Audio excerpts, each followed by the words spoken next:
I bolted upright in bed, cold sweat soaking through the back of my shirt.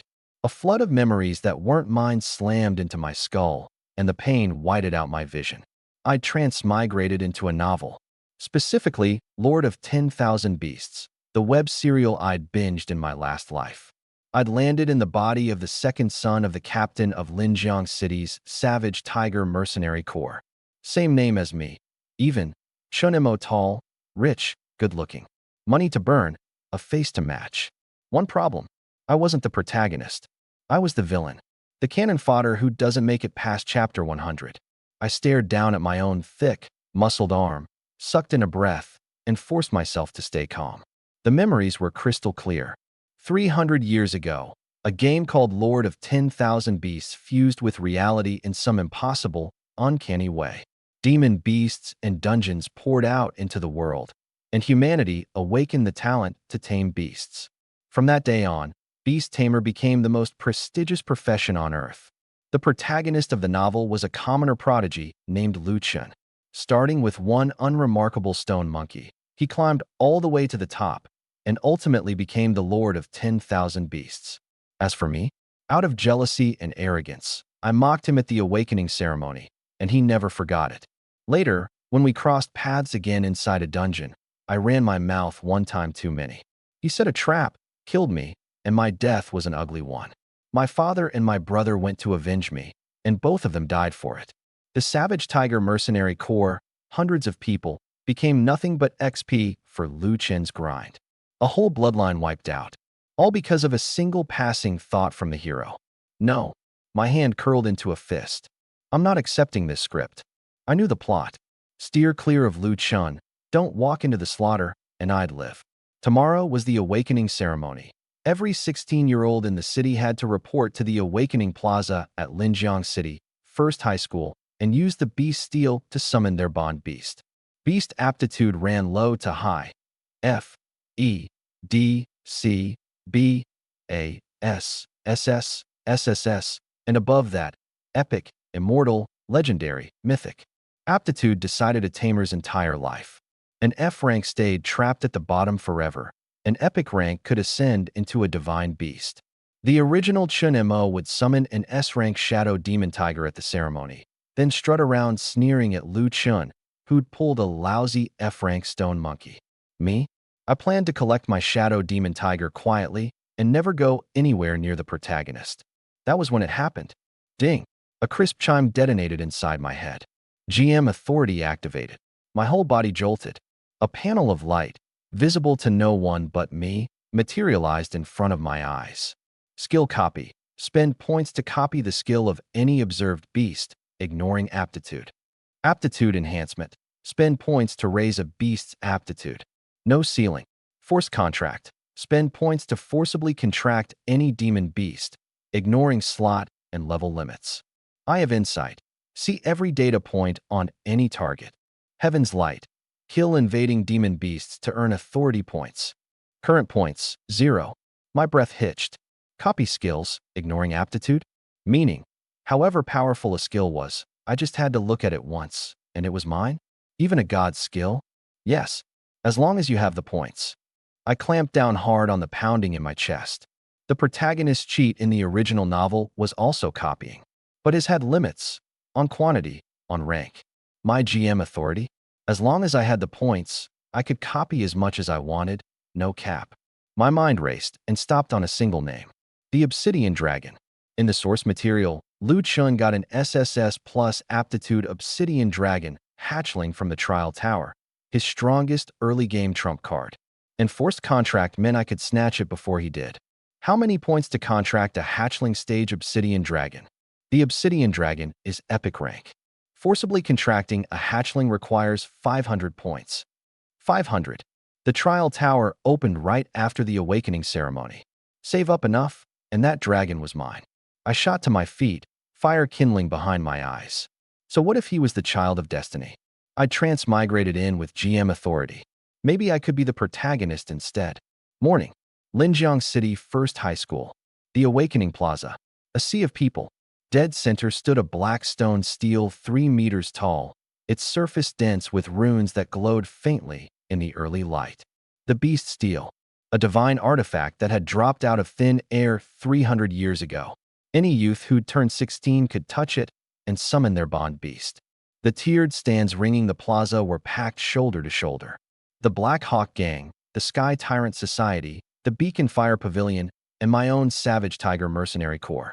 The heads of all four of Linjiang City's great powers gathered in one place.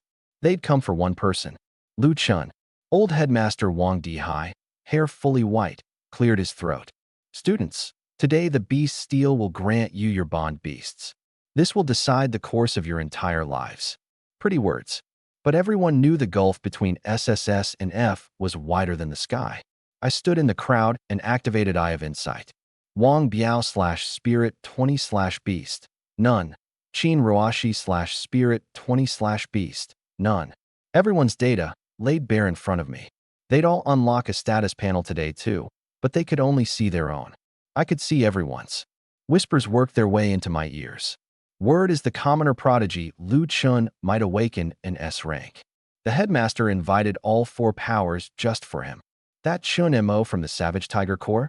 Just rich daddy's money, nothing more. I tuned them out. I was waiting for the plot. Per the novel, Lu Chun would awaken 3 beasts back to back, an F-rank stone monkey, an S-rank inferno griffin, and an SSS rank bone dragon, shocking the whole city. Then he'd publicly give up the SSS rank bone dragon and pick the stone monkey everyone laughed at. Chinemo, a shrill voice. I turned. Zhou Ziheng, Lu Chen's early arc lackey, one of this year's so-called prodigies. Daddy pay top dollar for your spirit training? TCH, don't go awakening some F-rank trash and embarrass your precious Savage Tiger Corps. I didn't even glance at him. This was the type who'd grovel hardest when Lu Chun was on top and stomp hardest when Lu Chun was down. Not worth a single word. What scared, he kept going. I'd already turned my eyes back to the stage. First up, Wang Biao, the Black Hawk Gang leader's son, strode up and pressed his palm to the steel. A column of crimson light shot skyward, and a flaming rhino the size of a truck stepped out of the glow, eyes like 2 balls of fire. S-rank crimson flame spirit rhino. The crowd gasped. Wang Biao swaggered back down, throwing a challenging look at me and at Lu Chun.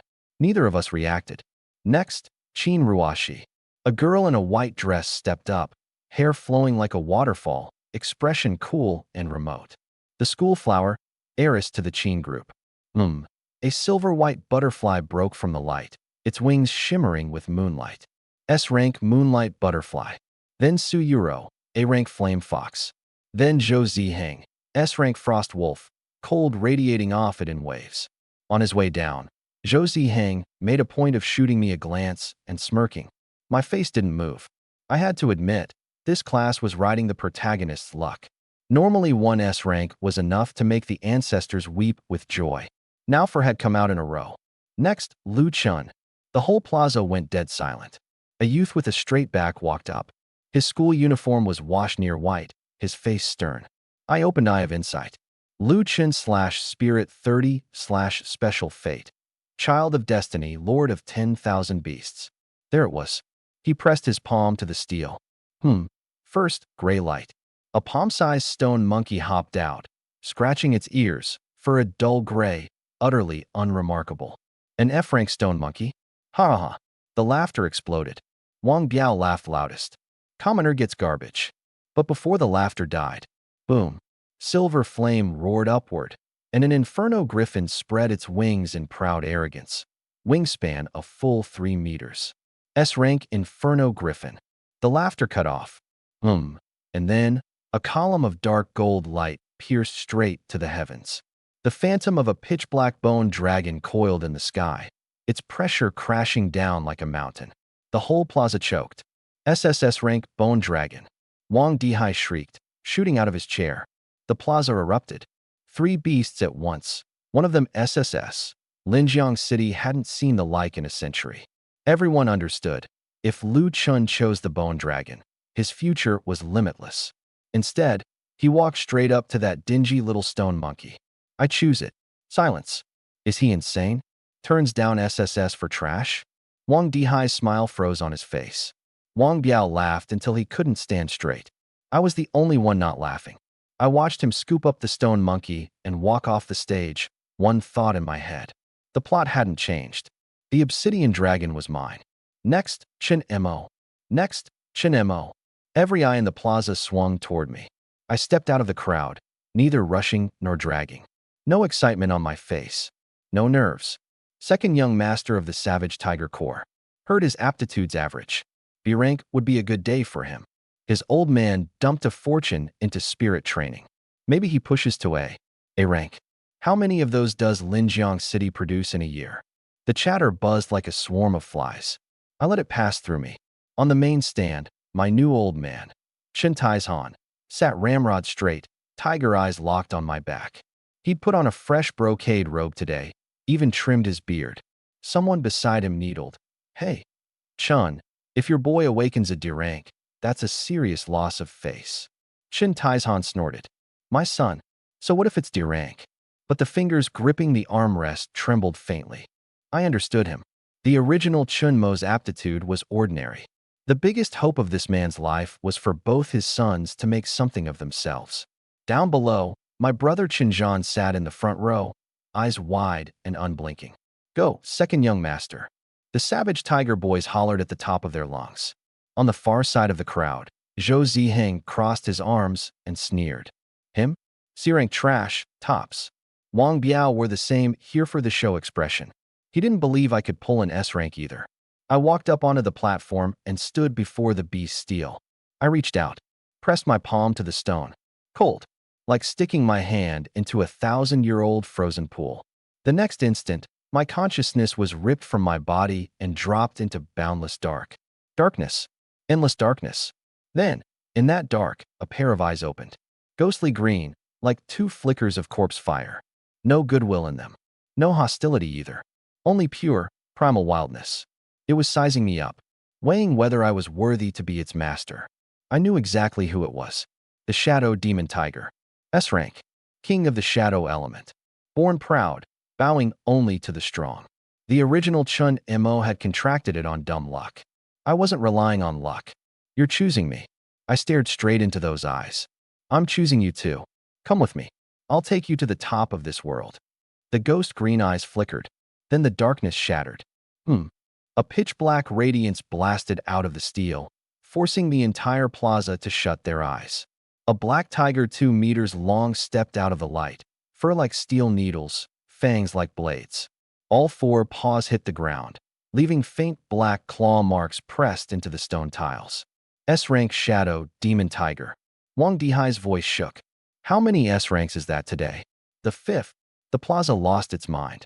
The Savage Tiger Corps' second young master awakened a Shadow Demon Tiger, Shadow Element, even rarer than the Frost Wolf or the Moonlight Butterfly. Shin Taizhan shot to his feet, face flushed red, unable to speak for a long moment. A few of the mercenary captains who'd just been laughing at his son for being trash now wore truly priceless expressions. Good, good, good. He said it 3 times, eyes rimming red. Down below, Chinjan clapped until his palms went raw. Zhou Ziheng, on the other hand, had turned an ugly shade of gray. His Frost Wolf was S-rank too, but next to the Shadow Demon Tiger, its presence dropped a full tier. Nails dug into his palms as he muttered a curse under his breath. Wang Biao lowered his crossed arms, brows knotting into a tight line. Shadow Element plus the Tiger line, born War Kings. His Crimson Flame Spirit Rhino wasn't even in the same league. Su Yuro's eyes lit up like stars. Handsome, good family, strong beast. That's the kind of man worthy of me. She was already scheming how to get close. Chin Ruashi studied the demon tiger a few extra seconds, then dipped her chin slightly. Approval, nothing more. In the whole crowd, exactly one person didn't react. Lu Chun. He stood in the corner, holding his stone monkey, watching me calmly. No jealousy, no envy. The monkey scratched its belly in his arms, yawned, curled into a ball, and went back to sleep. He looked down, the corner of his mouth tugging up, and gently patted its back. I recalled my demon tiger, turned, and walked off the stage. Even strides, not a trace of smugness on my face. What's with the act? Zhou Ziheng scoffed. But this time, no one echoed him. Because everyone could see it now, it wasn't an act. A 16-year-old kid awakens an S-rank beast and stays calm as if he'd done the most ordinary thing in the world.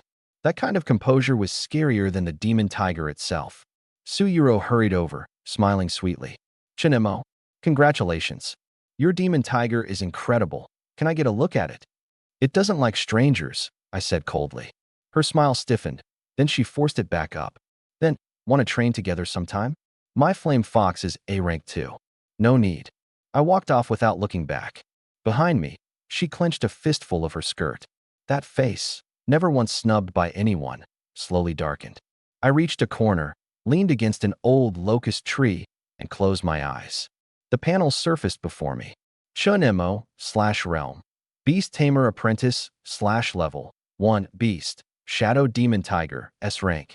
HP 200/ATK 35/Def 25/SPD 40. Skills. Rend D.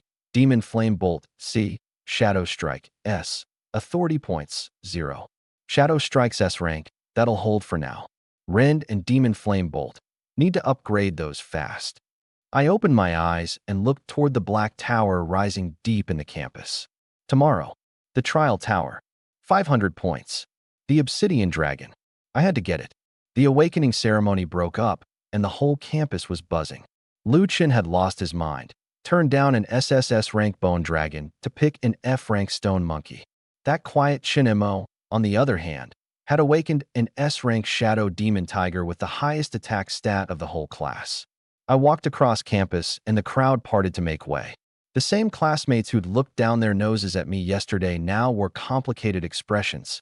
Envy, jealousy, flattery, wariness, the full spread. My face stayed flat. I knew exactly what this was. They weren't worshipping me. They were worshipping that shadow demon tiger. If I'd awakened a D rank, I'd be the one getting ground into the mud right now. The warmth and chill of human sentiment. That's all it ever was. Over in the training rooms, the boy the whole school was laughing at was probably sitting there hugging his stone monkey, staring at nothing.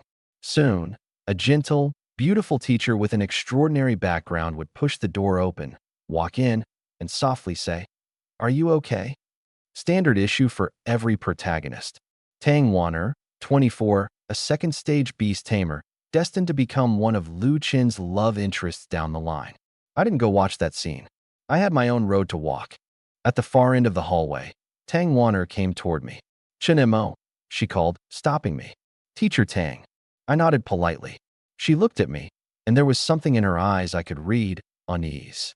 The old Chun Mo, after awakening an S-rank beast, would have been bouncing off the walls, showing off to anyone who'd watch. But I was calm as still water, and that calm gave her the creeps. "I know you're exceptional," she said, choosing her words. "But the more exceptional you are, the more humility you need. Your classmates are rivals, yes, but also companions. Remember that." She was warning me not to be the same arrogant, overbearing version of myself and get myself killed. Too bad. In this life, I knew better than anyone what getting yourself killed looked like. Understood. I turned and left. Behind me, she watched the direction I'd gone and murmured softly to herself. "I hope. I'm overthinking it." "You're not overthinking it, teacher. I just happen to already know how this ends." The sky hadn't fully brightened, and more than 3,000 beast tamer apprentices were already gathered at the foot of the tower. The trial tower was black from top to bottom, soaring into the clouds, a dark column stabbing through the heavens. Words were carved over the tower gate. 5 floors. Each floor holds demon beasts. Kill them for XP. Mortal danger triggers automatic teleport out. Put plainly, it was a spatial dungeon. The beasts wouldn't truly die. You could enter again and again, and the risk was minimal. The real dungeons, the deadly ones, were a story for later. Old Headmaster Wang Dihai stood before the tower in a black robe. "This is your first trial as beast tamers. Know your limits. Begin." The tower gate boomed open, and an ancient air rolled out. The students filed in. I lined up in the middle. In a spatial dungeon, first in or last and made no difference. What mattered was clear time. And for me, the first 5 floors were nothing. The real key was the hidden floor. In the source material, only one person ever entered it, Lu Chun. This life, I was entering too. Chinemo. A cool, clear voice. Chin Ruashi stood at my side, in white combat gear, hair in a high ponytail, expression cold as frost and snow. Good luck. 2 words. Thanks. She nodded, turned, and entered the tower. TCH. What an act. I didn't have to look to know who it was. Zhou Zihang came swaggering over with 3 lackeys. His frost wolf crouched at his feet, frost spreading across the ground wherever it passed. Chinemo, don't think awakening an S rank makes you special. His chin jutted high. Inside the tower, it's about strength, not your daddy. The lackeys jeered.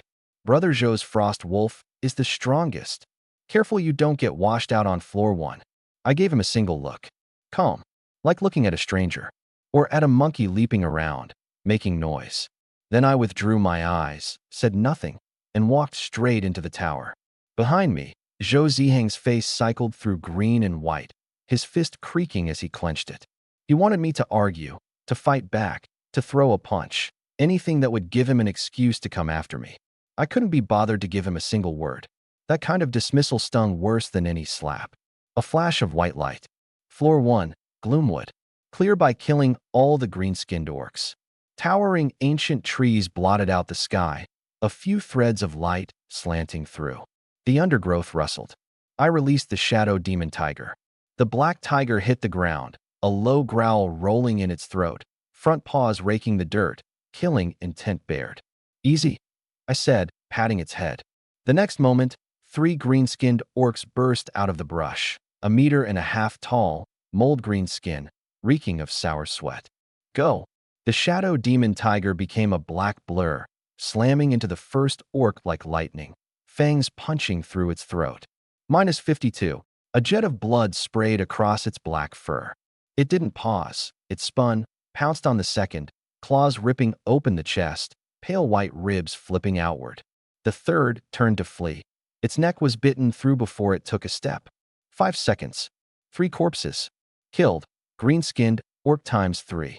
Authority points +3. Low points. To be expected. You eat the meal 1 bite at a time. I pushed deeper into the wood with it. Wave after wave of orcs going down. Clean and efficient. Points climbing to 44. The floor 1 mini-boss appeared. An orc centurion. 2 meters out, knotted muscle. A spiked club thick as a bowl. The club came down at my head. Dodge. The demon tiger flashed aside. The club smashed the ground, blasting out a crater. It seized the opening and pounced, fangs sinking into the centurion's arm, blood pouring out. The centurion was strong, but far too slow.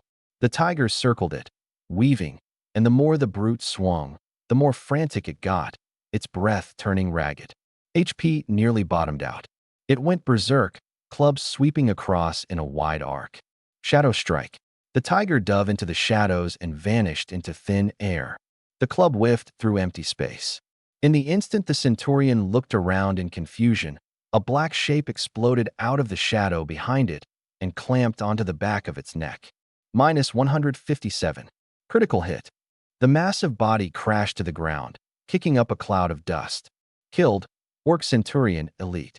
Authority points +10, level gap bonus included. The current, 54. Floor 1 cleared. The Shadow Demon Tiger rose to level 3. 54 points. Still 446 short of 500. At this rate, 5 floors would be enough to save up. As for Lu Chun, right about now he was probably pinned to the ground by a green-skinned orc, brawling at hand to hand himself, arms cut and bleeding.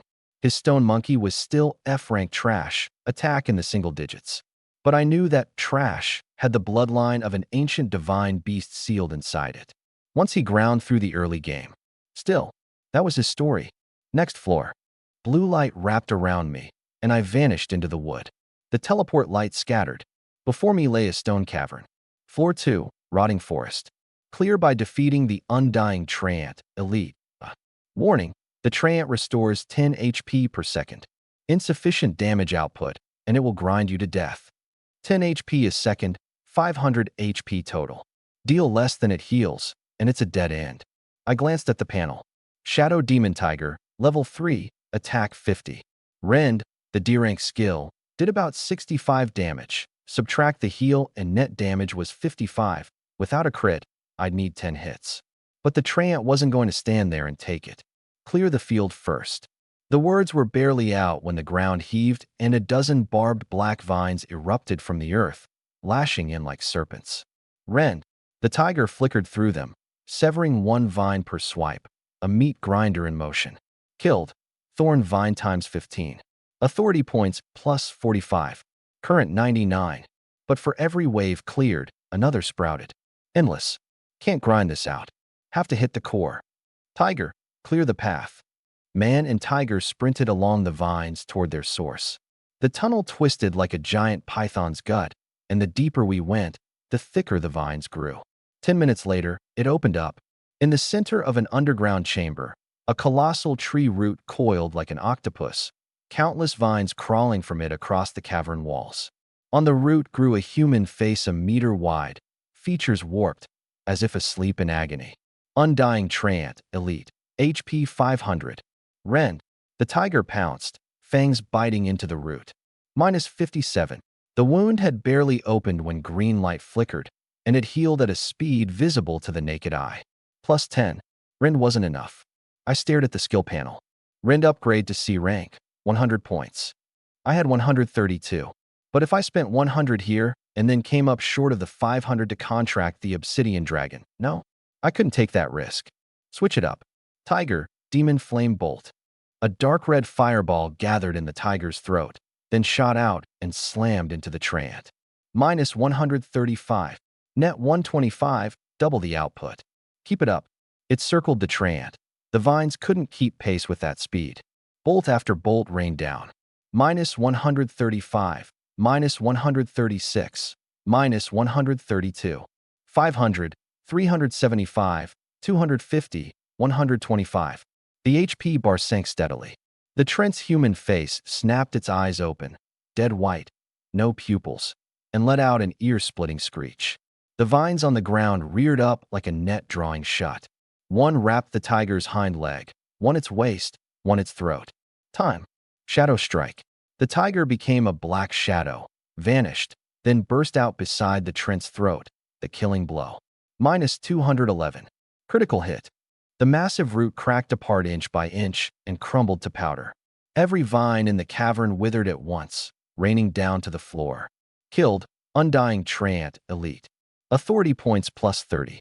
Current 162. Floor 2 cleared. The Shadow Demon Tiger rose to level 4. 162 points. Still 338 short of 500. Less than I'd hoped.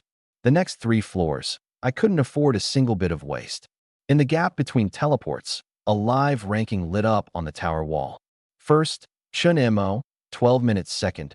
Qin Ruashi, 22 minutes third. Wang Biao, 25 minutes fourth. Zhou Ziheng, 27 minutes. Eighth, Lu Chun, 35 minutes. The corner of my mouth ticked up. Zhou Ziheng, all that big talk, and he was only fourth. And that Lu Chun, hugging his trash stone monkey, was eighth, already biting at the heels of a pack of S-rank prodigies. Everyone else figured he'd just gotten lucky. I was the only one who knew it wasn't luck. A moment ago, his stone monkey had probably triggered its ancient bloodline for the first time, cut through the same Treant in a flash of golden light, and copied its healing skill along the way. The child of destiny was beginning to wake. Fine by me. I looked toward the teleport array. You walk your road, I walk mine. The obsidian dragon is waiting for me past floor 5. Blue light flared. Next floor. The teleport light scattered. Floor 3 was a fog-choked swamp. A few moss-covered boulders sat scattered across the mire, the only cover in all that muck. Floor 3, misty swamp. Clear by killing 3 swamp sirens, elite. Note, sirens specialize in sonic attacks. Wide area, hard to dodge. End it fast. Trouble. Sonic attacks were area of effect, which meant the speed the Shadow Demon Tiger lived and died by was about to be gutted. The swamp would slow it down too, while the sirens shrugged off the terrain.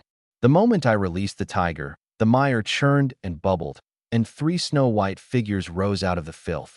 Upper bodies impossibly beautiful women, lower bodies sunk into the swamp, only the sway of their waist showing.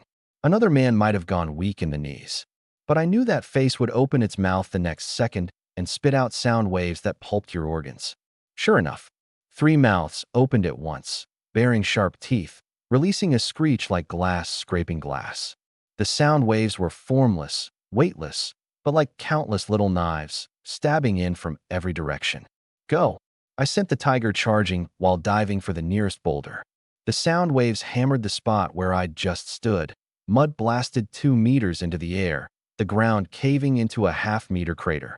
A few drops of muddy water splashed onto my back, and they were scalding. That energy had boiled the mud.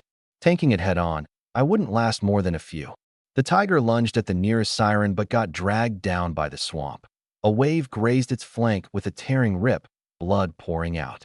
It bit into the siren's arm. -71. But the other two instantly rounded on it. Crossfire sound waves landing again. Level 7 elites, 3-on-1, and holding the terrain advantage. For the first time, the tiger was in real trouble. Back!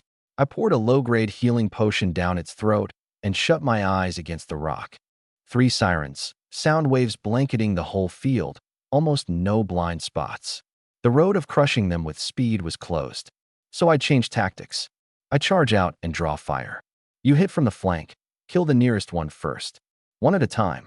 The tiger nudged my hand with its head, like it was saying, be careful. I sucked in a breath and broke from cover. 3 faces turned toward me at once, sneers twisting into place, sound waves incoming. I rolled aside. The first grazed past my shoulder. I scrambled up and charged again. The second slammed square into my back. Splitting pain, but worth it. Tiger now. It exploded out from behind the rock and pounced on the siren that had just finished its wave and had no time to react, fangs punching through its throat. -193. Dead on the spot. Killed, Swamp Siren Elite. Authority points +40. Current 319. 2 left. Again. This time they wised up. 1 locked onto me, 1 onto the tiger. I drew 1 away. The tiger cut off the other's sound wave. Shadow Strike. The tiger sank into the shadows and vanished. The 2 sirens froze, sound waves with nowhere to land. The next instant, a black shape burst out of the shadow behind them and crushed the back of a neck in 1 bite. -189. Critical hit. Current 339. The last one spun and fled, lower body sliding through the mud like a snake, faster than it moved on land. Chase it. The tiger pursued through the swamp, muck flying, finally pouncing and clamping onto its throat, jaws locked tight. The siren loosed sound waves wildly. The tiger dodged every one, HP draining bit by bit. Killed, Swamp Siren. Authority points +20. Current 359. Floor 3 cleared. In the gap between teleports, the tower wall ranking refreshed again. First, Chun Mo, 11 minutes second. Qin Ruashi, 18 minutes third. Zhou Ziheng, 25 minutes. 6th, Lu Chun, 46 minutes. Zhou Ziheng was a full 14 minutes behind me. Inside the trial tower, that was an unbridgeable chasm. And Lu Chun was 6th, half an hour slower than me. And yet he'd driven the words F-rank stone monkey straight through everyone's mockery. The crowd outside was still talking tough. Floor 1, luck. Floor 2, luck. Floor 3, luck 2. I was the only one who knew his stone monkey had copied another move. This time, the sound wave. The Child of Destiny's snowball was rolling bigger and bigger. I need to pick up the pace too. Blue light flared. Next floor. Floor 4 was a massive cavern, walls and ceiling buried under thick, ghastly white spider silk, layer over layer, like spiders had been weaving here for centuries. The ground was soft and spongy underfoot. Every step sank in. Floor 4. Ghost-face spider nest. Reach the central teleport array to clear.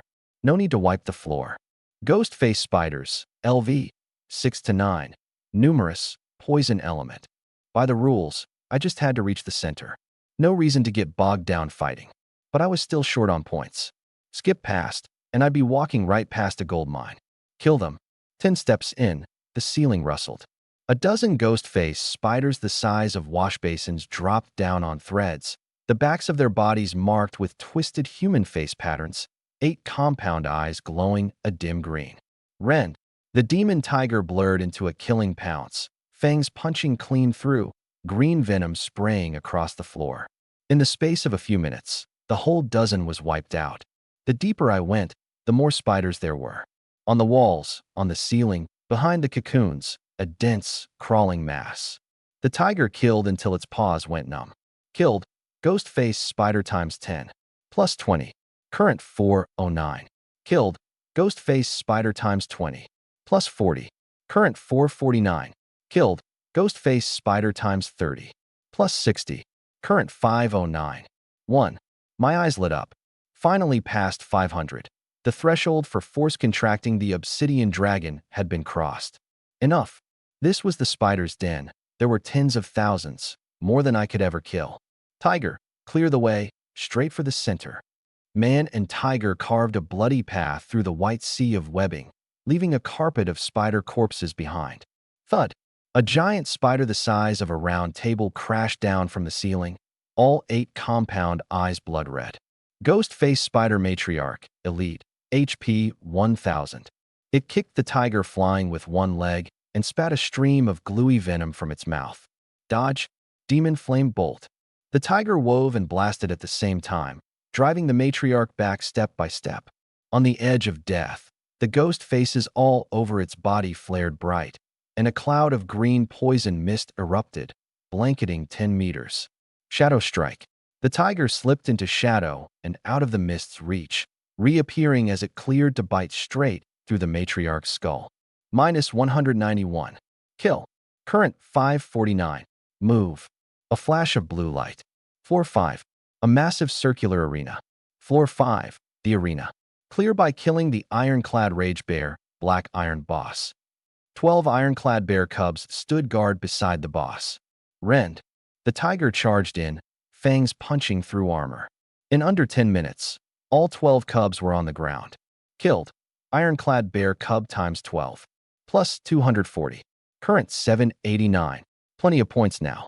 I stopped hesitating and pulled up the GM panel. Spin 100 points. Rend, D rank. Evolves into Tiger King's Rend, C rank. Damage plus 150%. Current 689. A warm current flooded into the tiger's body. It let out a low growl, fangs taking on a dark red glow. The ground shook with a roar.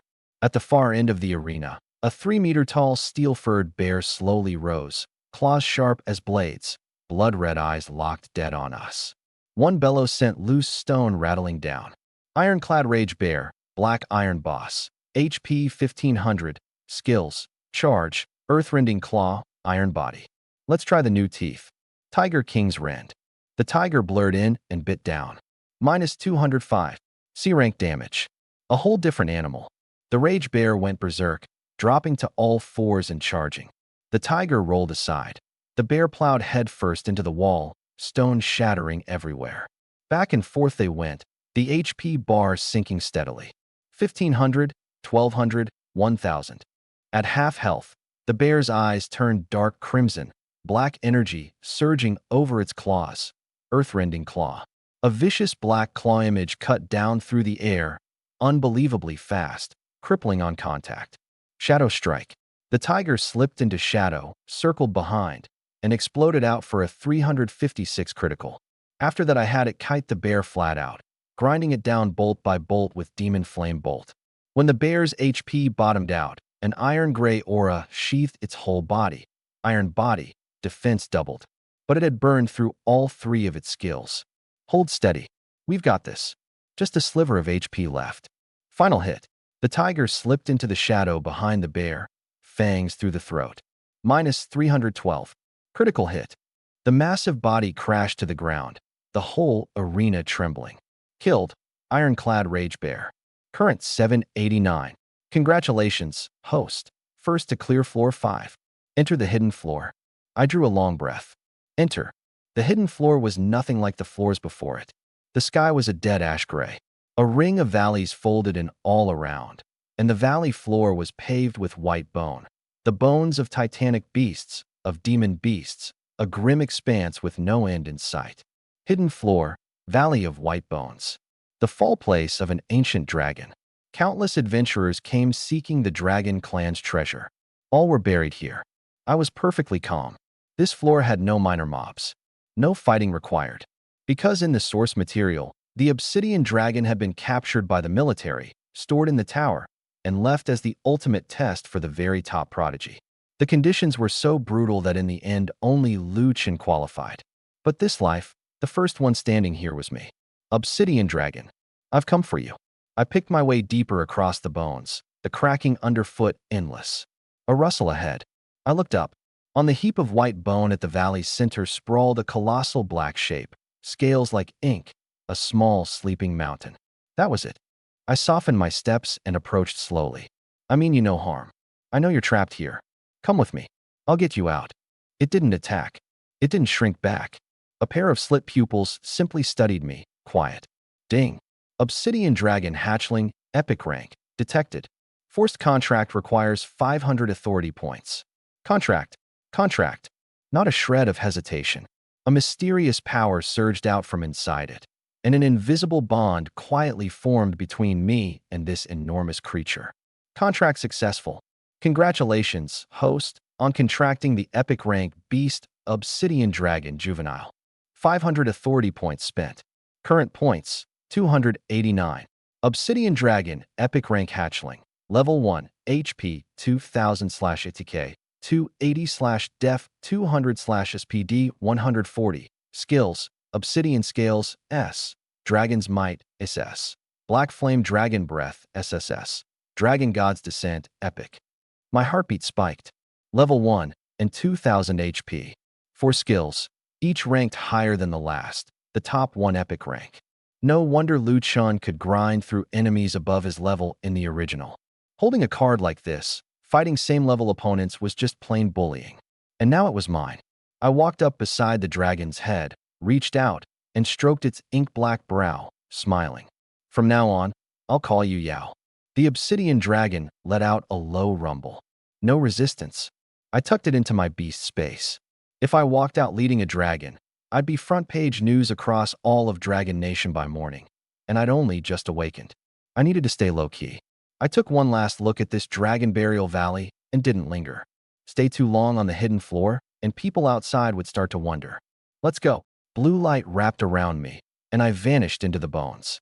The dragon that should have belonged to the child of destiny had, from this moment, changed masters. When I walked out of the trial tower, the rankings on the big screen outside had already locked in. First, Chun Mo, 5 floors cleared, 67 minutes second. Lu Chun, 5 floors cleared, 103 minutes third. Qin Ruashi, 4 floors cleared, 105 minutes fourth. Wang Biao, 4 floors cleared, 121 minutes fifth. Zhou Ziheng, 4 floors cleared, 123 minutes. The crowd went off. Lu Chun, second? Doesn't he have an F-rank stone monkey? How does an F-rank clear floor 5? Exactly like the novel, his showing stunned the whole crowd and stole even my first-place thunder. I knew why. That last ironclad rage bear, he couldn't break it. So the stone monkey triggered its ancient bloodline, punched a hole straight through its chest, and evolved on the spot to a rank. First shifting from gray to silver, its whole presence transformed. The child of destiny had officially set out, and I felt no displeasure at all. Quite the opposite. Zhou Ziheng stood at the exit, face an ugly gray. He'd gone down on floor 5, failed to clear it. Rank below, even Qin Ruashi and Wang Biao at 5th. Nails dug into his palms, jaw clenched, and nothing he could do about it. Wang Biao stared at my name and Lu Chen's from a distance, a barely perceptible flicker of killing intent crossing his eyes. Qin Ruashi stepped out of the tower, moonlight butterfly resting on her shoulder, her gaze moving back and forth between me and Lu Chen. Interesting. Su Yuro came out battered and bedraggled, 11th place. She stared at the name at the top of the board, biting her lip white. She'd had her chance to get close to me. There's still time. I tuned out the noise. My gaze cut through the crowd and landed on the thin figure on the steps. Lu Chen.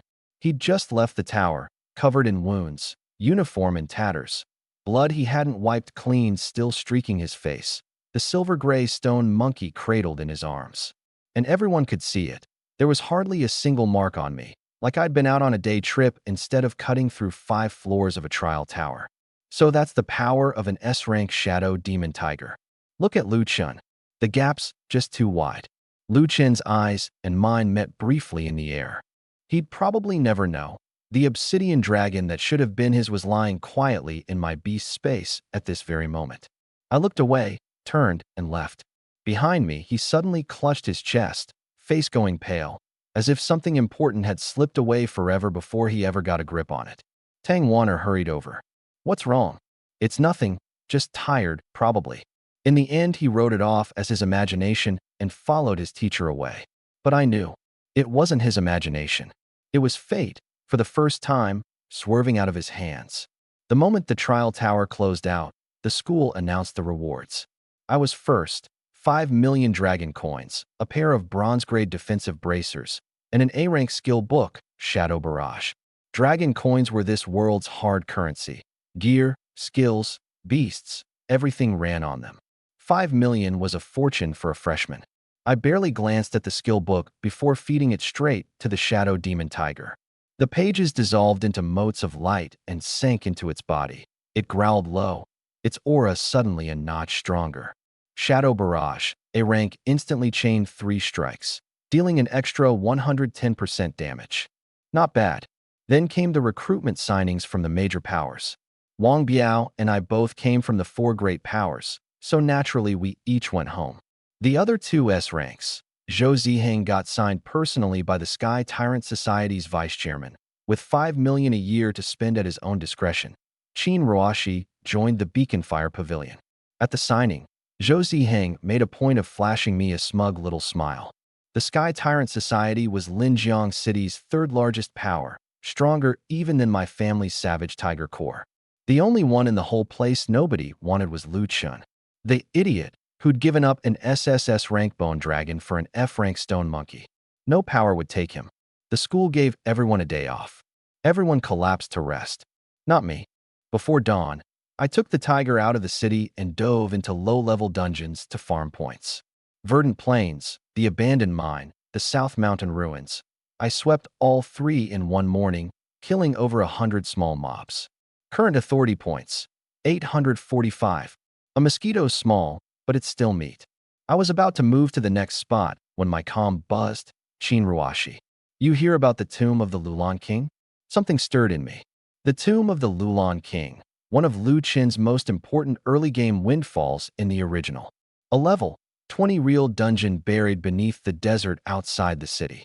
Inside were demon beasts, treasure chests, and spirit fruits that could raise a beast's aptitude. I heard. Team up? You've got high attack. I've got strong support. Double the efficiency. Her moonlight butterfly could heal and could put enemies to sleep. First-rate support. More importantly, she was clean. Not a fence-sitter like Su Yuro, and not the type to stab you in the back like Zhou Ziheng. Sure. 7 o'clock tomorrow, City Gate. Heading back to school that evening, the setting sun gilded the field gold. From a distance, I spotted Su Yuro.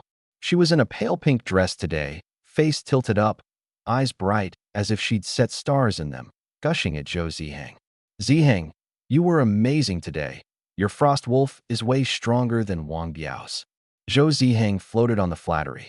"It's all right.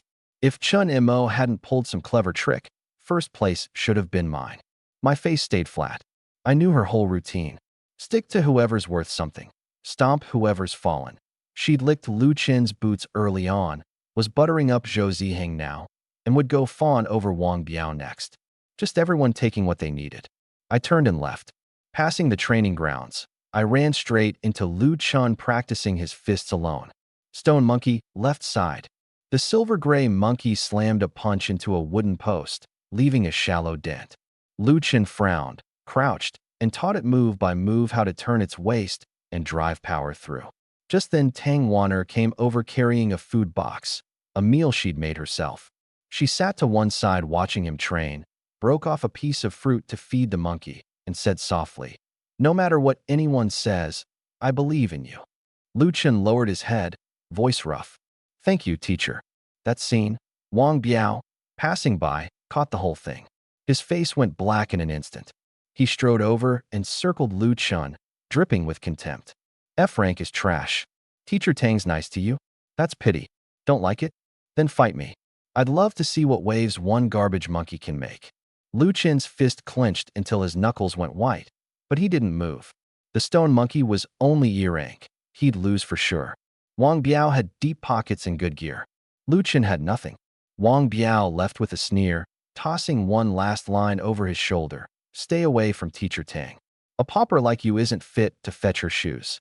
Lu Chen crouched and stroked the stone monkey's head, voice very soft. We'll get stronger. And when we do, we'll pay it back double. I stood on the rooftop and shook my head. Being the protagonist wasn't easy either. An ordinary person would have snapped long ago. Too bad. He still had a long way left to endure. And me, I had real business tomorrow. 6:30 in the morning, Linjiang City's North Gate. The horizon was just going pale. By the time I arrived, Qin Ruashi was already there. Black combat gear, high ponytail, a touch sharper and more spirited than usual. Morning. Morning. She gave me a once-over. That's all you brought. It's enough. She pointed past the gate at two gray-brown beasts, camel-like, but with longer limbs. Sandstriders. Rented them. 1 hour, and we're there. My treat. Thanks, then. I didn't stand on ceremony. Neither of us was short on money. Too much politeness just made things distant. The Sandstriders flew over the dunes, sand whipping our faces. I squinted, flipping fast through the source material in my head. The Tomb of the Lulan King, a level 20 real dungeon. A sandstorm 3 months ago had blown the entrance open. After the Beast Tamer Association scouted it and found the whole tomb full of traps and demon beasts, they'd posted a bounty for apprentices to try clearing it. In the original, Lu Chun got a spirit fruit here that raised aptitude and had his stone monkey copy 2 key skills. But he only got in on pure luck. The first floor was riddled with traps, and he'd stumbled into rescuing a trap cartographer, got a map, and managed to avoid the dead ends. Chinemo, Qin Ruashi's voice pulled me back. You heard the rumor about the Tomb of the Lulan King? They say there's something inside that can break a beast's aptitude ceiling. Something stirred in me. That item really did exist in the original, the marrow-cleansing spirit fruit, which could raise the aptitude of any sub-SS beast by 1 tier. But it was in the deepest part of the second floor, guarded by level 20 elite mobs. I heard, but that kind of thing isn't easy to grab. Still worth a try. Half an hour later, a cluster of broken stone pillars rose on the horizon, the tallest a dozen meters, all carved with runes worn blurry by sand and wind. At the center of the pillars yawned a huge black opening, like a mouth that swallowed light. A warning line was strung across the entrance, a wooden sign planted beside it. Level 20 dungeon. No entry under 16. We jumped down from the Sandstriders. A cold draft welled out of the cave, carrying rot and blood. Scared, I watched the moonlight butterfly on Qin Ruashi's shoulder flutter uneasily. No. She pulled her eyes back. I just don't like the smell. I handed her a glow lamp. Stay close. Why are you leading? Because I've read up on the Tomb of the Lulan King. More than you have. A lie, obviously. I could hardly say I've read the original novel, and I know where the traps are. She gave me a look, but didn't press. A flash of light, and we entered the dungeon. The first thing we saw was a wall hewn sheer as if by axe and chisel, the floor laid with bluestone slabs, many of them cracked, exposing the black earth beneath. I walked slowly, the plot unspooled frame by frame in my mind. 10 meters in, a pressure slab triggered spikes. 20 more, poison-tipped arrow holes hidden in the wall. Stop. I crouched and shone the light ahead. The seam around the edge of that bluestone slab was about 2 millimeters wider than the others. There's a trap. How can you tell? Qin Ruashi frowned. The seam. I pointed it out. The builders deliberately left the trapped slabs with wider gaps to make the mechanism more sensitive. Read it in a book, the Geological Survey report on the Tomb of the Lulan King. It's in the library, made up on the spot. But she didn't dig, just nodded and filed it away. How do we get past? I looked at the rough, uneven cave wall. Climb. The traps are only on the floor. I bit the glow lamp between my teeth and crept along the wall like a gecko. I'd watched plenty of climbing videos online in my past life, and with this body-solid foundation, I managed. 10 meters of trap zone, 3 minutes. Qin Ruashi followed. Even smoother than me, clearly trained. Professional conditioning, you could tell at a glance. How much farther? We're just getting started. The first floor's a kilometer long, at least 20 traps. For the next half hour, I dodged every obvious trap from memory. But some traps the original never wrote down. Click, a slab sank under my foot. Back, I sprang backward. She reacted just as fast. Boom. Countless black arrows poured from the cave walls like a downpour, studding the ground where we just stood. Cold sweat soaked my back. Didn't you say you'd read up on this? A hint of teasing in her tone. No report marks every single trap. Not a flicker on my face. She let it go. 200 more meters, and the sound of fighting came from ahead. We rounded a bend, and it opened up. A 200 square meter hall, a 3-meter stone statue of a general standing at the center. Around the statue, 5 beast tamer apprentices were under siege from a swarm of gargoyles. Gargoyles were a demon beast unique to this tomb, gray-white, ape-shaped, twin wings on their backs, claws and fangs sharp. At least 30 of them, swooping in from every direction. The 5 were no pushovers, but their coordination was a mess. One apprentice got pinned by 2 gargoyles, his arm bitten, and screamed. A teammate moved to help, but couldn't break free himself. Help them? Shin Ruashi asked. I hesitated 2 seconds. These 5 weren't mentioned anywhere in the original, which meant they weren't important. Probably bounty takers in here, trying their luck. Help. I released the tiger. Shadow strike. The tiger sank into shadow and reappeared behind the gargoyle, lunging at the wounded apprentice, biting its neck through in one snap. The head rolled off, the body crumbling to gray-white dust. Killed. Gargoyle, LV 12. Authority points +8. Keep going. The tiger tore through the gargoyle swarm, 1 per swipe. The creatures like paper in front of it. Shin Ruashi moved too. The moonlight butterfly rose overhead, beating its wings and scattering silver powder. The gargoyle's movements abruptly stuttered. Veil of moonlight. The butterfly burst into a dazzling silver glow, and everywhere it touched, the gargoyles froze in place, rooted. My eyes lit up. An S-rank control skill, an area-wide route. Only 3 seconds, but 3 was plenty. Tiger, Tiger King's rend. Black lightning streaked through the swarm, 1 a second. The 5 apprentices seized the chance to pour out damage. By the time the 3 seconds ended, most of the gargoyles were down, fewer than 10 left, no longer a threat. Soon the last one hit the floor. The hall went quiet.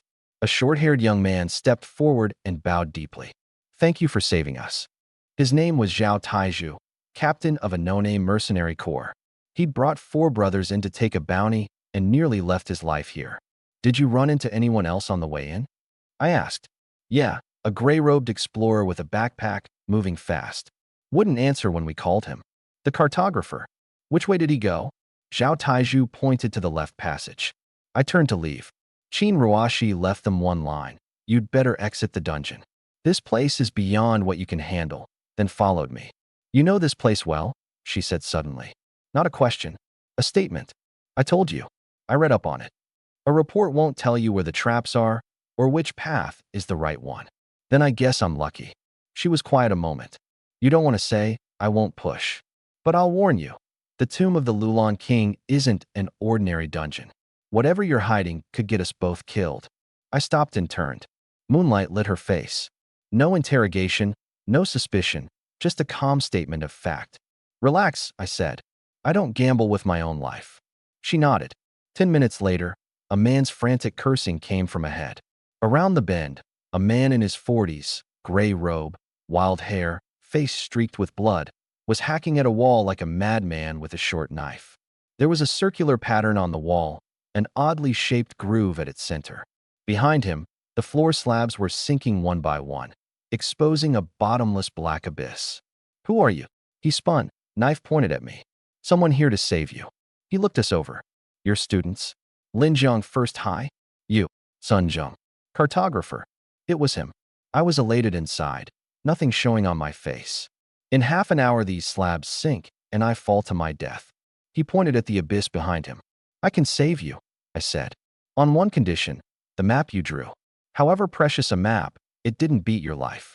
He didn't think twice. He threw the scroll over. I unrolled it for a look. Hand-drawn in fine detail. Every passage and every trap on the first floor marked clearly. At the far right, a red circle with a note. Hidden passage entrance. Requires special key. The tomb of the Lulan King has 2 floors, Sun Zheng explained. The first is the false tomb. The second is the real one. You need a key to get in. But that groove shape, I've never seen anything like it. I stared at the groove and remembered the original. The key was a silver spirit rhino ring, locked in a treasure chest in one of the first floor's rooms. I know, I said. I lowered a rope, hauled Sunjung up, and left with Chin Ruashi straight away. Now to find the key. The first floor had many rooms, most of them empty. Working from the map and memory, I went straight for my target. 10 minutes later, I stopped outside a room guarded by gargoyles. A bronze chest sat on a stone platform. 6 gargoyles crouched around it. Shadow strike. The tiger slipped close in shadow and silently bit through the first one's neck. The other 5 had barely startled awake before it took them down one by one. Killed, gargoyle times 6. Authority points plus 54. Current, 891. I opened the chest. 3 things lay inside. Brute Will, Bronze Bracers Beast DEF plus 10%. Great Wolf's Kiss, Bronze Dagger Beast ATK plus 5. Armor Piercing. Heart of the Spirit Rhino, Bronze Ring Spirit plus 5. Skill cooldown minus 5%. Bracers are yours. I tossed them to Chin Ruashi and tucked the dagger at my waist. And the ring, its face engraved with a spirit rhino, lifelike. The key. Back at the hidden passage entrance, I slid the ring off and pressed it into the groove. Click. A perfect fit. A grinding rumble. The wall shuddered. The circular pattern split down the middle, revealing a deep, narrow passage just wide enough for one. A cold draft welled out, wrought sharp in the air. The entrance to the second floor. Chin Ruashi looked at me. You knew this was here all along. I told you. I read up on it. And did that reading tell you what's on the second floor? It did. I drew a breath and stepped into the passage. Treasure, demon beasts, and danger. Behind me, she watched my back in silence. She was probably starting to feel there was something about me she couldn't put a name to, not strength, not talent, but a kind of certainty. The certainty of someone who already knew what was going to happen. Interesting.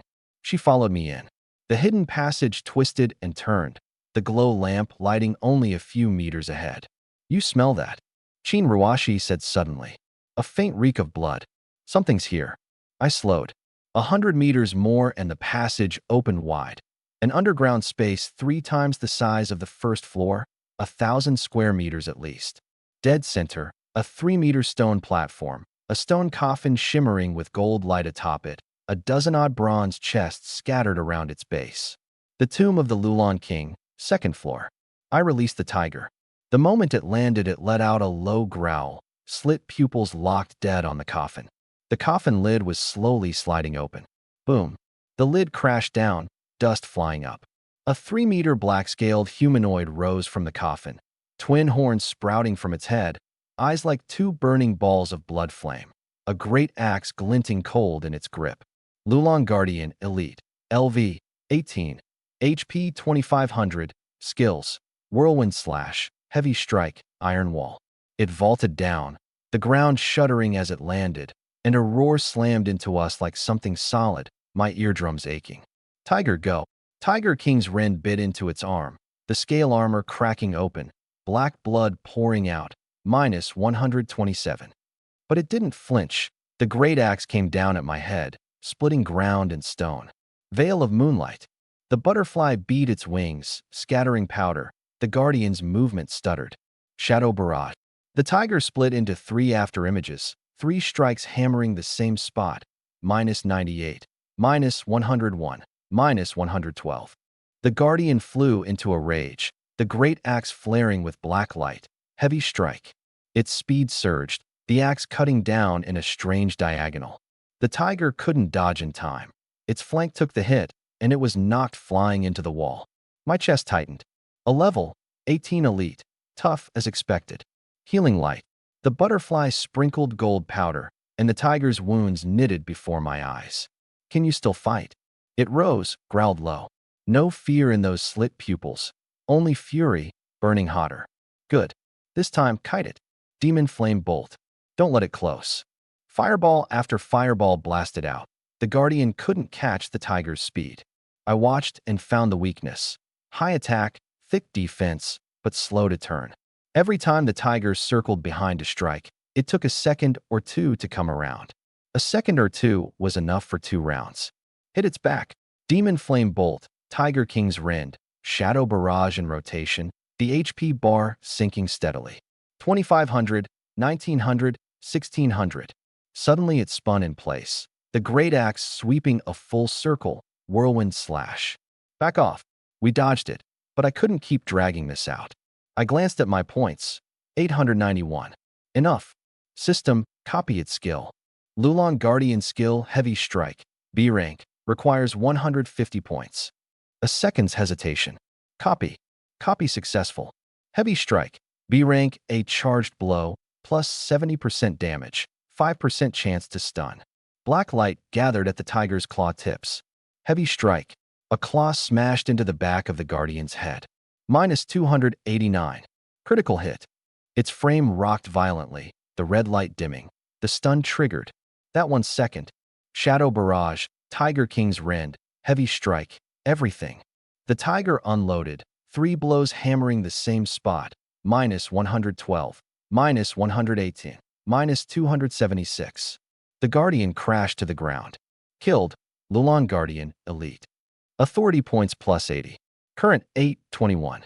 I walked over and patted the tiger's head. Good work. Chin Ruashi came up. Just now. Did you use a new skill on it? A normal skill.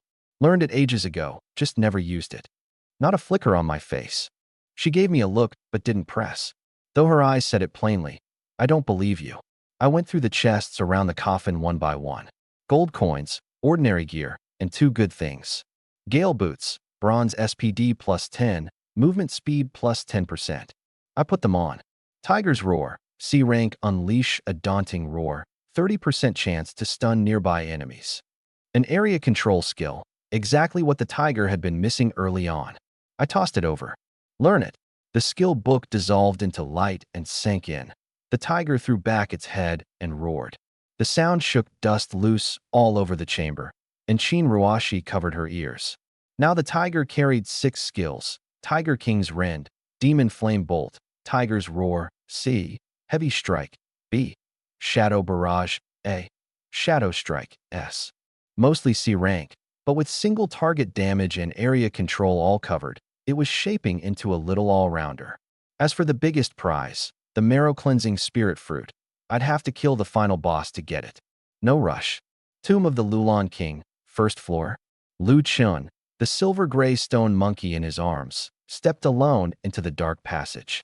He knew this place was dangerous, but danger meant opportunity. He hadn't gone far when a group came chasing up behind him. Zhou Ziheng, with Su Yuro and 3 lackeys, blocking his way, the frost wolf baring its fangs and breathing cold. With that monkey of yours, you dare walk into a level 20 dungeon? Zhou Ziheng sneered. Be smart. Get lost. Lu Chen didn't answer, just try to go around. But the frost wolf slid sideways to block him. Zhou Ziheng.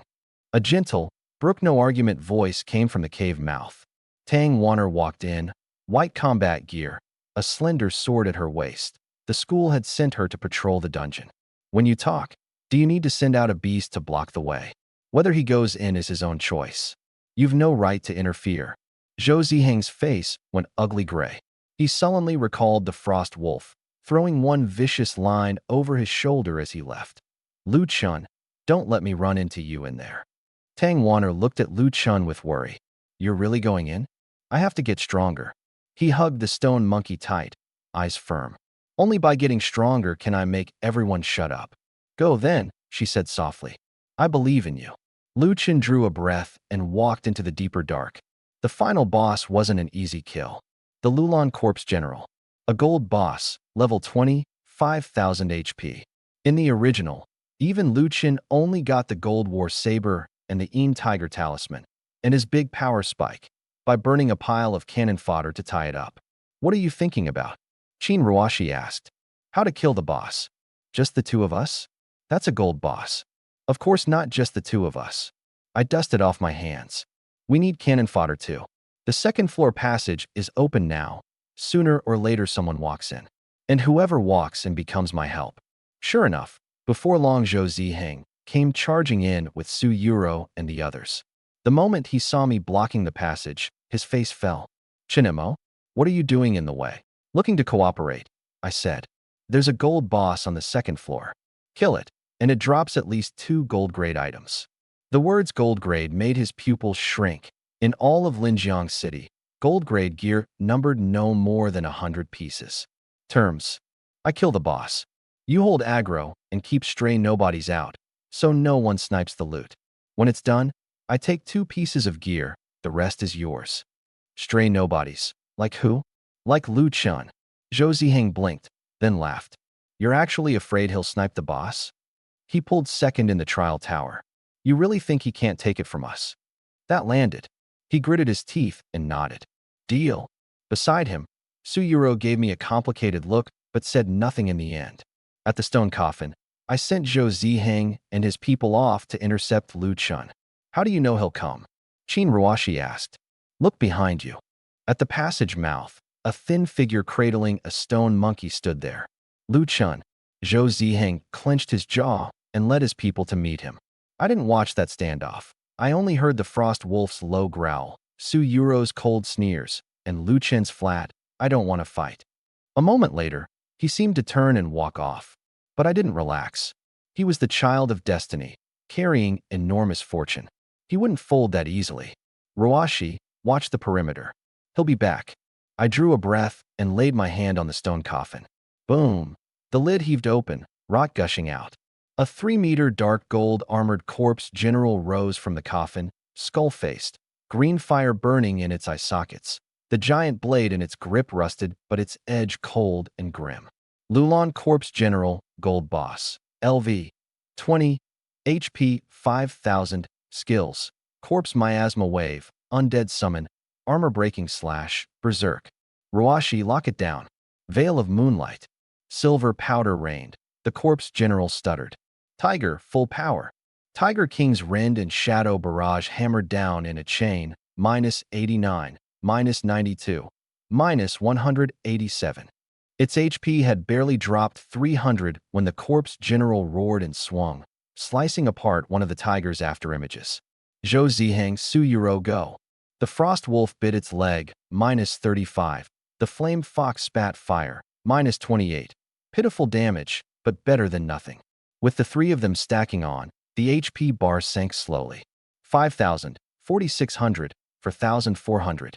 At 4,000, green miasma surged off the Corpse General's whole body. Corpse Miasma Wave. Dodge. Too wide an area. Everyone got caught. -156. Qin Ruashi's healing light steadied us. At 3,200, the ground split open and 30 skeleton soldiers crawled out. Tiger's roar. A single long roar shattered most of them. The rest froze in place. Zhou Ziheng, clear them. The Frost Wolf took them one a swipe, clean. At 2,500, the Corpse General abruptly stopped, the runes on its armor flaring blood red. Berserk. Run. Zhou Ziheng's face went white. Don't run. I barked. Berserk halves its defense. Now's exactly when to kill it. You want to die, you die. He turned and fled. Suyuro and the lackeys scattered in a panic. On the second floor, only Qin Ruashi and I were left. 2 pieces of trash. I sneered. Its defense is halved now. Same as having only 1,200 HP left. We can kill it. I trust you. The Berserk Corpse General hit twice as hard, but with only half its defense, every one of the tiger's blows bit deeper. -156. -162. -342. The HP bar plunged. 2,500, 1,900, 1,600. At 1,300, something moved behind me. I turned. Lu Chun burst out of the dark, the stone monkey at his side, undisguised killing intent in his eyes. Chunemo, the boss is mine. Didn't you leave? Left, so I can't come back? He sneered. You think a piece of trash like Zhou Ziheng could stop me? The stone monkey lunged at the tiger. The tiger flicked aside, and it hit empty air. With that F-rank stone monkey of yours. It's not a stone monkey anymore. The corner of Lu Chen's mouth lifted. It's an iron arm monkey. D-rank. My pupils contracted. D-rank. In the original, it didn't evolve until after the tomb of the Lulan king. The plot had changed. D-rank is still trash. That's what I said. Inside, the alarm bells were ringing. The iron arm monkey slammed a fist into the Corpse General's leg, -52, got kicked flying into the wall. But it flipped up and lunged again, refusing to back down. I couldn't be bothered to argue. The boss's HP was already at the bottom. Whoever landed the last had owned it. Ruashi, blades of moonlight, full power. The moonlight butterfly scattered a sudden burst of silver powder that became thousands of light blades shredding into the corpse general, -78, -81, -76. HP down to just over 400. Final hit. Lu Chun and I called out almost in the same breath. The tiger and the iron arm monkey pounced at once. But the tiger was faster. Fangs punched through the corpse general's throat. -312. Critical hit. The corpse general crashed to the ground. Killed. Lulan corpse general, gold boss. Authority points +200. Current 1102. The boss is mine. Lu Chen's face went gray. You? Got a problem? I looked at him. Your iron arm monkey's D rank. My shadow demon tiger's S rank. You want to fight? I'll oblige. His fists clenched hard, but in the end he held back. Fine, you're vicious. He turned to leave, then looked back and fixed me with a stare. Chinemo, what happened today? I'm logging it. Good, log it, I said. Next time, don't come sniping my boss. A flicker of killing intent crossed his eyes. He said nothing more and vanished into the depths of the passage. I walked to the corpse general's body and picked up 3 things: a gold war saber, a jade box, the marrow-cleansing spirit fruit resting quietly inside, and a pitch-black token, the Een Tiger Talisman. All of it went into my pack. Lu Chen won't let this go, Qin Ruashi said. I know. Let him come. The child of destiny was hard to kill, and I didn't plan to. The way he was now, he was just a delivery boy bringing me fortune. However much he gained, sooner or later it'd be mine. The moment we cleared the second floor, Zhou Ziheng and the others were waiting on the first. The boss is dead? What drop? Good stuff. Split me half. On what grounds? I sneered. You bolted the second it went berserk, did less than 5% of the damage, and now you come back for a cut. His face flushed red, fist creaking, but he didn't dare make a move. He knew that in a real fight he'd come out the loser. Fine, Chinemo, you've got guts. We'll see about this. He flung his sleeve and stormed off. Suyuro gave me a look but followed him in the end. 2 fence-sitters. I shook my head. Not worried they'll retaliate. No, they don't have the nerve. We walked out the tomb mouth into a desert burning gold red under the setting sun. This trip had been worth it. Tomb of the Lulan King, another passage. Lu Chun, though, didn't get to leave so quietly. He hurried along, the iron arm monkey in his arms, face dark. The boss snatched by Chun Mo, not a single reward to show for it. He couldn't stomach it. Wait for it, he muttered. Chun Mo, Zhou Ziheng, Suyuro, everyone who ever stepped on me. You all have to die. The words were barely out when an arrogant shout came from ahead. A young man in a white brocade robe came swaggering up, 2 middle-aged bodyguards behind him, a cat in his arms, slit-pupiled, ghostly green eyes, body pitch black. Zhao Wuji, Linjiang City's notorious wastrel, second son of the Zhao family. Lu Chun tried to go around. Stop right there. Zhao Wuji kicked at the back of his knee. He staggered, nearly falling. The iron arm monkey leapt out, baring its fangs at Zhao Wuji. You keep a monkey too? Zhao Wuji reached out to touch it, got snapped at by the iron arm monkey, and jerked his hand back, face darkening. You dare bite me? The wraith cat became a black blur and pounced, one claw raking 3 bloody gashes across the iron arm monkey's chest, -67. Lu Chen's eyes went red. The 2 bodyguards released their beasts too, a B-rank ironclad rhino and a B-rank windwing eagle. Hand over the monkey, and I'll let you go. Not a chance. 3 beasts closed in. Lu Chun shielded the iron arm monkey with his body. His shoulder was ripped open by the windwing eagle's claws, blood pouring, -134. He gritted his teeth, scooped up the iron arm monkey, and fled into a narrow passage. The ironclad rhino was too big to follow, leaving only the wraith cat and the windwing eagle to chase in. And in that narrow passage, the iron arm monkey erupted. A fist smashed down on the wraith cat's head, -89. Then another into the windwing eagle's wing, -92. 1 punch, 2, 3, every blow trailing golden light, the force terrifying. The wraith cat was crippled in under 10 seconds. Zhao Wuji panicked. Stop it. Somebody stop it. One bodyguard rushed in and had his ribs shattered by a single punch from the iron-arm monkey, flung backward into the wall, spitting blood. The other turned and ran in terror. Zhao Wuji wanted to run too, but it was already too late. The iron-arm monkey punched his leg clean through. Crack. Ah, don't kill me. My father is Zhao Tianhao. Touch me, and he'll never let you go. Lu Chun walked over slowly, looking down at him from above, not a shred of hesitation in his eyes, only cold, killing intent. You think I'm afraid of your father? You can't. I'll start with you. His voice was very soft. Everyone who stepped on me. I want them all dead. The iron-arm monkey's fist came down. Zhao Wuji's voice cut off. It was the first time Lu Chun had killed. It would not be the last. The silent boy who'd cradled a stone monkey and taken the whole school's mockery. From this moment, he was dead. On the way back, Qin Ruashi suddenly asked, teaming up with the likes of Zhou Ziyang, "Weren't you afraid he'd turn around and snipe the boss?" "No," I said. "He's got the will, but not the skill. In a real fight, two of him wouldn't be my match." She gave me a look. "You really are confident." "Without even that much confidence, why be a beast tamer at all? Might as well go home and live the easy rich kid life." She didn't ask more. Then a strange noise came from ahead, like fighting. The first floor's main passage was the only way out. No avoiding it. We softened our steps and approached.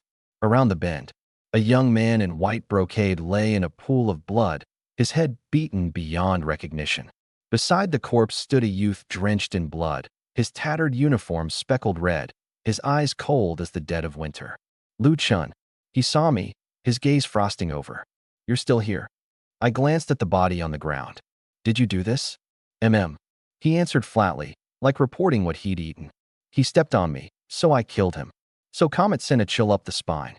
"You know he's the Zhao family's second son?" "I know. Not afraid the Zhao family retaliates." "Afraid. But he's already dead. Being afraid won't help." Right in front of us, he stripped everything off Zhao Wuji's body and slid a storage ring straight onto his finger. Then he looked up at me. "The stuff from the Lulan Corpse General. Split me half." I thought I'd misheard. "What did you say?" "Split me half." His tone was righteous. If I hadn't killed Zhao Wuji, he'd have gone to the second floor and sniped your boss for sure. "I solved your problem for you."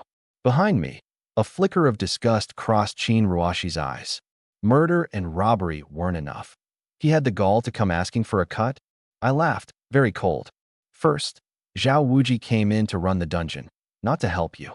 You killed him because he tried to take your things. It has nothing to do with me." Lu Chen's expression shifted. "Second, even if he'd gone to the second floor, I wouldn't have been worried. He couldn't even beat Zhou Ziyang. What makes you think he could beat me?" Third, I stepped forward, voice cold as ice. "What exactly are you, that you think you're entitled to ask me for anything?" He instinctively backed up 2 steps. The iron-armed monkey bristled, baring its fangs at me with a low growl. The tiger stepped out from behind me, slit pupils bearing down. The S-rank pressure crashed down like a mountain. The iron-armed monkey's growl cut off, its whole body trembling. D-rank against S-rank. Worlds apart. Lu Chen's fists clenched hard, knuckles cracking. "You really won't give me anything? You sniped my boss and still have the face to ask for a cut?" I stared at him. "Lu Chun, has Teacher Tang spoiled you into thinking the whole world owes you?" The words went into him like knives. Killing intent churned in his eyes, but in the end he didn't dare make a move. I wasn't Zhao Wuji. "Chinemo, you'll regret this." "Regret it." I smiled. "I'll be waiting." He turned and left, the iron-armed monkey trailing behind, glaring back at the tiger, full of resentment. Once he was far off, Qin Ruashi finally spoke. "He's changed. He didn't even blink when he killed. His heart's clouded by hatred," I said. "From heaven's favorite to a piece of trash everyone spits on, nobody could take that. People like that are the most dangerous. They'll do anything. Don't worry." She looked at the body on the ground. "I'll never deal with him. Neither do I want to." I looked toward the end of the passage. Too bad. We're bound to cross paths down the road. We walked out the tomb mouth. The setting sun burned the desert gold red. "Still teaming up in the future?" Qin Ruashi asked. "Depends." "On what?" "On whether you slow me down." The corner of her mouth ticked up in a rare little smile. "I won't." "Then we're good." Linjiang City, Zhao Estate. Zhao Tianhao stared at his son's mutilated, unrecognizable corpse, face an ugly gray. Two bodyguards knelt on the floor, trembling. By the time we got there, the young master was already. The killer was nowhere to be found. What use are you? He summoned an A-rank black water viper, which swallowed both men in a single gulp. Then he called for his trusted man, Zhaoda. Wuji was unruly, but he was still my son. Find out who killed him.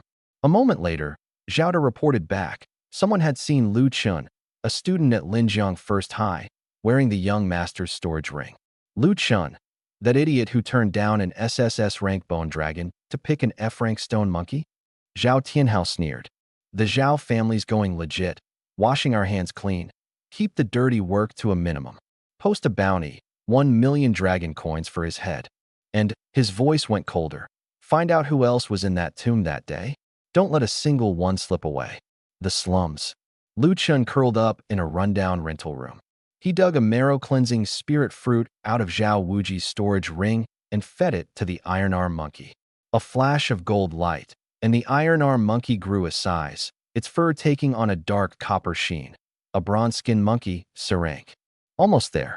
He stroked the bronze-skinned monkey's back, fire burning in his eyes. A few more levels, and I'll catch up to Chunmo's tiger.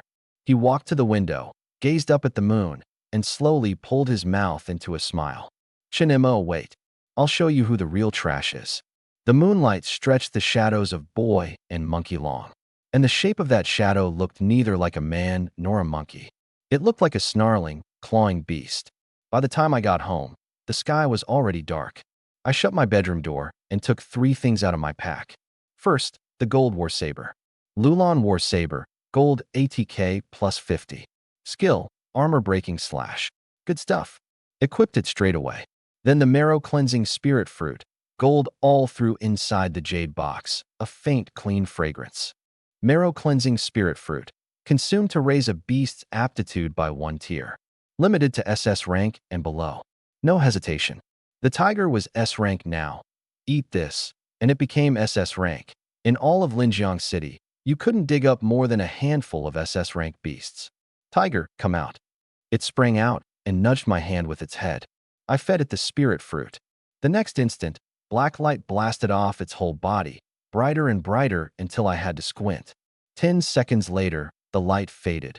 It had grown a size, for denser, fangs longer, its eyes shifting from ghostly green to dark gold. Shadow Demon Tiger, S rank, SS rank. I nodded, satisfied. The last item, the Een Tiger Talisman. A palm-sized black token, a fierce tiger on the front, the character for Een. Shadow, the dark, on the back, ice cold to the touch. Een Tiger Talisman. I turned it over and over and couldn't make out a thing. Lu Chun had gotten one in the original too, but its use was never explained. It just tied into some hidden storyline. System, what is this? Quest item. Its use can only be checked once the relevant quest is triggered. Fine. I put it away. For later. The next morning my comm rang first thing. Qin Ruashi. The Zhao family put out a wanted notice last night. 1 million for Lu Chen's life. Lu Chen's vanished. No surprise. What about Zhou Ziyang? I asked. I had a feeling the Zhao family wouldn't fixate on just one person. The Zhao family broke one of his arms. He insists Lu Chen framed him. The Zhao family was treating everyone who'd been in the tomb that day and crossed Zhao Wuji as a suspect. My stomach sank. Did the Zhao family check who was there that day? They did.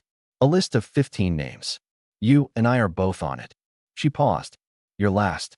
They're locked on Lu Chun and Zhou Ziyang right now and haven't noticed you yet. But be careful. The Zhao family won't let this go. Understood.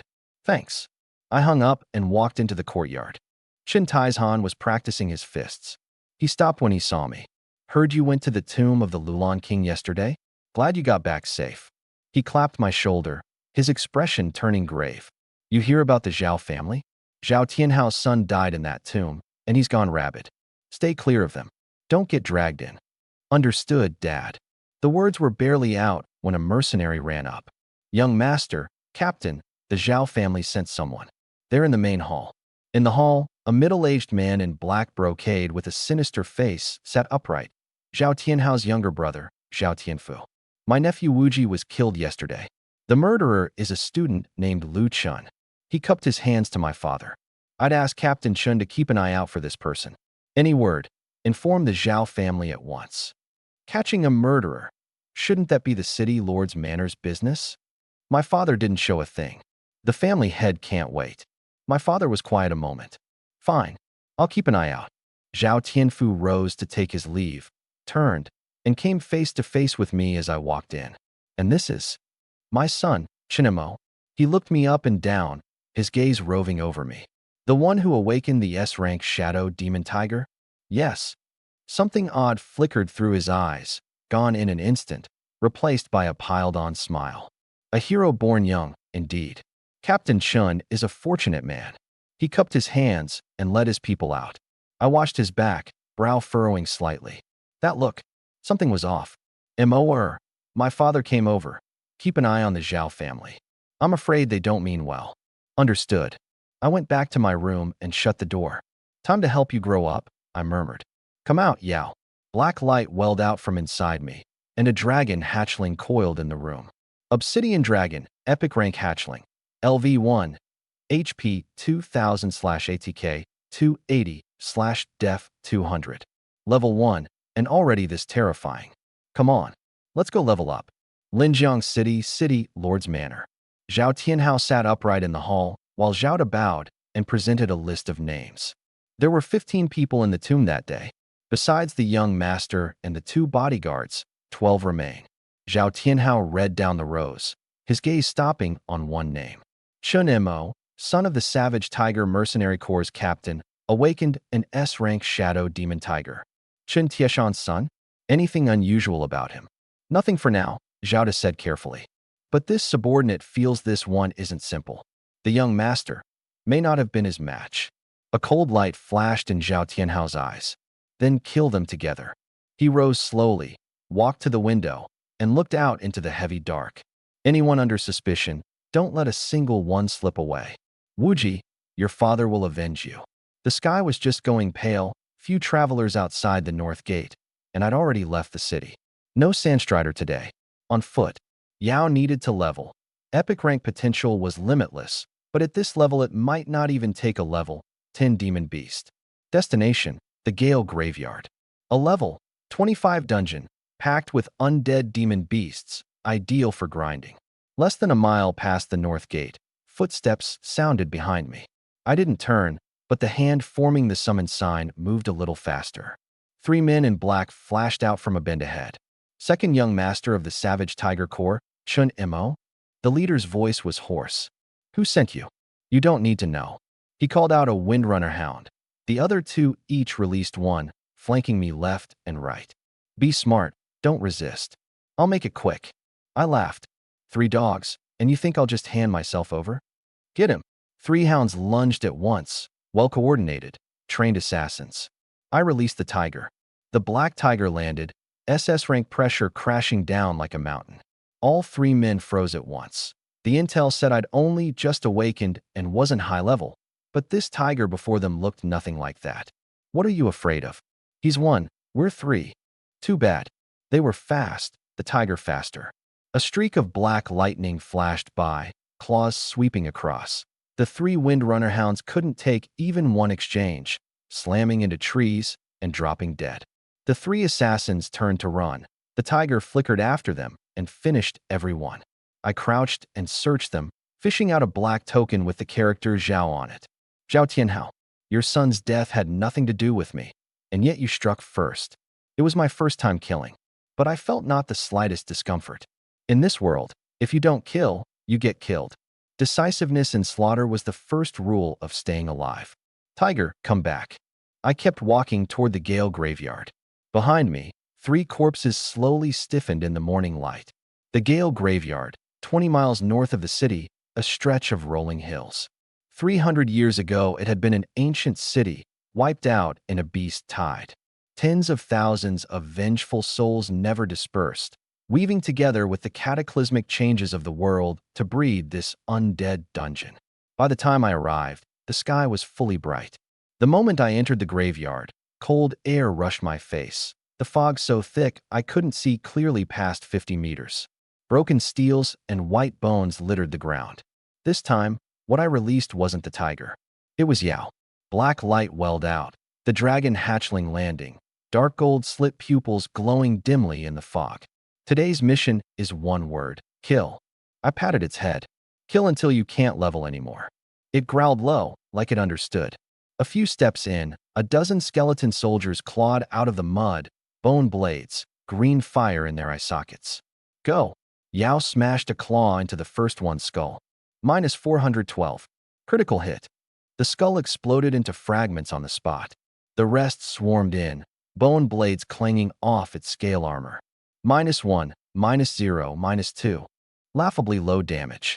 Yao didn't even bother dodging. It stood there and took them one a claw, like swatting flies. 30 seconds. 15 skeletons reduced to broken bone. This was epic rank defense. In under 3 hours, Yao hit level 10. Black light suddenly blasted off its body, burning like black flame, and 5 seconds later the light faded. It had grown a size, scale armor blacker and denser like a suit of black plate. Its eyes shifted from dark gold to pure gold, slit pupils like 2 golden blades. 2 small horns sprouted on its head, the shape of a dragon taking form. Obsidian Dragon, Epic Rank Hatchling, LV, 10, HP 4200/ATK, 500/Def, 380/SPD, 260. Level 10, 4200 HP, 500 attack. Those stats already overpowered the main beasts of plenty of second-stage tamers. Deeper in, the undead got fiercer. Zombie guards had thick hides. Yao specialized in punching through defense, a hole per claw. Ghost banshees could blink. One dragon's might, and they froze in place. Then a mouthful of black flame burned them to ash.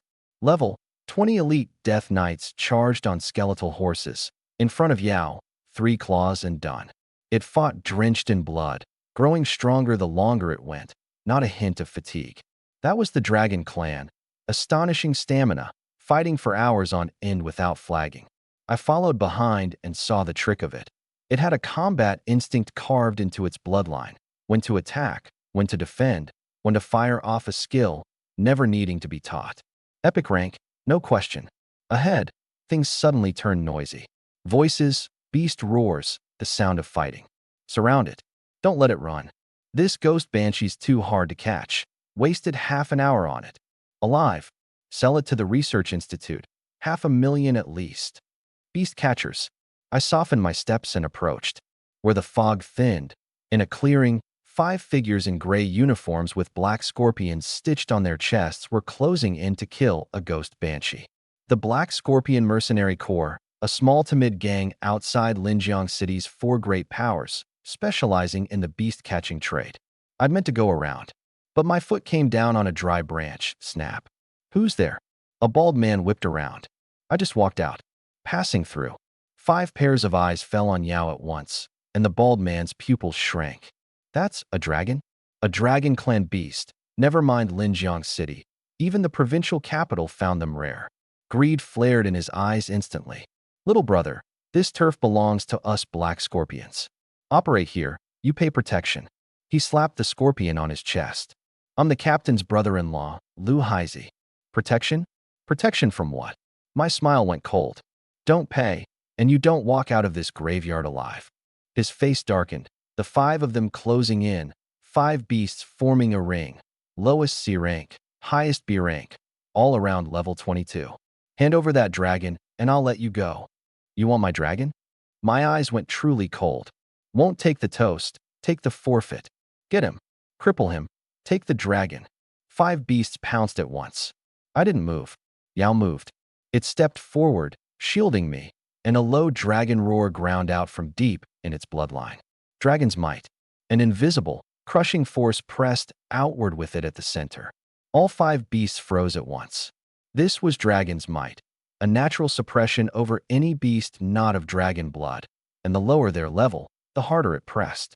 They were only level 22, in front of a dragon hatchling. They couldn't even form the thought of resistance. Impossible. Lu Haizi's face went bone white. I didn't give them time to react. Yao, black flame dragon breath. It opened its maw, black light kindling deep in its throat, and the next instant a torrent of black flame gushed out, the air warping where it passed, the soil fusing into glass. 5 beasts, swallowed by black flame in an instant. Killed times 5. Authority points plus 75. The 5 men stood frozen, the color drained from their faces. You killed my beast. My brother-in-law won't let this go. Lu Haizi's finger trembled. Then let him come. I waved a hand. Yao lunged. For mercenaries went down one after another, leaving only Lu Haizi, collapsed in the heap of corpses, dropping to his knees and kowtowing like a pestle pounding rice. I was blind. Spare me. I'll never dare again. I said nothing. Kicked him sprawling onto a dead tree where he coughed up blood. Yao. Black flame poured out. Lu Haizi didn't even get a scream out before he was ash. In the scorched earth, I dug out a storage ring that hadn't burned. A few 100,000 dragon coins, a couple of skill books, and a black token engraved with the character Zhao. The Zhao family again. So he hadn't just sent assassins. He'd bought off the Black Scorpion Mercenary Corps too. Zhao Tianhao. I pocketed the ring. You want to play? I'll play. Yao nuzzled my hand, like it was fishing for credit. Nicely done. Keep going. From dawn to dusk, hundreds of undead fell under Yao's claws. It climbed from level 10 all the way to level 18, and my points reached 3850. The comm rang my father. It'll be dark soon. Time to come back. Demon beasts double outside the city at night. On my way, I recalled Yao and walked out of the graveyard. At the north gate, a black off-road vehicle was parked. A woman in white stood beside it, long hair loose over her shoulders, early 20s, fine-featured. She spotted me, her eyes lighting up, and came forward. You're Chinemo? I stopped wary. Who are you? Lin Ruoshua. From the provincial capital. Came specifically for you. The provincial capital? For me? I don't know you. You don't know me. Her gaze dropped to my waist. But I know your beast. You have an obsidian dragon, don't you? My eyes went cold in an instant, my hands already forming the summon sign, ready to release the tiger any second. How do you know that? Relax, I mean no harm. She smiled and pulled out an ID. Provincial Military Research Institute, Dragon Clan Research Lab Associate Researcher. Embossed seal, photo, the real thing. What do you want with me? The obsidian dragon, she said. An epic rank beast. There aren't many in all of Dragon Nation. I want to record its growth data. How do you know I have it? That obsidian dragon. I placed it in the trial tower's hidden floor myself. She said it openly. It was meant to screen for a contractor. I never expected someone would actually reach the hidden floor and contract it. So you're here to take it back? Can't take it back. The contract's formed. It can't be undone. She shook her head. I only want to keep studying it. She handed me a Dragon Beast Research Cooperation Agreement stamped with a military seal. A researcher, with the tamer's own consent, conducts long-term observation and recording, may not interfere with his life or combat, and may not demand the contract be dissolved for any reason. I read it through and handed it back. Terms. No terms. You live as usual. I record now and then, and I'll never harm it. I thought it over. This dragon drew too much attention. The Black Scorpions had locked onto me today already. Having a military person around could at least deter the small fry. Fine, but I have 3 conditions. Go ahead. 1. You don't interfere with any of my decisions, combat included. 2. You don't leak any of my information, not even to the military. 3. The day I ask you for help, you can't refuse. She arched a brow. That third one's a bit much. You don't have to agree. Then neither do I. She laughed and held out a hand. Deal. Pleasure working with you. I shook it. Pleasure. 16. She looked me up and down. And less than 3 days after contracting an epic rank, you're already level 18. And your Shadow Demon Tiger, it's SS rank now too, isn't it? A chill ran through me. How do you know that? A guess. She smiled. You went to the tomb of the Lulan King, which happens to have a marrow-cleansing spirit fruit. With your ability, no way you came back empty-handed. Military intelligence. Impressive, all right. In the base's main hall, the moment my father saw me bring back a pretty girl, he froze. Dad. Lin Ruoshua, a military researcher from the provincial capital. She studies Dragon Clan beasts. Dragon Clan? Moer, you have a dragon? I released Yao. Black lights swept open and the dragon hatchling appeared in the hall, a low growl dropping the temperature several degrees. My father shot to his feet, pupils shrinking. Is this a dragon? An obsidian dragon. Epic rank. Lin Ruoxue added a line. You couldn't find more than a handful in all of Dragon Nation. My father's face shifted again and again. He drew a breath and sat. When did you contract it? The trial tower's hidden floor. I meant to mention it later, but I got marked at the Gale graveyard today and nearly had it stolen. Who dares steal my son's beast? He slammed the table. The Black Scorpion Mercenary Corps, 5 of them. Already dead. I killed them. He blinked, then roared with laughter. Well killed. Anyone who moves on my son deserves to die. He came over and clapped my shoulder. Moer, you've grown up. Your father can rest easy. Then he carefully checked Lin Ruoxue's ID, seal, and anti-forgery marks, his manner warming a few degrees, and ran through the confidentiality reminders again. Lin Ruoxue agreed with a smile. That night, my father arranged a guest room for her. Back in my room, Yao sprawled at my feet, rubbing against my leg. From today, there'll be a woman watching you every day. Don't be tense, she won't hurt you. It growled low, like saying got it. I lay down and stared at the ceiling. The Zhao family wouldn't let this go. Neither would the Black Scorpions.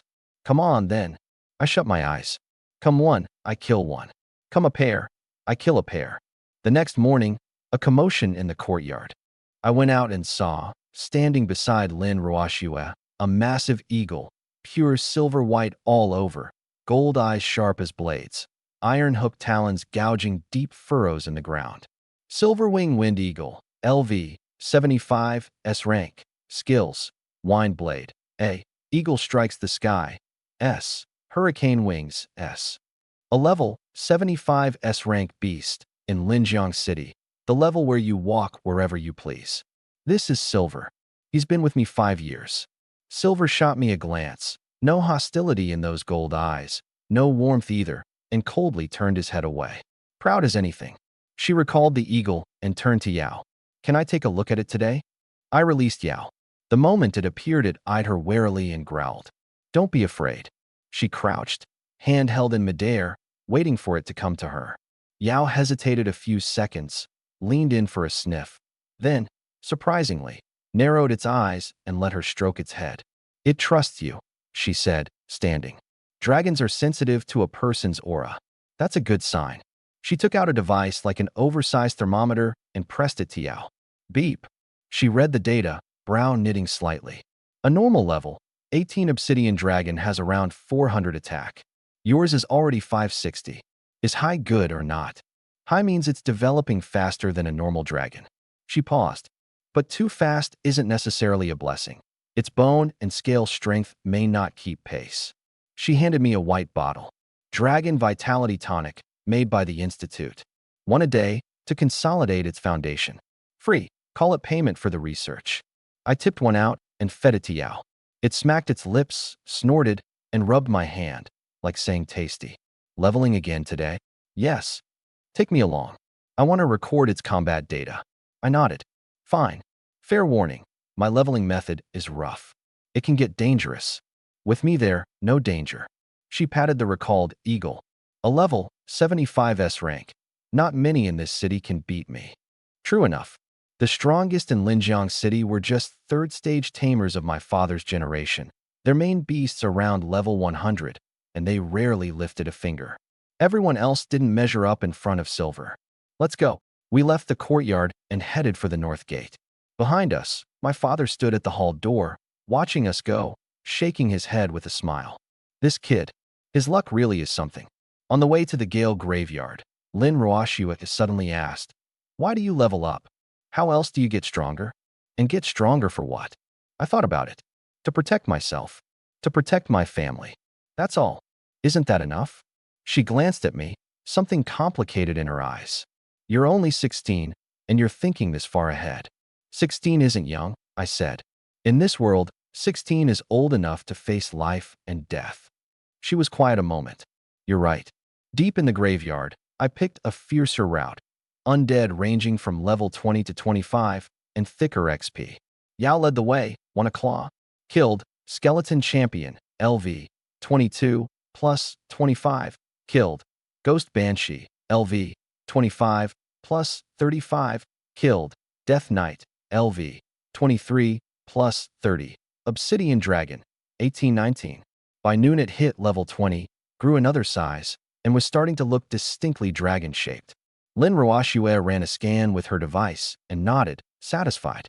Bone and scale strength kept pace with the attack growth. The tonic's working.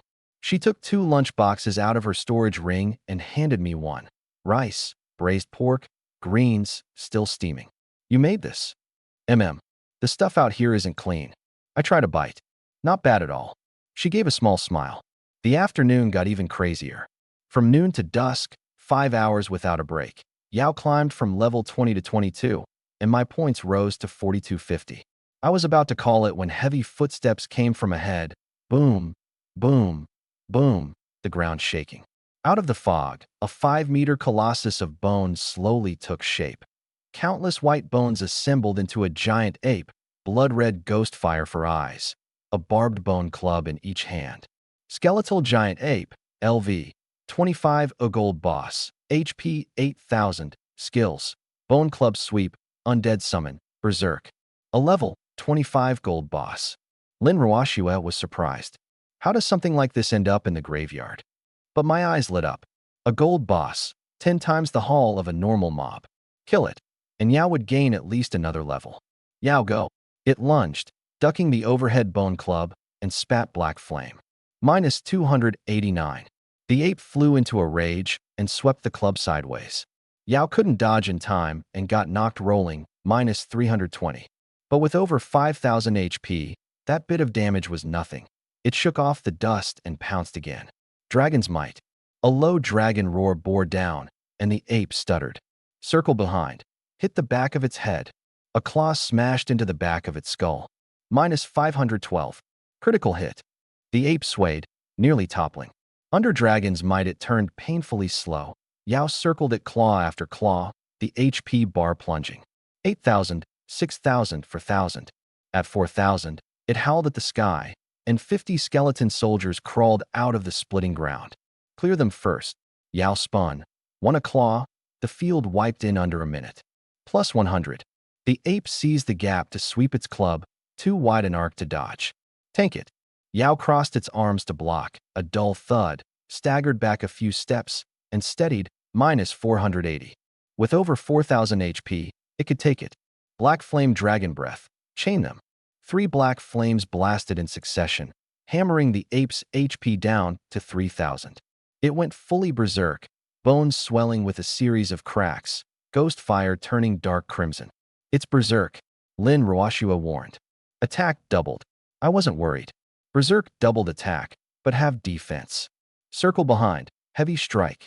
Black light gathered at its claw tip. One claw smashed into the back of the ape's head. Minus 1,024. Critical hit.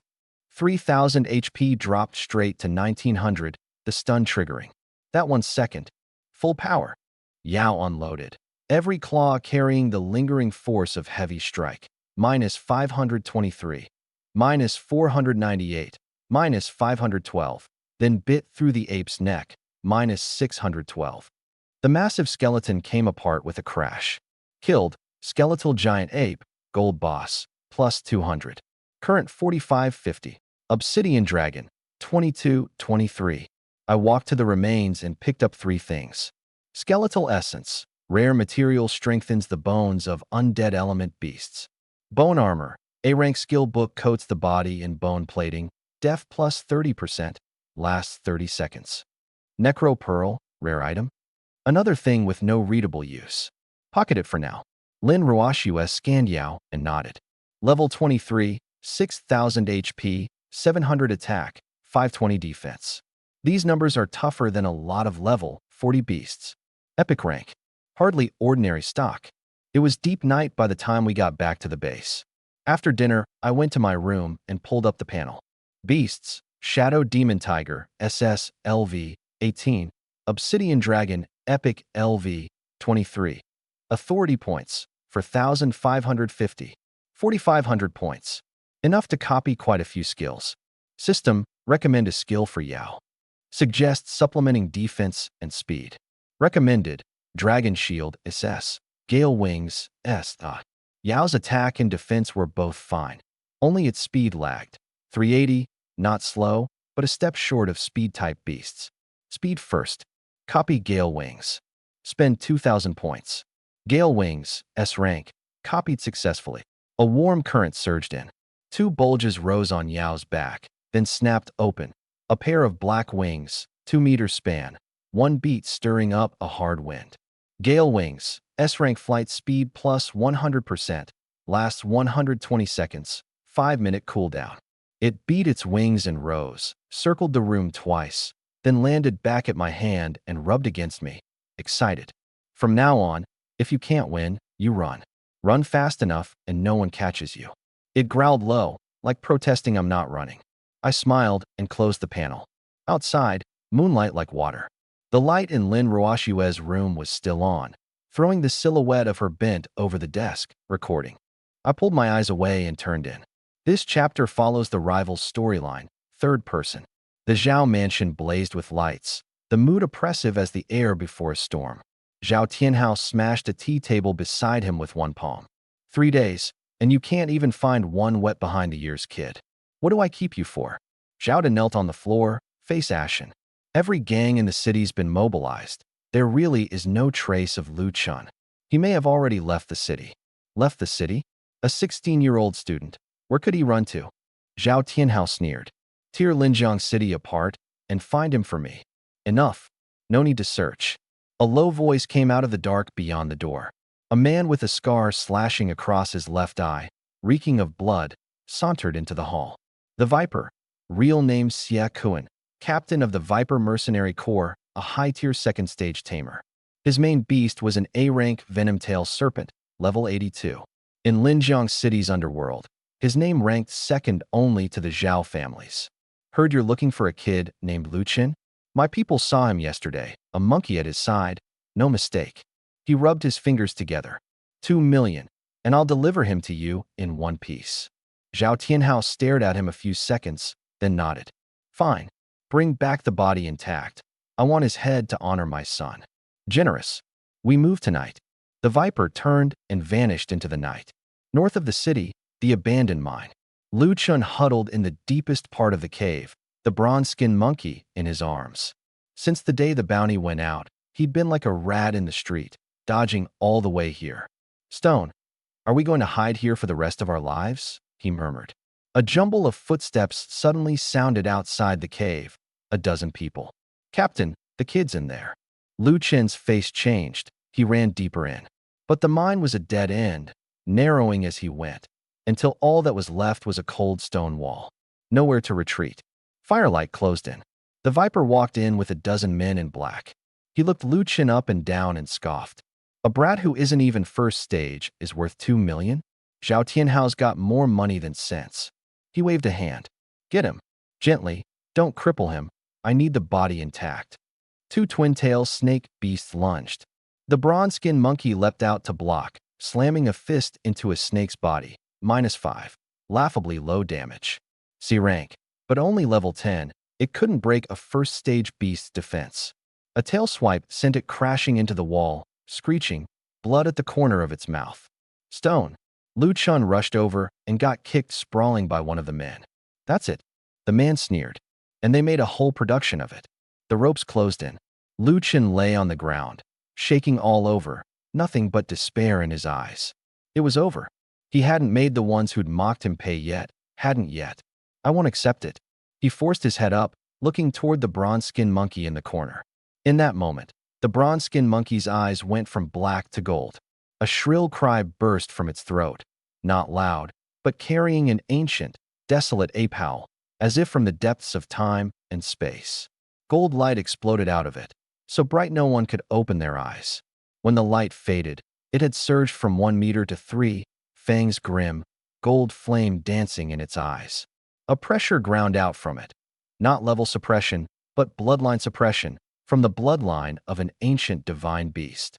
Every beast in the cave dropped flat to the ground, trembling, not daring even to raise its head. The Viper's face changed drastically.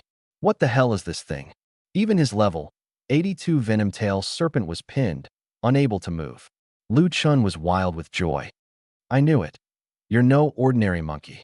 The bronze-skinned monkey looked back at him, eyes full of warmth, then turned to the Viper, instantly cold. It became a green blur and punched clean through the twin-tail snake that had kicked Lu Chun. Minus 2,545. One hit, dead. The cave's twin-tail snakes swarmed it and were blown apart one by one. With the beasts cleared, it turned on the men in black, one a punch, the lot of them down in a blink. Gritting his teeth, the viper released his level 82 venom tail serpent. But the bloodline awakened bronze-skin monkey's momentum was so fierce, it actually fought the serpent to a standstill. The child of destiny, living up to the name.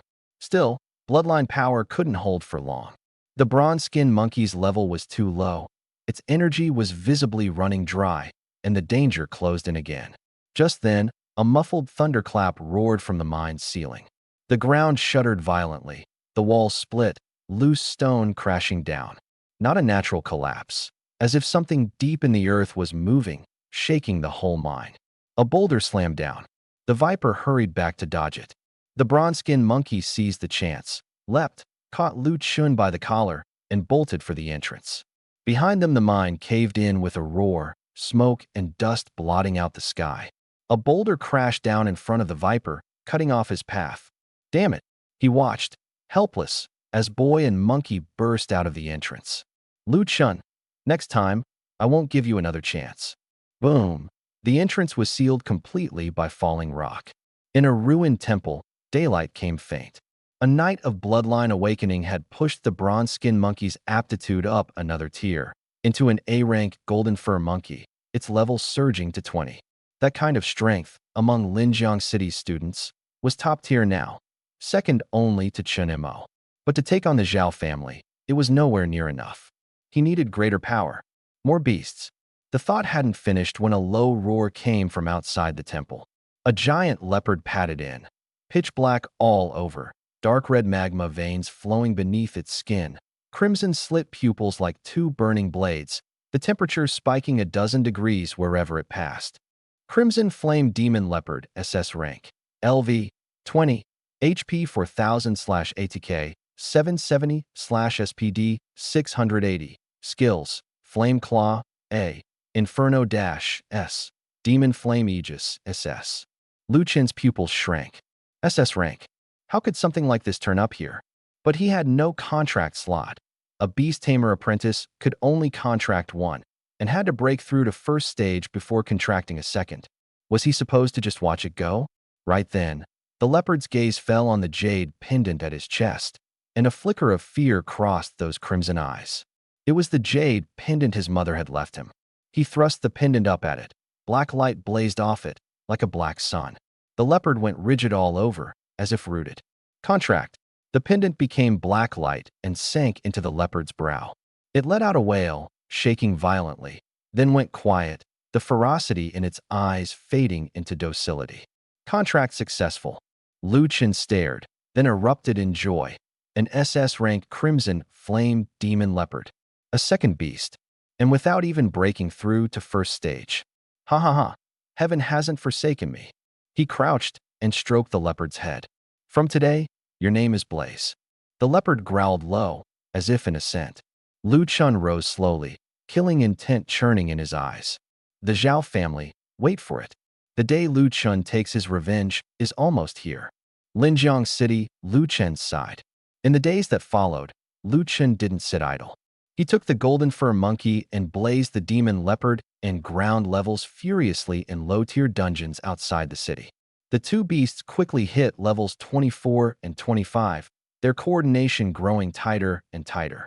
His strength multiplied several times over. But he didn't rush his revenge. He was waiting for an opening. On the fifth day, it came. He learned that the Zhao family had stockpiled tens of millions in supplies at a warehouse north of the city, guarded by no more than a first-stage steward and 20 guards. That night, he slipped in. Blaze caved in the steward's skull with one claw. The golden fur monkey waded into the guards, one a punch, all 20 down in under a minute. Blaze, burn it. Black flames swallowed the warehouse. Tens of millions in supplies turned to ash in moments. Day 6, a gambling house in the south of the city. Day 7, a mine in the west. 3 days, 3 properties, over 100 guards, tens of millions in supplies, all reduced to ashes. The whole of Linjiang City was shaken. In the Zhao family hall, Zhao Tianhao smashed everything within reach. Where's the Viper? Didn't he say he'd handle it himself? Captain Viper took a wound. Zhao quavered. He says that monkey of Lu Qin's is uncanny. It erupts out of nowhere. Even his level 82 Venom Tail Serpent couldn't pin it down. A 16-year-old brat, and he can turn the world upside down? Madness rolled in Zhao Tianhao's eyes. Gather everyone. I'll go kill him myself. But Lu Qin gave him no chance. After hitting the 3 Zhao properties, he turned his blade on the next name, Zhou Ziheng. At the end of the school day, at the school gate, Zhou Ziheng was bowing and scraping to flatter Su Yuro when a cold figure walked over. Lu Chun, all in black, killing intent dense, a beast on either side, 1 gold, 1 black. Zhou Ziheng went bone white.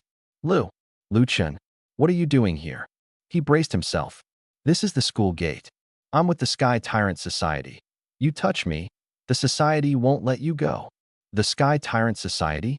Lu Chun smiled. Zhao Wuji said the same thing. Then he died. Zhou Ziheng's legs shook. Su Yuro ducked behind him, squeezing out a line. Lu Chun, we used to be so close. Close. Disgust filled Lu Chen's eyes. You were good to me because you thought I was a prodigy. I picked the stone monkey, and you dropped me the same day. Bitch. He waved a hand. The golden fur monkey lunged at the 3 lackeys, one a punch, ribs cracking, dropping them howling. Blaze flipped Zhou Ziheng away with 1 claw, then ripped open Su Yuro's back with another, the 2 of them screaming as they rolled in their own blood. This is just a lesson. Lu Qin looked down at them. Cross me again, and it's the end. He turned and left. The street was dead silent. Outside the city, Chen Mo's sighed. I was leveling. Obsidian Dragon at 30, Tiger at 29.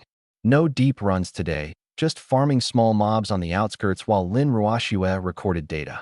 The comm rang, Qin Ruoxi. Lu Chen surfaced. He badly wounded Zhou Ziheng and Su Yuro in the south of the city. They're not dead. I frowned. That growth rate, the child of destiny. All right. What happened? Lin Ruoxue came over. A student from our school contracted a second beast, an SS rank Crimson Flame Demon Leopard. He's out taking revenge everywhere. Her brow knit too. An SS rank Crimson Flame Demon Leopard? There aren't many in the whole of Jiangnan province. Where did he get it? No idea. But this one's already lost it. Extremely dangerous. You know where he is? No. I looked into the distance. But I have a feeling he'll come find me himself. Sure enough, that very afternoon, he came. A black figure walked down the slope, stopping step by step in front of me. Chinemo. His voice was so calm it sent a chill up the spine. You were a hard man to find. You and I aren't close. I dusted off my clothes. What do you want with me? You sniped my boss at the tomb of the Lulan King. And you're the one who tipped off the Zhao family that I killed Zhao Wuji, aren't you? First, I found and killed that boss myself. How do you have the face to say I sniped it? Second, I've no interest in tipping anyone off. Zhao Wuji's death was most likely your own slip. Excuses. He sneered. Today, whatever you say, you die. The golden fur monkey and Blaze the demon leopard stepped out of his beast space. 1 gold, 1 black, growling low. He stood behind the 2 beasts, brimming with confidence. A rank plus SS rank. He didn't believe he couldn't beat 1 S rank tiger. Chinemo, last chance, he said. Kowtow and apologize, and I'll spare your life. I looked at him like I was looking at a fool. You kill a few flunkies, contract 1 SS rank, and you think you're invincible? I shook my head. Too naive. I released the tiger. The black tiger landed, the ground trembling. The level, 29 SS rank tiger was a size bigger than before, its slit pupils bearing down, pressure like a mountain. The golden fur monkey flinched. Blaze the demon leopard backed up, half a step. Lu Chen's face changed. Your tiger evolved too? Guessed right, I said. But today, I won't be using it. I released Yao as well.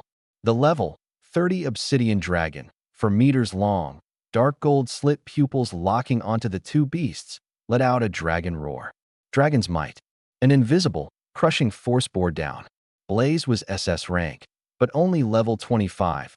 It couldn't withstand a level 30 obsidian dragon's might, and within seconds its legs went weak and its eyes filled with fear. The golden fur monkey, A rank against an epic rank, didn't dare even move. Lu Chun went utterly white. This is a dragon? A genuine obsidian dragon, I said. Didn't you want me on my knees? Come on, fight my dragon. Win, and my life is yours. Lose, and don't blame me for being unkind. So what if you have a dragon? Stone, blaze, go. Under dragon's might, the two beasts had lost 30 to 50% of their speed. Yao couldn't be bothered to move. One claw, in place. Minus 1,178. The golden fur monkey was swatted into a tree, half its HP gone in one blow. Blaze the demon leopard lunged from the side, a claw raking the dragon's body. Minus 39. The scale armor was too thick. It couldn't even break the defense. Yao tilted its head, and a torrent of black flame dragon breath swept out. Blaze couldn't dodge in time and was swallowed by the black flame. Minus 923. It dropped screaming, convulsing endlessly. The two beasts couldn't survive a single exchange in front of the obsidian dragon. Impossible. This is impossible. Nothing's impossible. I walked up to him. Lu Chun, you think you're the only one who gets lucky breaks? The only one whose beasts evolve? You take yourself far too seriously. I waved a hand. Yao opened its maw, black flames surging at Lu Chun again. He shut his eyes in despair. Just then, the golden fur monkey let out a shrill cry, gold light exploding inside it, brighter than in the mine, forming into a golden dome that wrapped Lu Chun and both beasts. The black flame struck the dome and was actually held back. The gold light burst, scattering into countless motes. When the dome cleared, man and beasts were gone. Only a scorched black crater remained. Lin Roashua came over quickly, crouched at the crater's edge, touched the ground, her expression grave. Spatial teleport. An ancient divine beast's bloodline ability. It can send its master to safety in an instant. She paused. That golden fur monkey has the bloodline of an ancient divine beast sealed inside, at extremely high concentration. That teleport just now, that was bloodline awakening. I know. I looked in the direction he'd vanished, my gaze cold as iron. Next time we meet, I won't give him another chance. Whatever protagonist halo he's got, I'll kill him with my own hands. 100 miles away, the gold light faded, and Lu Chun and his two beasts dropped into the brush of a barren mountainside, drenched in blood, barely clinging to life. Survived again. His voice was hoarse, full of lingering fear. Chinemo was too strong. A level 30 obsidian dragon, his golden fur monkey and Blaze the demon leopard couldn't take even one exchange. Chinemo, just wait. He gritted his teeth, venom dripping from his eyes. Today's humiliation, I'll repay tenfold, 100-fold. Back at the base, my father sat in the main hall waiting for me, a pot of long cold tea before him. You're back. He gave me a once-over, confirmed I wasn't hurt, and only then let out a breath. Heard Lu Chun came for you today? You fought. We fought. Win. Won. The tension in his face dissolved in an instant, and he clapped my shoulder hard enough to knock me sideways. Good. Worthy of being Chun Tieshan's son. The grin lasted only seconds before it sank again. This Lu Chun is no simple matter. The Zhao family put $1 million bounty on his head, and not only did he survive, he wiped out 3 of their properties. People like that, either don't provoke them, or once you do, pull them out by the roots. Dad, I understand. I looked at him. I want to attempt first stage. His brow furrowed. First stage? You've only been awakened a few days? The tiger's level 29, Yao's level 30. The levels are there. He was quiet a long while, then sighed and pulled a dark gold token from his robe, the character for stage on the front, a soaring dragon on the back, warm and smooth in the hand. First stage assessment token. I prepared it for you long ago, just waiting for you to ask. He waved a hand and turned to walk inside, took 2 steps and stopped, not looking back. MOR first stage assessments have a 30% death rate. Be careful. Understood, Dad. Back in my room, Lin Roashua was already there, a pile of documents spread on the table. Got the token? You heard the whole thing. I sat down.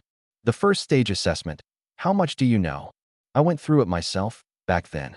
She pulled out a map and spread it. The first stage assessment, full name Beast Tamer Qualification Certification, run by the association once a month. Linjiang City's testing site is the Misty Swamp, a level 30 dungeon. The task is usually to kill a level 30 elite mob. Hard. For an ordinary apprentice, very hard. She looked up. For you, not hard. Your obsidian dragon is level 30, but its real combat power already rivals level 40 to 50. But her tone went serious. The Misty Swamp is a no-fly zone. Any flight-type beast that goes and can't get airborne. So Yao's wings are just decoration. Also, most of the mobs in there carry deadly poison. Be careful. No fly. The original did have that setting. I'd almost forgotten. Understood. I'll come with you tomorrow to record data. She said it like it was a given. With me there. If something goes wrong, I can still save your life. I didn't refuse. With the Silverwing Wind Eagle around, it was indeed safer. 7 o'clock, City Gate. After she left, I pulled up the panel. Authority points for 1,550. I'd spent some these past few days, copied Gale Wings for Yao, and a skill called Shadow Fade for the Tiger. Shadow Fade. S rank instantly fade into shadow. Immune to physical attacks. Lasts 3 seconds, 1 minute cooldown. A lifesaver. Next target, Dragon Shield, an SS rank defensive skill, 5,000 points, coats the dragon's body in a shield that absorbs 5,000 damage. With it, level 30 Yao would be truly unbeatable. It could fight, tank, and run, no weakness at all. I lay down, the original's plot flashing through my mind like a revolving lantern. By the plot, Lu Chun, hunted by the Zhao family, would flee into the barren mountains and discover an ancient ruin, gaining an epic rank treasure and another power surge. One of his most important early windfalls. Too bad the original never said where. I stared at the ceiling. And that thing, he's probably already taken it. I'd guessed right. 100 miles away, barren mountains. Lu Chun leaned against a tree nursing his wounds. The golden fur monkey and Blaze the demon leopard, fed medicine, slowly recovered. He'd just risen when his foot came down, crack, on a half-buried stone slab carved with ancient runes that glowed faintly. He dug away the soil. Beneath it was a narrow stone stair descending into the dark. An ancient air welled up. A hidden dungeon. His eyes lit up. A hidden dungeon meant fortune, meant treasure. He scooped up the golden fur monkey, brought Blaze, and walked down. The stair wound on. It took 10 minutes to reach the bottom. An underground space 1,000 square meters wide. The walls covered in murals of an ancient war between humans and demons. On a stone platform at the center, a white jade box lay quietly. He opened it. Inside was a fist-sized gold pearl, its patterns like ancient script, gold light flowing within, as if alive. Ancient Dragon Pearl, epic rank treasure raises a Dragon Clan beast's aptitude by 1 tier and unlocks a hidden skill. Lu Chin's pupils shrank. A Dragon Clan beast? He didn't have a dragon. But the next instant, he smiled. I don't. But Chinemo does. Cold, killing intent crept into his eyes. Once I take that obsidian dragon from him, I'll use this pearl to change its aptitude, and it'll be mine. He searched the chamber further and turned up several A rank and above skill books, a pile of rare materials, and a black token engraved with the character Dragon. Dragon Clan token opens the entrance to the Dragon Clan's ruins. Good things, all good things. He pocketed everything. Chinemo, once I've digested all this, it's the day you die. His figure melted into the moonlight. The next morning, North Gate. Lin Roashue had already arrived. In black combat gear, high ponytail, a short blade at her waist, the Silverwing Wind Eagle shrunk to a small ball crouched on her shoulder. Morning. That's all you brought. It's enough. She handed me a palm-sized compass. The Misty Swamp's 40 kilometers west of the city. This is a map compass. The red dot is you, the blue dot is the target. An hour and a half later, a wall of gray fog rose on the horizon, and beneath it stretched a boundless swamp, the muddy water murky, the stench sharp. Misty Swamp, entrance. I'll wait out here, she said. If I go in, I'll taint the assessment record. The association monitors it, and if they catch outside help, your results voided. She patted my shoulder and handed me a white jade tablet engraved with the character Rescue. If you're in danger, crush it, and I'll come in at once. Understood. I stepped into the fog. The fog was thicker than outside. I couldn't see a thing past 20 meters.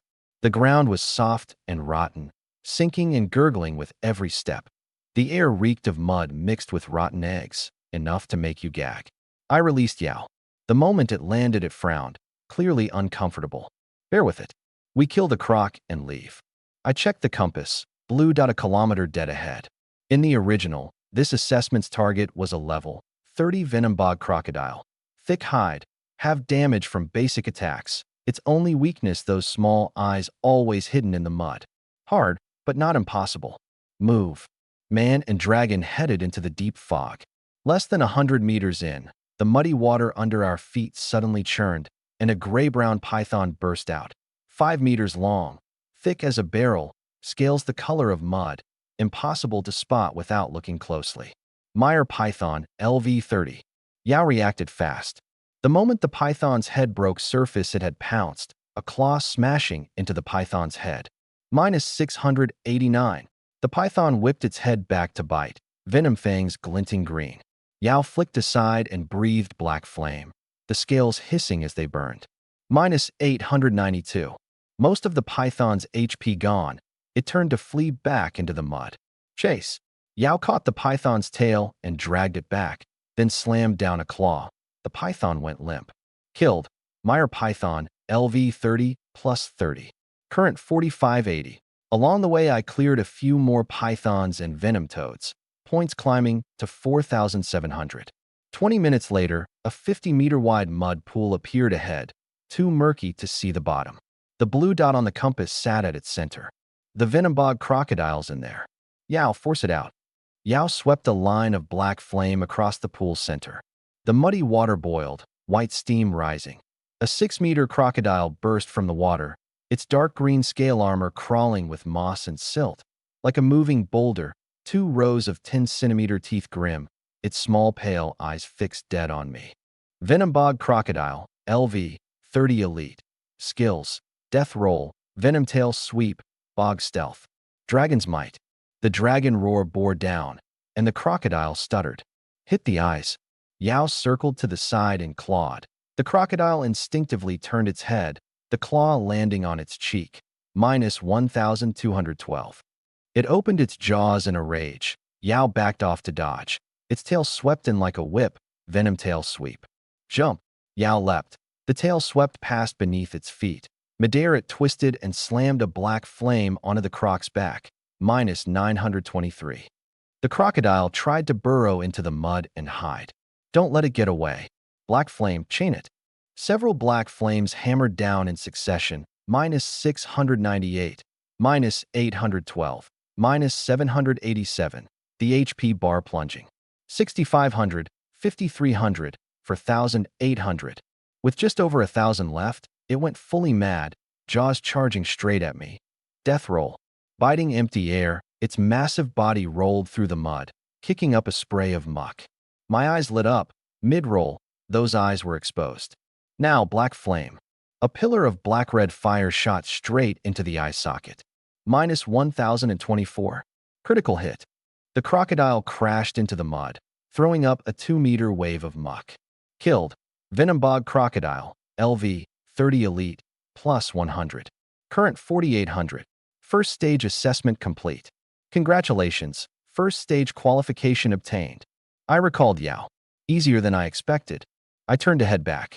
But barely 100 meters out, a figure stood in the fog.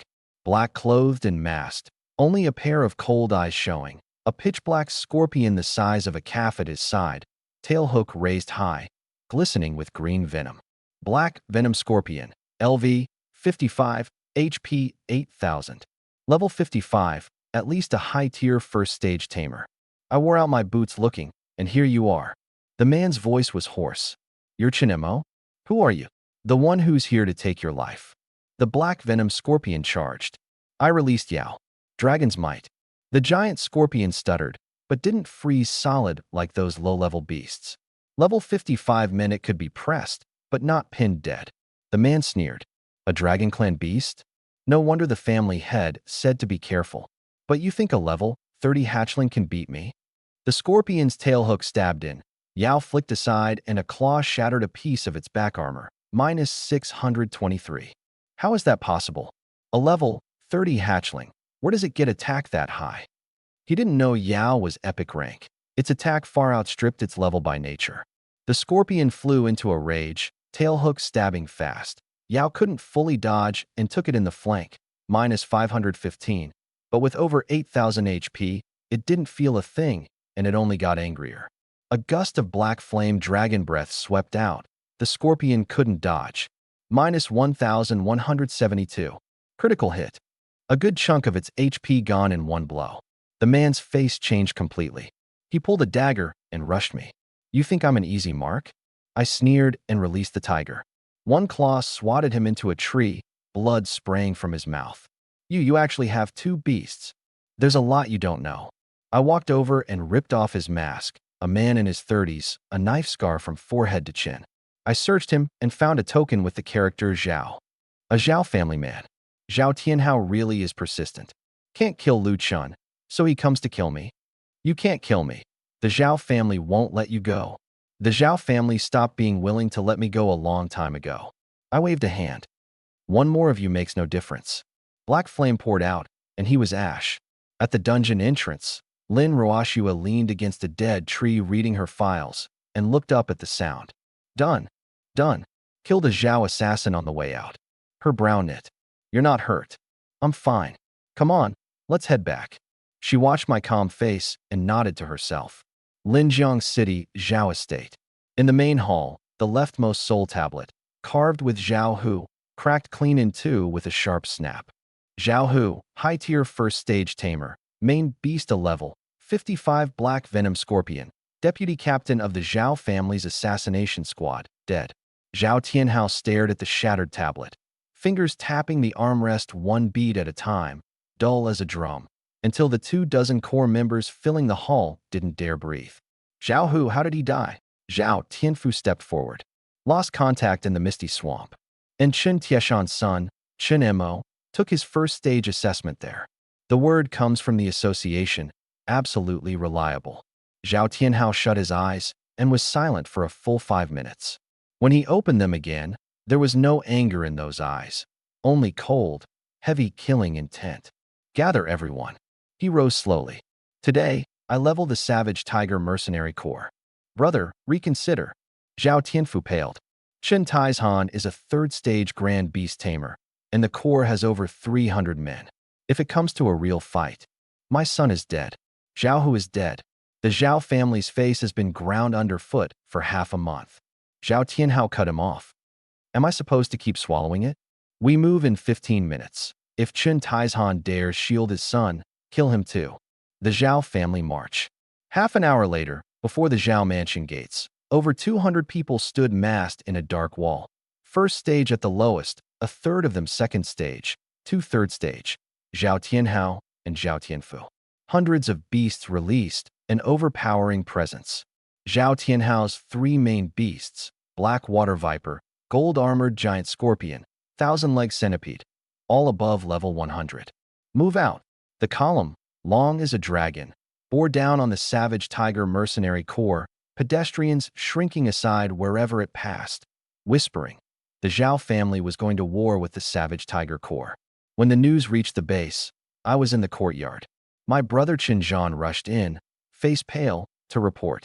But my father just set his teacup down on the table and narrowed his eyes. That old bastard Zhao Tianhao. I hadn't even gone to find him. And here he comes delivering himself to my door. Dad, what do we do? Afraid of him? My father sneered as he rose, walked to the center of the courtyard, and let out a long roar at the sky. Savage Tiger Mercenary Corps, all hands, assemble. The roar was like a tiger's cry through the mountain woods, shaking the leaves all over the courtyard. In under 15 minutes, over 200 men poured in from all directions and fell into ranks. The lowest among them was mid-tier first stage, but unlike the Zhao family, they carried a killing intent honed by a life of licking blood off the blade, thick enough to choke on. My father stepped up onto the stair, his gaze sweeping the crowd. Zhao Tianhao's brought over 200 men, and he's come for a person. He's come for my son, Chen Mo. Why?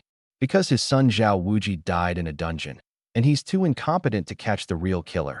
So he wants to pin it on my son. You tell me, do I hand him over? No.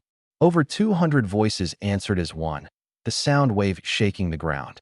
Good. My father slammed a palm into a stone pillar, splitting it with a crack. Today, the Zhao family learns the savage tiger core is no easy target. In that moment, standing in the crowd, watching my usually grinning, easygoing father, I felt for the first time the weight of those two words, the captain. Outside the gate, the two forces faced off, one spark from ignition. Zhao Tianhao stood at the front of his line. Chen Taizhan, I've come to talk with you about your son. I suspect he's tied to my son's death, and I'm taking him back for questioning. Questioning? My father sneered. Take him away, and would he come back alive? You want an investigation? Go file a report at the city lord's manor. Hauling people off on your own. You think Linjiang City belongs to the Zhao family? Zhao Tianhao's face darkened. So you're dead set on shielding him? I shield my son. That's only natural. My father stepped forward, and a silver moon demon tiger padded out from behind him, a tiger's roar shaking the heavens.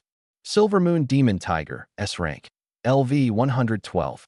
Zhao Tianhao said no more and waved his hand, releasing the gold-armored giant scorpion. A golden colossus landed, shaking the ground, pincers like guillotines, tailhook glistening with purple venom. Two level, 100-plus beasts stood off, and the sheer pressure alone drove the surrounding first-stage tamers stumbling back, faces white. Zhao Tianhao swept his hand down. The gold-armored giant scorpion erupted, its 5-meter bulk charging my father like a golden tank, pincers spread to crush his head. The silver moon demon tiger became silver-white lightning to meet it, a claw smashing into the pincer. Clang. Sparks flew. The tail hook stabbed in like a viper. The tiger flicked aside, the hook driving into the ground, corroding a deep, hissing, smoking pit. The two beasts traded blows, one fast and relentless, one heavy-armored and vicious, and proved evenly matched. Silver moon slash. The tiger's right claw gathered a silver moon, sweeping out a blade of light. Gold armor body. A gold shell rose around the scorpion, taking the blow head-on. Zhao Tianhao's brow nodded. He'd thought he could crush them easily. He never expected to fight this long with neither able to overcome the other. Chen Taizhan, you really do have some skill. Obviously, my father sneered. You think 30 years making my name in Linjiang City were for nothing?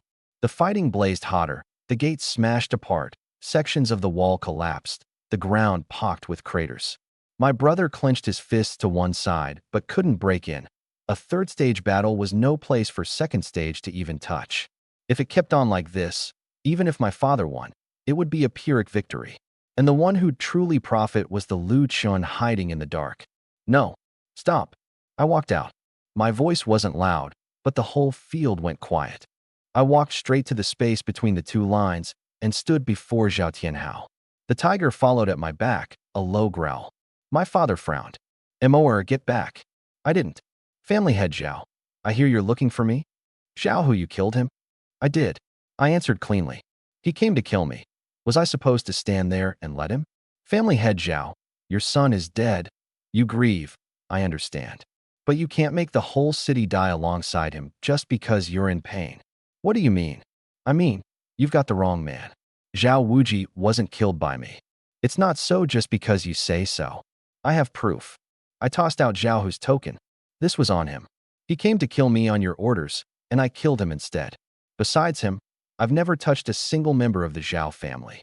Zhao Tianhao gripped the token, silent a few seconds. And Lu Chun, some say you and he are in this together. I laughed. Quite the opposite. He and I are enemies. He sniped my boss at the tomb of the Lulan King, and I drove him off. Then he came for revenge, and I nearly beat him to death. Would a man like that be in league with me? Then swear it. Zhao Tianhao stared at me. Swear a binding oath that Zhao Wuji's death has nothing to do with you. My eyes went cold. In this world, oaths carried weight. Swear falsely, and at the least your fortune suffered. At worst, calamity struck on the spot. He wanted to test me against the heavenly way. Fine by me. I raised my right hand. I, Chen Mo, swear before heaven, Zhao Wuji's death has nothing to do with me. I did not take part, did not direct it, did not assist, did not shelter the killer. If these are false words, let heaven strike me down. The oath spoken, the vast sky stayed calm. The heavenly way gave no response. Because what I'd said was true. Zhao Tianhao stared at that placid sky, his face shifting again and again, and at last recalled the gold-armored giant scorpion. Fine. Today I'll trust you once. His tone turned. But someone saw you at the tomb of the Lulan king that day. Lu Chen, was he there? He was. Did he kill my son? He did, I said. My classmate and I saw it with our own eyes. At this point, I had no reason to keep covering for him. Zhao Tianhao nodded. Today's business ends here. Move out.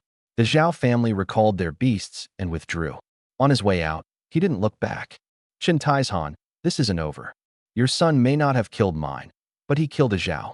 That debt, I'll come to collect, sooner or later. Anytime. My father sneered. The column vanished down the end of the street. My father clapped my shoulder. Well done. I smiled, but the smile was thin. Dad, the Zhao family won't let this go.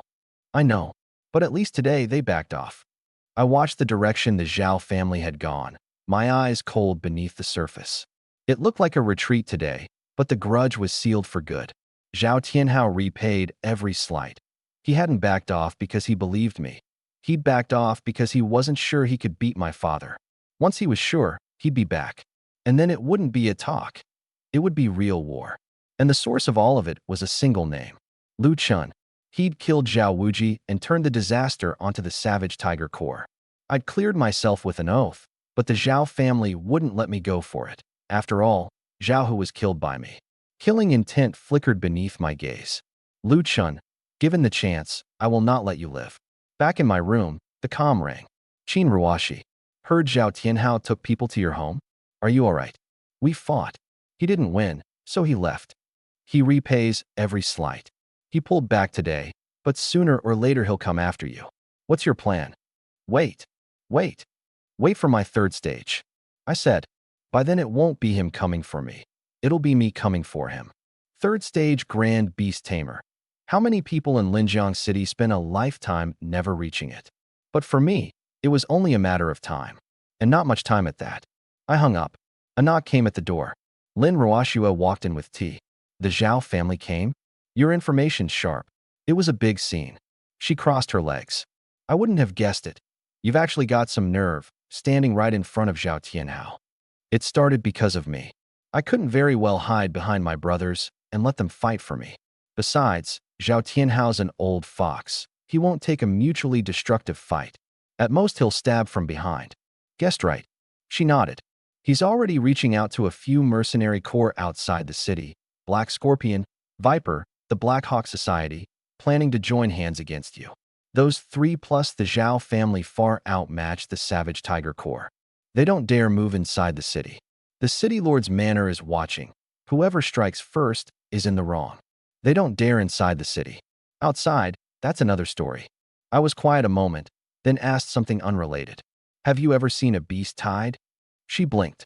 A small one in the provincial capital 3 years ago. A few thousand demon beasts, over 100 tamers dead. A few thousand. I shook my head. I'm talking about tens of thousands. Her face changed. Tens of thousands? That'd take a mid-sized dungeon collapsing. There's no mid-sized dungeon near Linjiang City. There isn't now? But what if there's an anomaly? An anomaly? How could there be? I walked to the window. I had a dream recently. Dreamed something went wrong with the Gloomwood Forest dungeon outside the city. The demon beasts inside pouring out. Tens of thousands of them. Surging at Linjiang City. She thought I was joking. You're going off a dream? Sometimes a dream is truer than reality. I turned to look at her. You have channels in the military. Check for me. Has there been anything unusual with the Gloomwood Forest dungeon lately?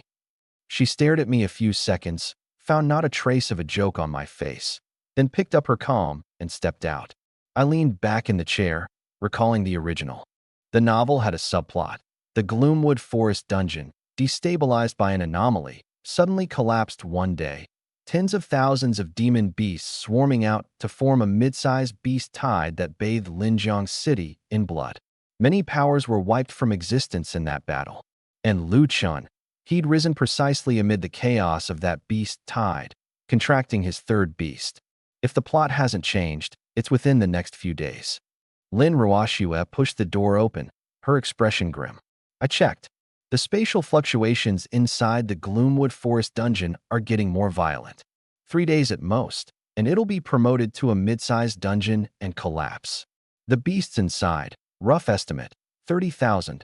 Lowest level 20, highest. Level 110. Level 110. A peak third stage beast. In all of Linjiang City, the tamers who could handle it could be counted on one hand.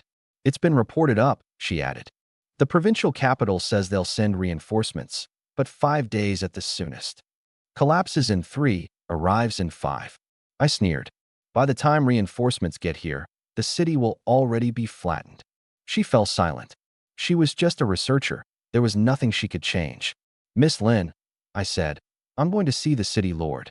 I can tell him not just that a beast tide is coming, but which routes it'll come from and roughly when it'll arrive. How would you know that? My shadow demon tiger has a skill called shadow sense. It can sense the auras and movements of demon beasts within 10 miles. A lie, obviously. I needed a plausible shell to dress up what I'd read in the original. She stared at me, but in the end didn't press. She probably sensed, dimly, that this 16-year-old hid far too many secrets. The next morning, the city lord's manor. The study was lined with books on 3 sides, and behind a large rosewood desk sat a middle-aged man in a blue robe, hair flecked with gray, a refined, schoolmasterly look about him. But I knew he was no simple man. Xin Wanshan, city lord of Linjiang, peak third stage, his main beast a level 115S rank golden-winged rock, the strongest in the city. You're Chinemo? Chen Tieshan's son. He set down his brush. Hear about the Gloomwood Forest? How do you know? I have a friend in the military. That Lin Ruoxue girl. He smiled. She trusts you, it seems. Out with it. What intelligence? I spread a terrain map of Linjiang City's surroundings on the desk, my finger landing on the forest in the lower right.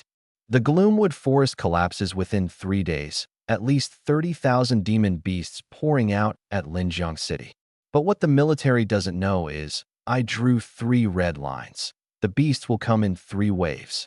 His eyes narrowed. How do you know? The shadow demon tiger's shadow sense.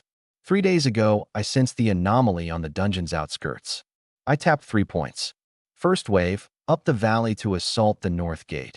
About 15,000, the largest number, but low level, none above level 60. Second wave, along the river to assault the east gate. About 10,000, mid-level, highest level 80. Third wave, over the mountain ridge to assault the south gate. About 5,000, the fewest in number but the highest in level. Leading it is a level 110 Shadow Wolf King. His face changed completely. A level 110 Shadow Wolf King? You're certain? Certain. How sure are you? I looked him in the eye. 100%. He stared at me for a full 10 seconds, then drew a deep breath. Fine. I believe you. He grabbed his comm, passed the order. The 4 mercenary corps captains and all manor commanders assemble in the council hall in 15 minutes. The council hall. Both sides of the long table filled with people. Chun Taizhan of the Savage Tiger Corps, Wang Hai of the Black Hawk Gang, Xiong Batian of the Sky Tyrant Society, Murong Shui of the Beacon Fire Pavilion. The 4 great powers leaders gathered, every manor commander seated. Xin Wanshan laid out the beast tide, and the 3-wave assault one piece at a time, and the hall erupted. 30,000, level 110, 3 days, and reinforcements. 5 days out. 5 days. There'll be cold leftovers by then. Xiong Batian smashed off a corner of the table with one palm. Xin Wanshan pressed down the clamor, his pointer landing on the map. The North Gate Wave, large numbers, low level, Black Hawk Gang, and Sky Tyrant Society in joint defense. The East Gate Wave, Beacon Fire Pavilion, the Zhao family, and the 1st Legion in joint defense. The South Gate Wave. The pointer stopped at the South Gate, his gaze falling on Chun Taizhan. Few in number, high in level, led by a level 110 Shadow Wolf King. Savage Tiger Corps and the 2nd Legion in joint defense. My father rose. The Savage Tiger Corps will not take a step back. Everyone. Xin Wanshan swept the hall with his eyes. Linjiang City is our home. Behind us are our parents, our wives, our children. In this battle, there is no retreat. The whole hall rose, the answer like thunder. We swear to live and die with Linjiang City. 2 days later, the Southgate Wall. Before dawn, thick fog blotting out the sky, nothing visible past 50 meters. The tiger stood at my side. I'd barely rested these 2 days. grinding levels furiously with both beasts in low-tier dungeons. It was level 35 now, and my points had reached 5,500. Really today? Lin Ruoshua asked. This morning. The words were barely out when the ground shook, loose stone rattling down. In the fog, the first black shape surfaced. A second, a third, dense, endless, like a black flood sweeping toward the south gate. Here they come. The alarm bell pealed long, ringing through the whole city. All three gates went to war at once, and Linjiang City plunged into a sea of fire in an instant. At the foot of the south gate, my father's three beasts stood in a line: the Silver Moon Demon Tiger, the Crimson Flame Wolf King, the Iron Spine War Bear, 3 level, 100 mountains. First wave, 500 level, 60 Gloom Wolves. Attack. 300 beasts charged down the wall and crashed into the wolf pack. The Silver Moon Demon Tiger took a head per claw. The Crimson Flame Wolf King left charred corpses wherever it passed. The Iron Spine War Bear tanked the pack head-on. Won a swipe. My tiger's level was too low, so I had it stay on the wall while I watched with cold eyes. The first wave was soon crushed, but no one was glad. This was only the appetizer. In under 15 minutes, the second wave surged in. 2,000 of them, level 65 to 90, wolves and toads and vines mixed into a churning, many-colored flood. The fighting turned several times more brutal. Beasts began falling in swaths, and men began to die. One burly mercenary watched his ironback wolf get its guts hollowed out. His eyes went red, and he drew his blade and charged into the tide, swallowed in a blink. I stood on the wall, expressionless, the chill in my eyes only deepening. This was war. No one could promise they'd go home alive. 2 hours, 3 waves repelled, but we'd lost over 100 men too. 10 of them second stage or above, all backbone of Linjiang City. My father's 3 beasts were drenched in blood, still nailed to the very front, like 3 mountains that would not fall. Dad, Chen Zhan rushed up, face streaked with blood. The east side's cracked open. Beasts are pouring in. Plug it. There's no one left. The rear support's already in the line. My father's fist cracked as it clenched. At the foot of the south gate, a mountain of corpses, a river of blood. Of 300+ men, fewer than 250 remained, and the second legion's 500 had lost over 100 too. And the fourth wave, the decisive one, was about to come. Black shapes surfaced in the fog again. This time fewer than 1,000, but each a size larger, baleful aura rolling off them. Leading them were 3 level, 110 Shadow Wolf Kings, bodies like oxen, eyes blood red. 3 Wolf Kings.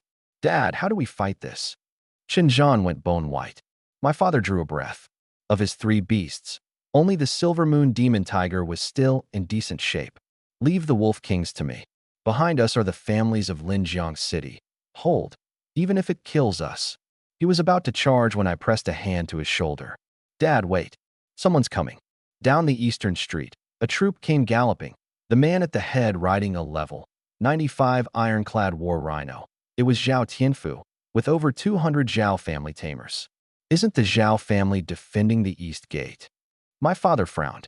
But I'd remembered the original. During the beast tide, Zhao Tianhao pretended to send reinforcements to the south gate, the real aim being to stab the savage tiger corps in the back during the decisive battle, leaving us to die here so he could swallow our turf.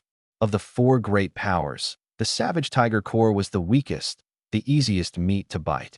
Captain Chun, Zhao Tianfu dismounted, all smiles. The east gate's tide is pulled back. The family head heard you were stretched thin and sent me to reinforce you. Call it amends for the other day's business.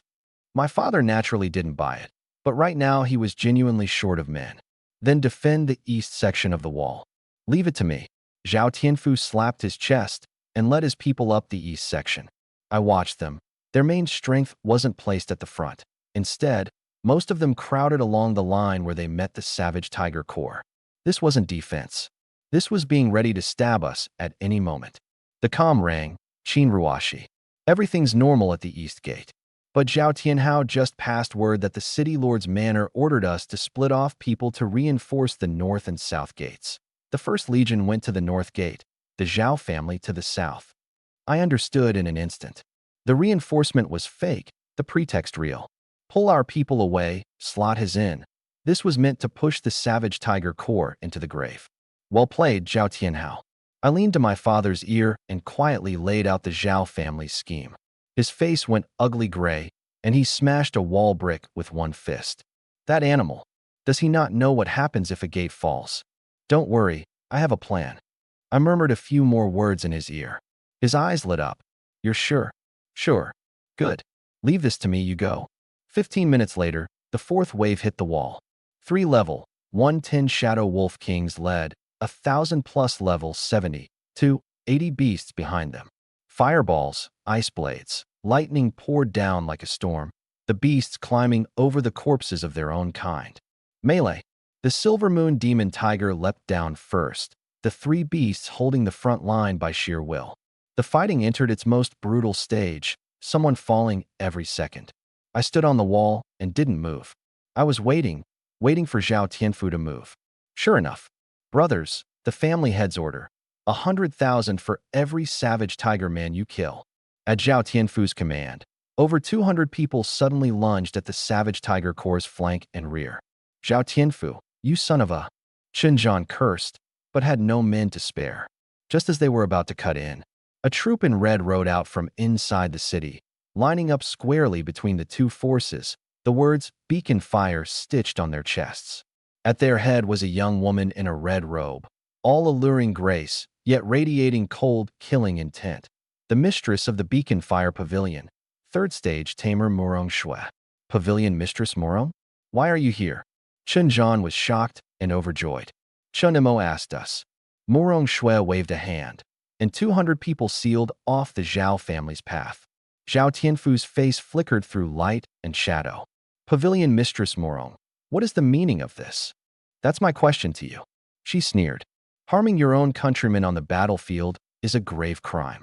Word of it reaches the association, and not even Zhao Tianhao can save you. I'll count to 5. Disappear, or stay forever. A man freshly into 3rd stage, Zhao Tianfu wouldn't dare clash head-on with a hot-tempered woman like her. Gritting his teeth, he led his people back. As he went, he shot me a venomous look. He knew the one who'd ruined his plan was me. Zhao Tianfu didn't stop to catch his breath until he was 500 meters out. Grand Elder, we're just giving up like this? Chen Tieshan spent, but Murong Shui's still in perfect shape. You want to go handle her? Zhao Tianfu sneered. Once the beast tide pulls back, we'll come again. Maybe it'll be double the joy. Double the joy? You think you'll live that long? A cold voice sounded behind him. Zhao Tianfu spun around. I stood 20 meters off, Murong Shui and Lin Ruoxue beside me. Chen Mo Murong Shui? What more do you want? To do what needs doing. I walked toward him step by step, each step like treading on his heart. I hadn't planned to kill him now, but that look just now changed my mind. Zhao Tianfu, harming your own countrymen on the battlefield, under Linjiang City's wartime statutes. What's the penalty? Brat, you think you can scare me with statutes? You have proof. Proof. I tossed out a recording pearl. Everything you just said, all recorded. Want me to play it back for you? His face went ugly gray, and he released the ironclad war rhino. Be smart. Hand over the pearl and crawl back to help your father. Otherwise, your father's in for some danger. My father will be fine. My eyes went cold. You, on the other hand, you're not leaving today. I looked to Murong Shui. Pavilion Mistress, your turn. Brat, don't forget what you promised me. She summoned a level 105 Blazing Sky Harrier, which became a streak of red light and dove at Zhao Tianfu. The level 95 Ironclad War Rhino had its HP plunging in a few exchanges. Damn it, Zhao Tianfu lunged at me himself, trying to grab me as a hostage. I didn't retreat, I went to meet him. A kick to the back of his knee dropped him to one knee. A punch to his temple blacked out his vision, nearly knocking him out. How is this possible? He couldn't believe it. A man freshly into 3rd stage, beaten this badly by a 16-year-old. He didn't know that these past days, besides grinding levels, I'd been training close-quarters combat under Lin Ruoxue, the level 75 Silverwing Wind Eagle, as my sparring partner, taking a daily beating until my face was black and blue, but improving fast. My melee now was no worse than a 3rd stage. I told you, you're not leaving. I planted a foot on his chest, the bronze dagger at his throat. His 200 men moved to save him, and were pinned hard by Murong Shue's level 100 beast. Chinmo, kill me, and the Zhao family won't let you go. The Zhao family stopped being willing to let me go a long time ago, I said. One more of you makes no difference. A flash of cold steel. Blood stained the ground red. I flicked the dagger clean and looked at the 200 Zhao family men.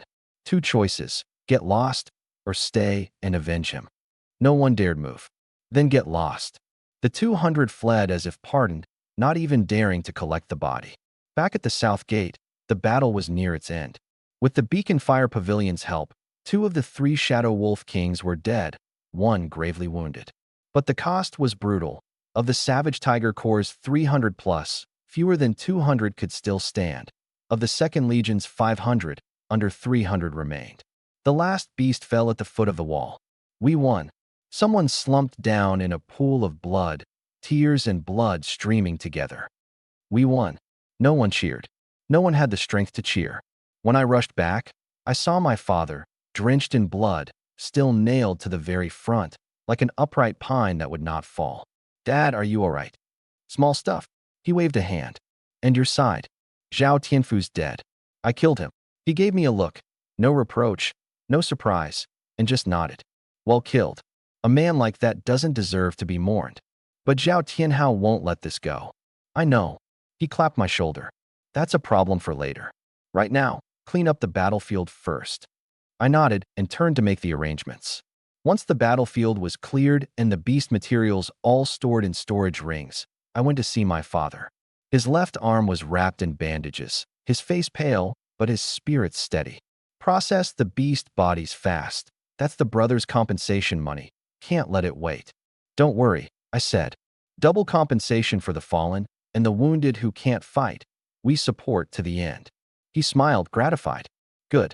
If you all think that way, the Savage Tiger Corps will have worthy successors. I shifted the subject. Dad, next we have to guard against the Zhao family. Zhao Tianfu's dead, and Zhao Tianhao didn't make a scene on the spot. He held it in. That means he's saving up for something big. I think so too. There's no dodging it. I looked at him. At this point, the Savage Tiger Corps and the Zhao family, only one can live. We want to live, so the Zhao family has to die. He stared into my eyes, and what was there was an impulse. Only heavy, settled killing intent. But I'm gravely wounded. I can't make a move for a while. Leave this to me, I said. I'll deal with Zhao Tianhao. Anyone else saying that, he'd never have believed. But the one saying it was me. And thinking of how I'd managed to bring Murong Shui in today, he was silent a moment, then nodded. All right, your father trusts you. Linjiang City, Zhao Estate. Zhao Tianfu's body lay in the hall. Zhao Tianhao stared at it, his voice frighteningly calm. My brother, how did he die? No one dared answer. A tamer quavered. It was Qin Tieshan's son, Qin Mo. He did it while Murong Shui pinned the Grand Elder's beast. You saw it so clearly, Zhao Tianhao sneered. So why didn't you avenge him? Why are you standing here in one piece? The man had no answer. 5 minutes of silence passed before Zhao Tianhao spoke again. The Black Hawk Gang wants 50% of the spoils. Give it. Xiakuan the Viper wants 10 million. Give it. The Black Scorpions want the Chun Mo brat in person. Give them that too. He drummed the table. 3 days from now, we move. He looked out at the night, killing intent filling his eyes. Chen Taizhan, Chen Mo, the day of your death isn't far off. The next day, the provincial reinforcements arrived. The aftershocks of the beast tide settled. The danger of the dungeon's collapse lifted. Linjiang City was safe. But the Savage Tiger Corps' crisis had only just begun. I practiced my fists in the courtyard instead of going out to grind. Lin Ruoxue brought intel. The Zhao family had been making frequent contact with the Black Hawk Gang, the Viper, and the Black Scorpions, as if plotting something. The old bastard can't hold it in anymore. What's your plan? Find help. I gathered my things. I'm taking a trip to the provincial capital. There's someone I need to find. You're sure he'll help you? Not sure, but I have to try. Before dawn, I told only Lin Ruoxue, then rode a sandstrider out the north gate, straight for the provincial capital. On the way, I recalled the original. The man I was going to find was named Xiaozhan, a 4th-stage beast tamer grandmaster. His main beast a level 125 gold-eyed thunder eagle. He'd once been Linjiang City's strongest, without exception. 10 years ago, Zhao Tianhao had coveted his gold-eyed thunder eagle's egg and secretly lured a beast tide to bathe the Xiao family in blood, destroying his home, his wife dead, his son crippled, forcing him into seclusion in the provincial capital. Bring Xiao Zhan in, and the Zhao family would no longer be a threat. I touched the Yin Tiger talisman in my storage ring. Hope I remembered right. 3 hours later, the provincial capital. I went straight to a remote old street in the south of the city and stopped before a rundown blacksmith shop. I pushed open the door, the clang of hammering hitting me. The forge glowed red, a bare-chested man swinging a hammer at a glowing iron billet. In his 40s, broad-backed and powerful, knotted muscle all over, a long scar from forehead to jaw, like a humanoid tyrannosaur. Xiao Zhan, 4th stage Beast Tamer Grandmaster. Beast, Gold-Eyed Thunder Eagle, S-Rank, LV, 125. Who? He didn't even look up. Don't take strangers' work. Senior Xiao. I said, I've come to tell you the truth about the beast tide 10 years ago. The hammering stopped. He slowly lifted his head, rage and killing intent churning in his eyes, his aura pressing down until I could barely breathe. That beast tide was no natural disaster. I said it word by word. It was a man's doing. The hammer crashed to the floor, denting it. Say that again. The beast tide was deliberately lured to the Xiao family. The aim was one thing only, murder by proxy, to wipe out your Xiao family. Who? The Zhao family. Zhao Tianhao. Those 3 words struck his chest like a glowing iron ball. I had no quarrel with him. But you had what he wanted, the gold-eyed thunder eagle's egg. 10 years ago, your eagle laid its first clutch. Zhao Tianhao offered 10 million to buy it, and you refused. Not long after, the beast tide came. Countless images churned in his eyes. He remembered the egg, remembered Zhao Tianhao making the offer, remembered the Xiao family drowned under tens of thousands of beasts, remembered the wife he couldn't save. 2 tracks of tears slid from his tightly shut eyes, down that scar-covered face. 10 years. I dream every night, afraid that in death I'll have no face to meet my lost family. His voice was hoarse. So, the enemy's still alive. He opened his eyes and looked at me. You wouldn't make a trip out of pure kindness. Out with it. What do you want? The Zhao family and I have a blood feud. I spoke plainly. I dug up this truth while investigating them. I've come to ask you to leave seclusion and wipe out the Zhao family with me. I'll kill Zhao Tianhao. But not now. My son's at a critical point in his treatment. I can't leave. His son Xiao Yu, though saved in that beast tide 10 years ago, had damaged his foundation and been bettered in ever since.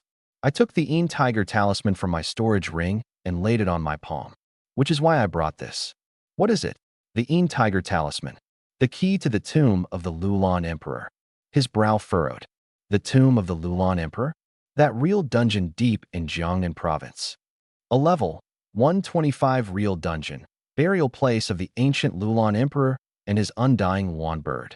Where there's an undying Luan bird, a spirit tree grows, and it bears a spirit fruit, the dragon blood crimson fruit, which can raise the dead and put flesh on bone, heal any wound.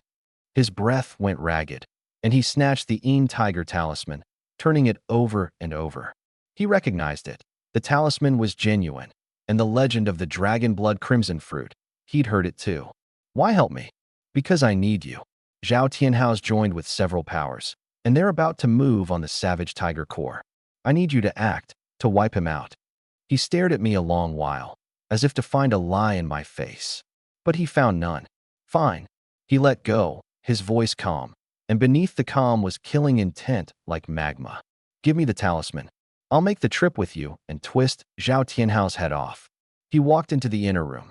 On a dim bed lay a young man in his early 20s, wasted to skin and bone, his breathing faint.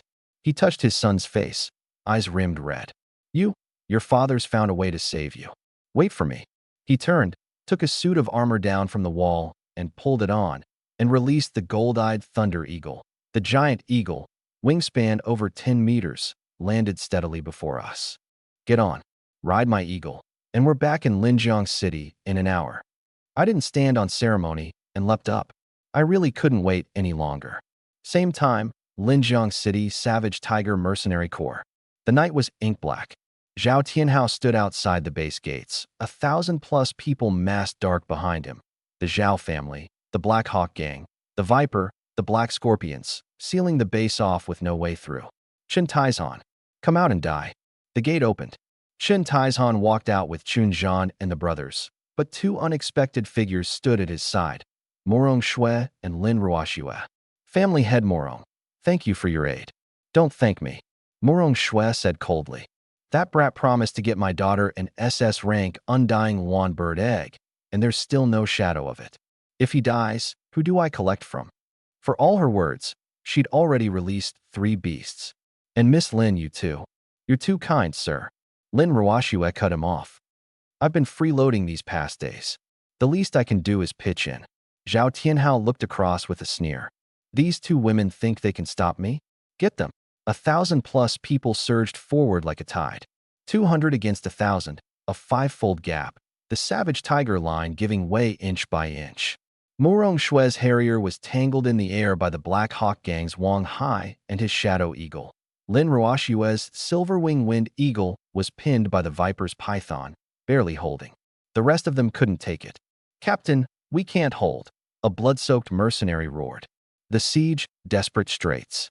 In moments, the Savage Tiger Corps had lost over 20 men and over 50 wounded. At this rate, they wouldn't hold half an hour. Zhao Tianhao stepped in himself.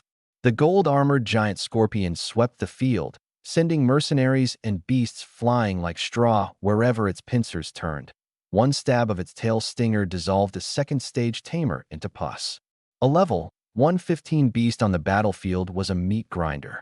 With no choice, Chen Taizhan resummoned the gravely wounded Silver Moon Demon Tiger.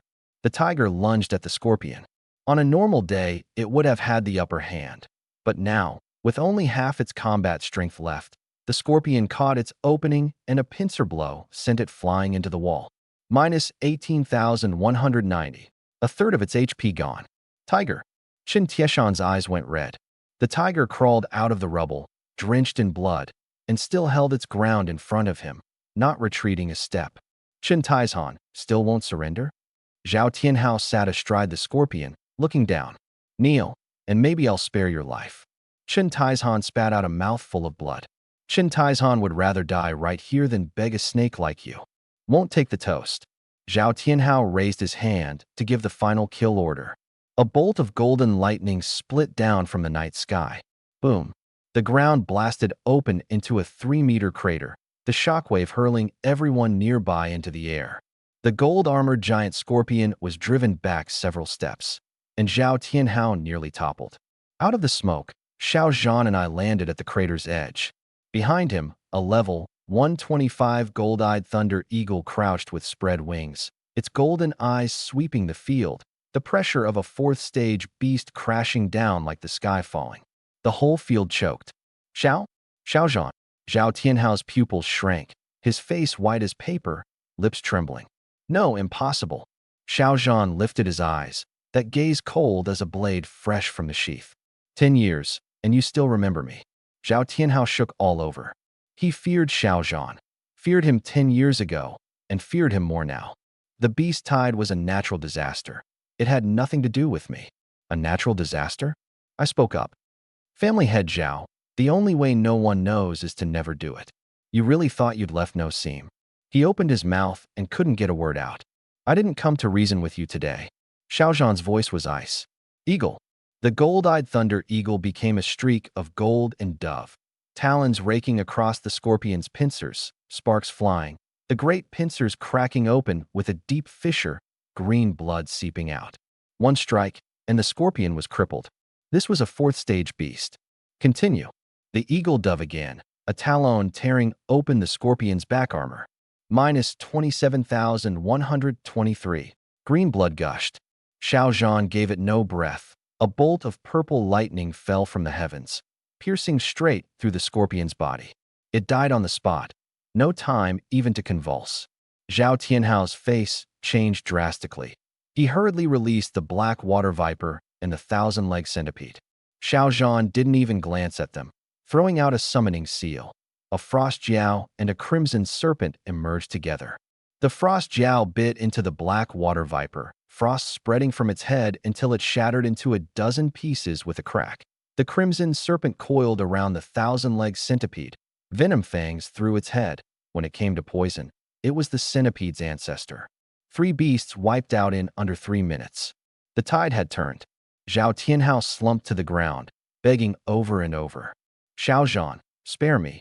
Money, turf, beasts, whatever you want, I'll give it.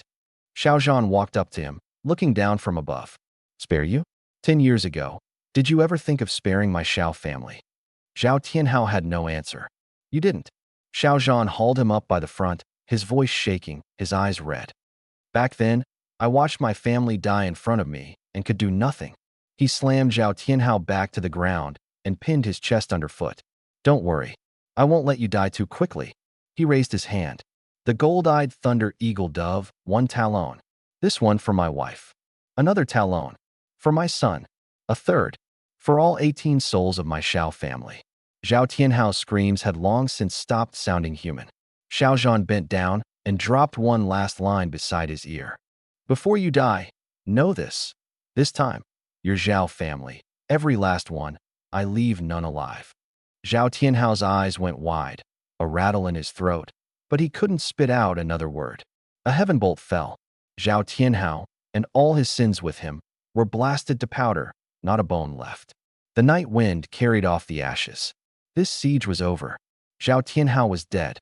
On the battlefield, everyone stood frozen. The first to react was Wang Hai of the Black Hawk Gang. Face bone white, he said nothing. The shadow eagle swept him up into the night sky. A man who could kill Zhao Tianhao could naturally kill him too. Not running now meant waiting to die. The rest woke as if from a dream and scattered like birds and beasts. The family heads dead run. A coalition of 1,000 plus, routed in moments. Xiao Zhan glanced up at Wang Hai in the sky and gave a cold snort.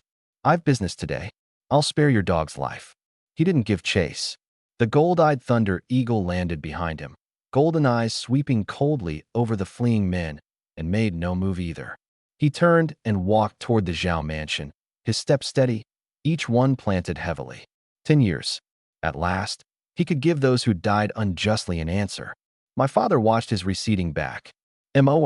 Where's the senior going? The Zhao family, I said, to settle a 10-year-old account.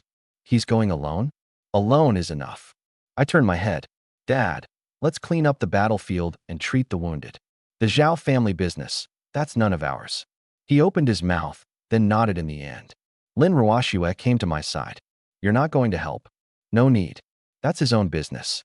Some accounts can only be settled by the one closing them. I don't touch those. Zhao estate. That night, the Zhao mansion erupted in a fire that lit half the sky. Xiao Zhan walked out of the flames alone, drenched in blood. A 10-year blood debt, principal and interest, paid in full in a single night. He looked up at the night sky, his voice very soft. Warner, family of the Xiao clan. I've avenged you. The next day, the base. My brother came in with a stack of documents. The Zhao family's assets are tallied. 3 commercial streets, 2 docks, 17 shops, 2 mines, fixed assets around 500 million dragon coins. They also controlled a third of the city's beast material market, at least 20 million a year in steady income. And the Zhao family's people? My father asked. Senior Xiao left not a single one of the main line, and most of the side branches scattered. The assets are ownerless now, and several powers have their eyes on them. They won't dare. My father walked to the window. Senior Xiao hasn't left yet. He paused. Still, things are only safe in your own hands. Go, take over those assets. Yes. My brother turned to leave. Wait. My father stopped him. The compensation, double it again. Dad, this. My men don't die for nothing. His voice was heavy. We have money now.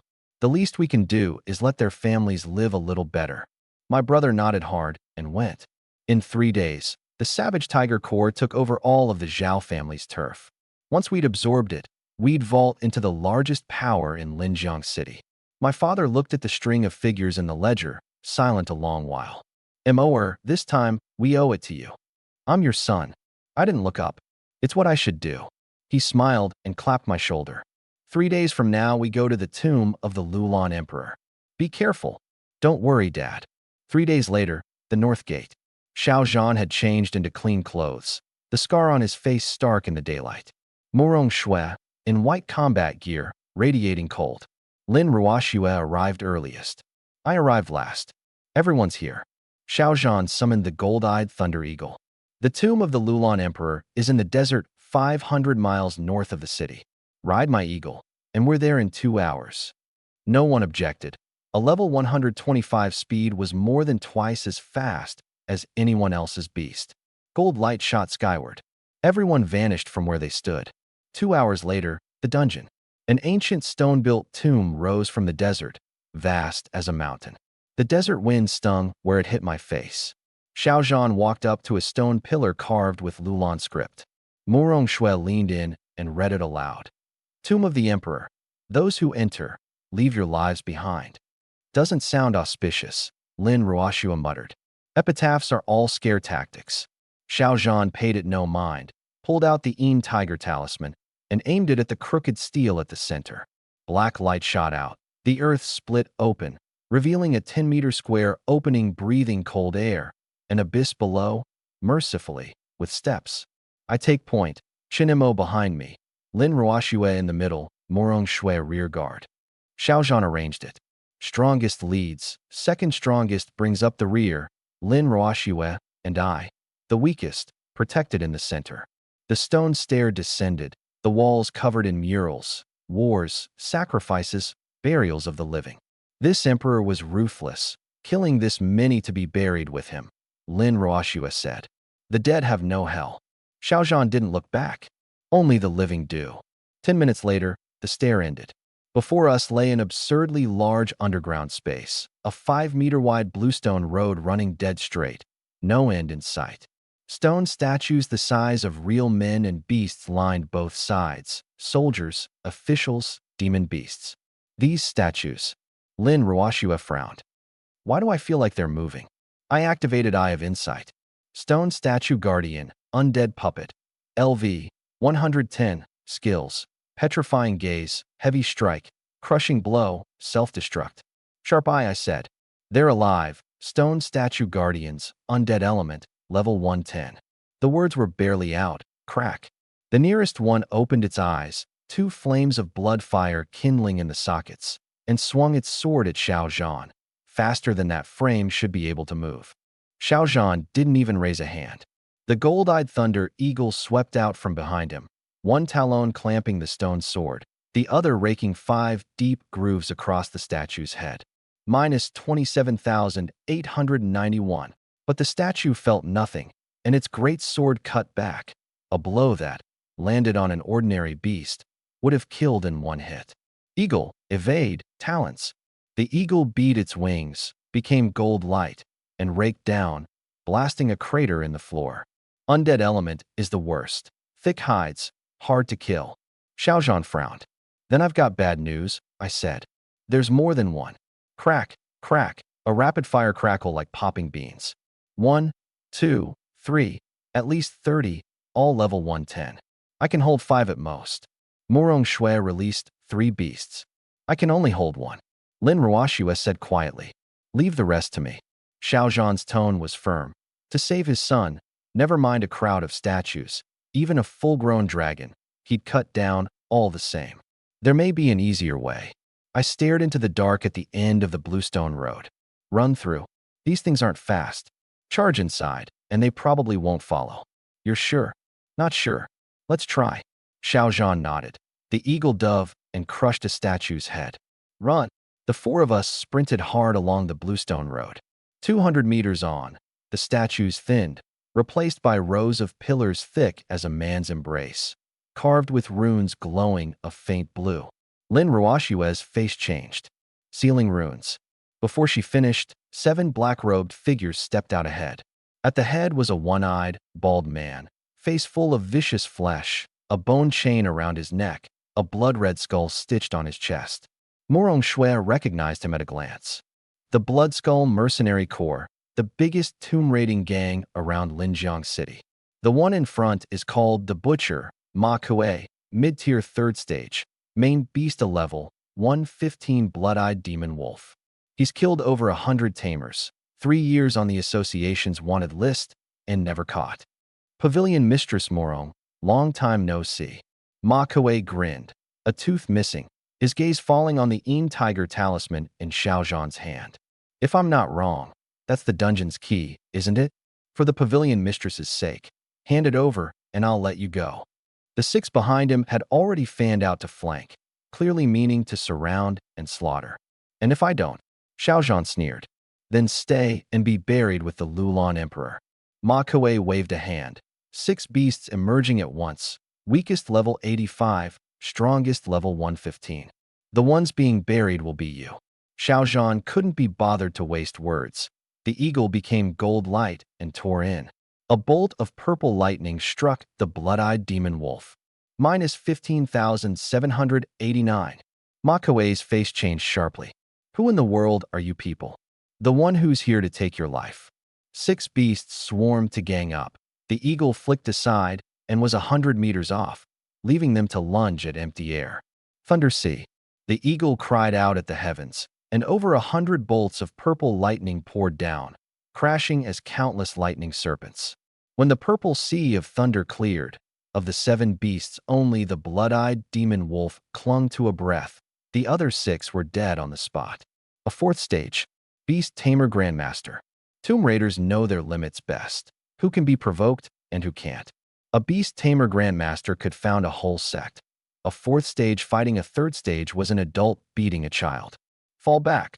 Ma Kuei ditched the wolf and bolted, running at Xiao Zhan's command. The eagle dove, both great talons slamming down head-on, finishing him on the spot. The remaining 6, now beastless, were toothless tigers, harvested one by one in moments. Keep these bodies, Xiao Zhan said with a glance at me. Ma Kuei's been wanted 3 years, bounty of 5 million, and his men are worth more. I've no use for money. Call it your pay for coming along. I didn't stand on ceremony and wave the bodies away. 200 or 300 meters more, and ahead stood a half-open stone door, a line of Lulan script above it. Murong Shui read, "Those who enter this door, set down your obsessions, or be trapped within forever." Meaning what? Lin Ruoxue asked. No one could answer. Xiao Zhan pushed the door open and entered, the rest close behind. But the moment I stepped in, something felt wrong. Too quiet. So quiet I couldn't hear my own footsteps. I looked back. Murong Shui and Lin Ruoxue were right behind me.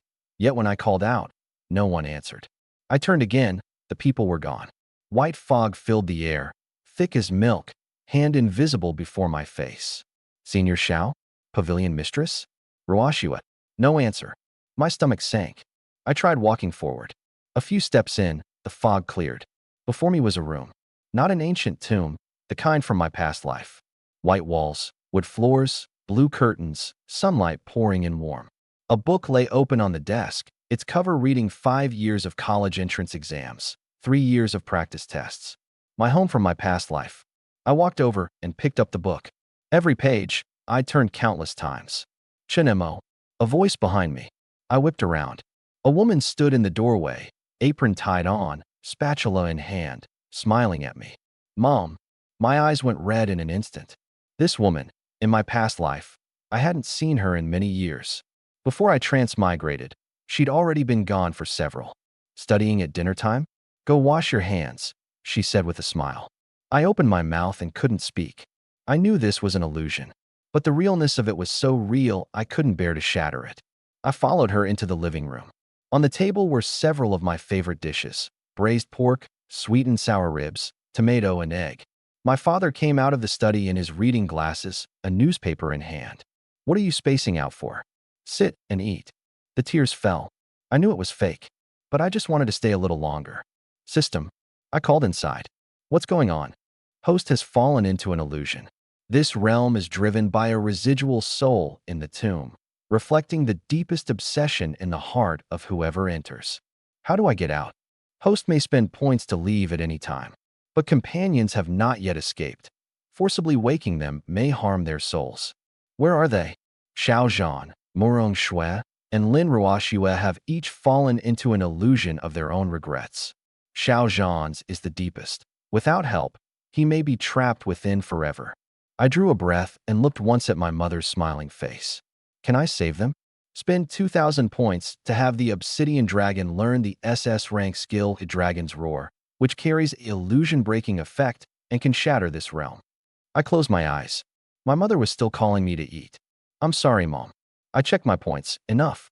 Get myself out first. I spent the points and the home, my mother, the dinner table all shattered with a crack into countless shards and scattered into the fog. When I opened my eyes again, I was back in that white fog, feet on solid ground, back in reality. System, where are they? Murong Shui, 30 meters to your front left.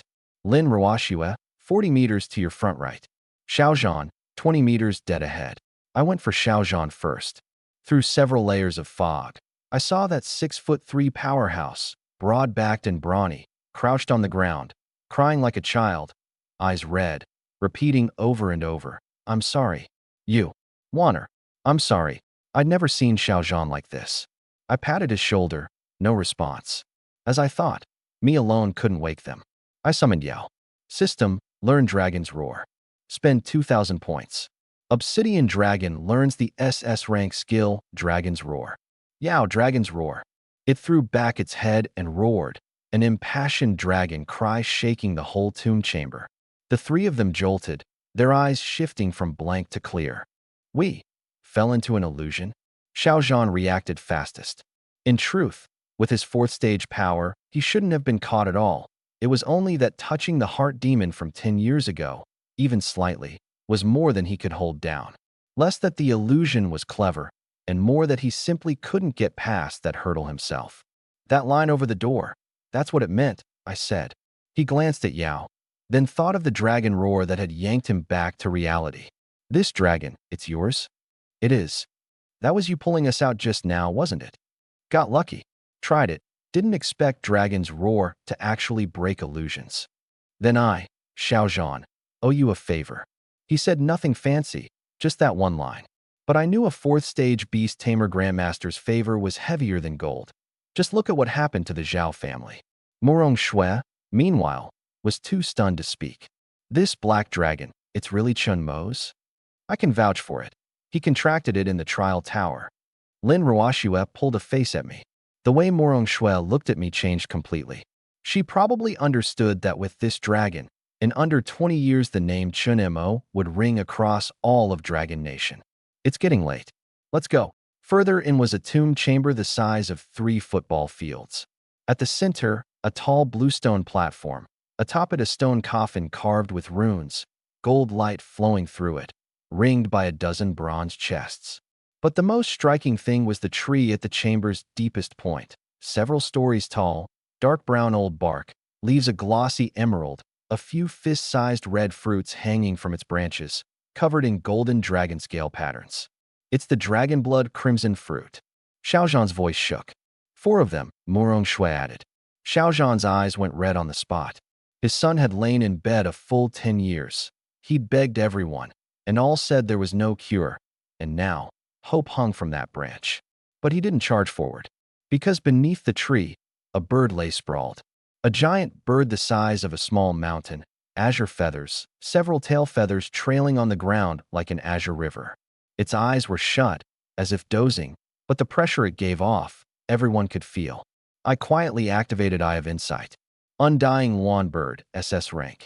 LV, 120, Skills, Beacon Wildfire, S, Flames of Death, SS, Azure Lawn Wings, SS, Blessing of Life, S, Azure Sorrow, SS. Level 120, for SS rank skills. My heart clenched. Xiaozhan's eagle was level 125, but against these 4 SS skills, this fight wouldn't be easy. It's awake, Lin Ruoxue whispered. The lawn bird opened its eyes. A pair of eyes with no pupils, only azure flame flickering. Xiaozhan stepped forward and summoned the gold-eyed thunder eagle, standing off against it across the air. For his son, today he had to win. Stand back. This beast, leave it to me. The 3 of us scattered at once. Staying would only get in the way. The lawn bird didn't even glance at us and lunged straight at the eagle. It knew the eagle was the greatest threat. Azure light flashed. The lawn bird closed in, right talon like 5 curved blades raking for the eagle's head. The eagle tilted aside. The talon edge grazed its neck, gold feathers scattering, falling and instantly burned to ash by azure flames of death. Minus 11,123. The eagle, enraged, opened its beak and a thick bolt of purple lightning struck the lawn bird's back. Minus 11,576. The lawn bird's body stiffened, lightning crackling, but it only shook its feathers, like it had taken a shower of rain. Then it opened its beak, and azure flame gushed out like a floodgate thrown open. Even tens of meters off, I felt my face scorch. The eagle couldn't fully dodge, its tail feathers catching fire. Minus 12,345. Berserk, Xiaozhan barked. The eagle's eyes turned red, its aura surging, and it threw itself in recklessly, a talon raking 5 bloody gashes across the lawn bird's neck. Minus 11,987. The lawn bird shrieked in pain and backhanded the eagle away with a talon, slamming it into the tomb wall with a roar. Xiaozhan's face was grim. A level 120 lawn bird, and this much trouble, worthy of being SS rank. Eagle flank left. He stopped trading blows head-on. Under his command, the eagle's every dodge was perfectly timed, its every counter landing where it hurt the lawn bird most. I could see Xiaozhan's command was like a different man's from before. This was the combat experience of a 4th-stage grandmaster. The lawn bird grew frantic, wings beating wildly as it chased the eagle around the chamber, one gold streak and one azure streak drawing circles in the air. Hard stop. The eagle suddenly folded its wings and dropped. The lawn bird couldn't break and overshot above its head. Thunderstrike. A thick bolt of purple lightning struck hard into the lawn bird's back. Minus 24,567. The lawn bird screamed, nearly plummeting, barely steadying itself. Driven into a corner, it hung in midair, wings flung wide, azure flames surging off its whole body like an exploding fireball. It's about to use its ultimate. Xiaozhan's pupils shrank, but he wasn't rattled. Eagle, climb, as high as you can. The eagle shot straight for the heavens. The lawn bird spat out a ring of fire. The floor flung up and melted wherever it passed, but flames of death spread horizontally and couldn't reach high. The eagle was at the very top. The fire ring spread tens of meters below its feet, never touching it.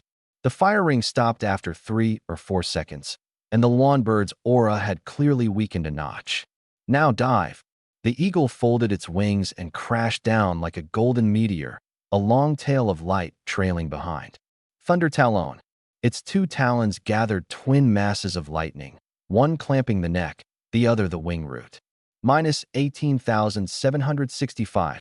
The lawn bird wailed in agony, thrashing violently, unable to break free, and gave up struggling. Azure mist surged up off its whole body, and within a few breaths blanketed the entire chamber. The SS rank skill, Azure Sorrow. My vision blurred again. Rubbing my eyes did nothing. The mist thickened, and then I heard my mother's voice again. "Mo, dinner's ready." My heart sank. Another illusion. This lawn bird used them too. Yao, dragons roar now. In the chamber, Yao threw back its head and roared. The sound waves pierced the azure mist, like wind scattering smoke, the mist receding fast. I gasped for breath, back in that cold tomb chamber. Morong Shui and Lin Ruoxua jolted and came to as well.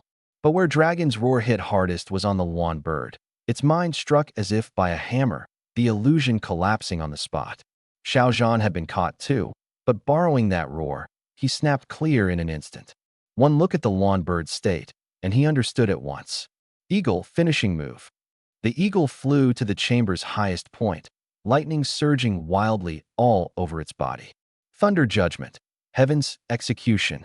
This was the eagle's strongest S-rank skill, world-shattering in power, but with a very long charge, impossible to release in an ordinary fight. But that dragon roar just now had bought it the time. In a moment, a great sword forged of purple lightning, carrying the force to annihilate heaven and earth, drove straight down, too fast for the lawn bird to react. Boom. The great sword punched clean through the lawn bird's body. It convulsed violently in the lightning, unable even to cry out. As the lightning faded, it fell like a snap-string boulder and moved no more. Dead on the spot, Xiaozhan stood gasping, his clothes soaked through with sweat. The eagle drifted down slowly, having lost a good many feathers. He stroked its head. Well done. I walked out from behind a pillar. The three of us watched the slowly dispersing azure light, silent a few seconds. Senior Xiao, that was incredible. You took it down by yourself. You had a share in it. He turned and smiled. Without that shout of yours, I'd still be trapped in that illusion, no way out.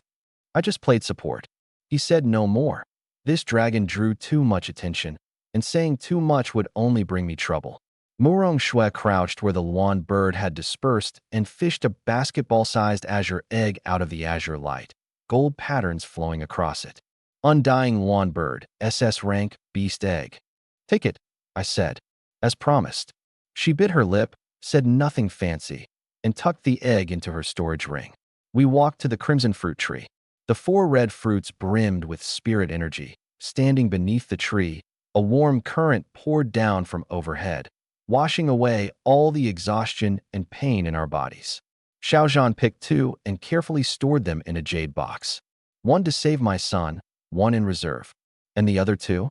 Lin Ruoxue asked. Take them. I picked them, gave 1 to her, and kept 1. Priceless treasures. Save them for later. Out of the dungeon, Xiaozhan was desperate to get home and returned to the provincial capital at once. I wanted to see the dragon blood crimson fruit's effect with my own eyes, so I went along. Murong Shui and Lin Ruoxue headed back to Linjiang City first. 3 hours, and we reached the provincial capital. Xiaozhan went straight into the inner room, 10-odd square meters, a wooden bed, his son Xiaoyu lying on it. He set the jade box on the table and touched his son's cold face. Your father's found the thing to save you. Xiaoyu didn't respond. Xiaozhan was long used to it. He pried open his mouth, slid the blood-red fruit in, and closed it again. A few seconds later, Xiaoyu's throat moved. Gold light exploded out from inside him, like countless tiny golden rivers scouring meridians dried up for 10 years. His face went from deathly white to merely pale, from pale to ruddy. That waxwork of a face finally took on a living man's color. In a moment, he opened his eyes, blank, then slowly turning to Xiaozhan. Dad. The voice was faint, like it had taken everything he had. But that one word, Dad, brought the 6'3" iron tower crashing down. Xiaozhan knelt at the bedside, buried his face in his son's palm, shoulders shaking violently. 10 years, he'd heard this voice countless times in dreams, only to wake and find his son's eyes still shut. And now, truly, really, he'd heard it. Don't cry, Dad. Xiaoyu called softly again. Xiaozhan looked up, eyes rimmed red, but smiling. Dad's not crying. Dad's happy. I walked in from the doorway.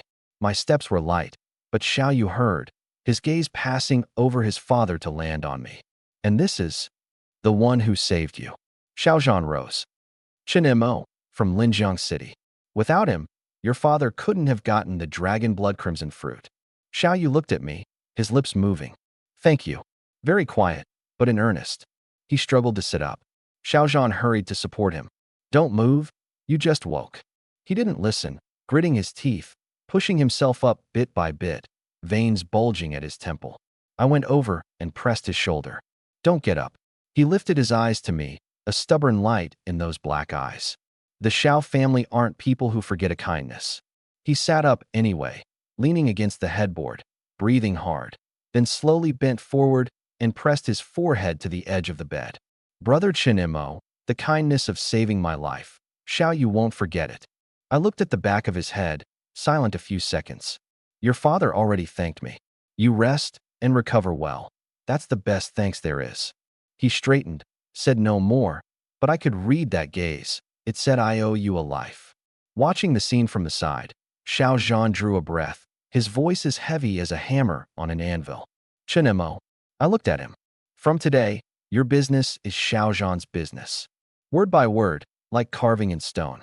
Whenever, whatever, you only have to ask, and I, Xiaozhan, will never refuse.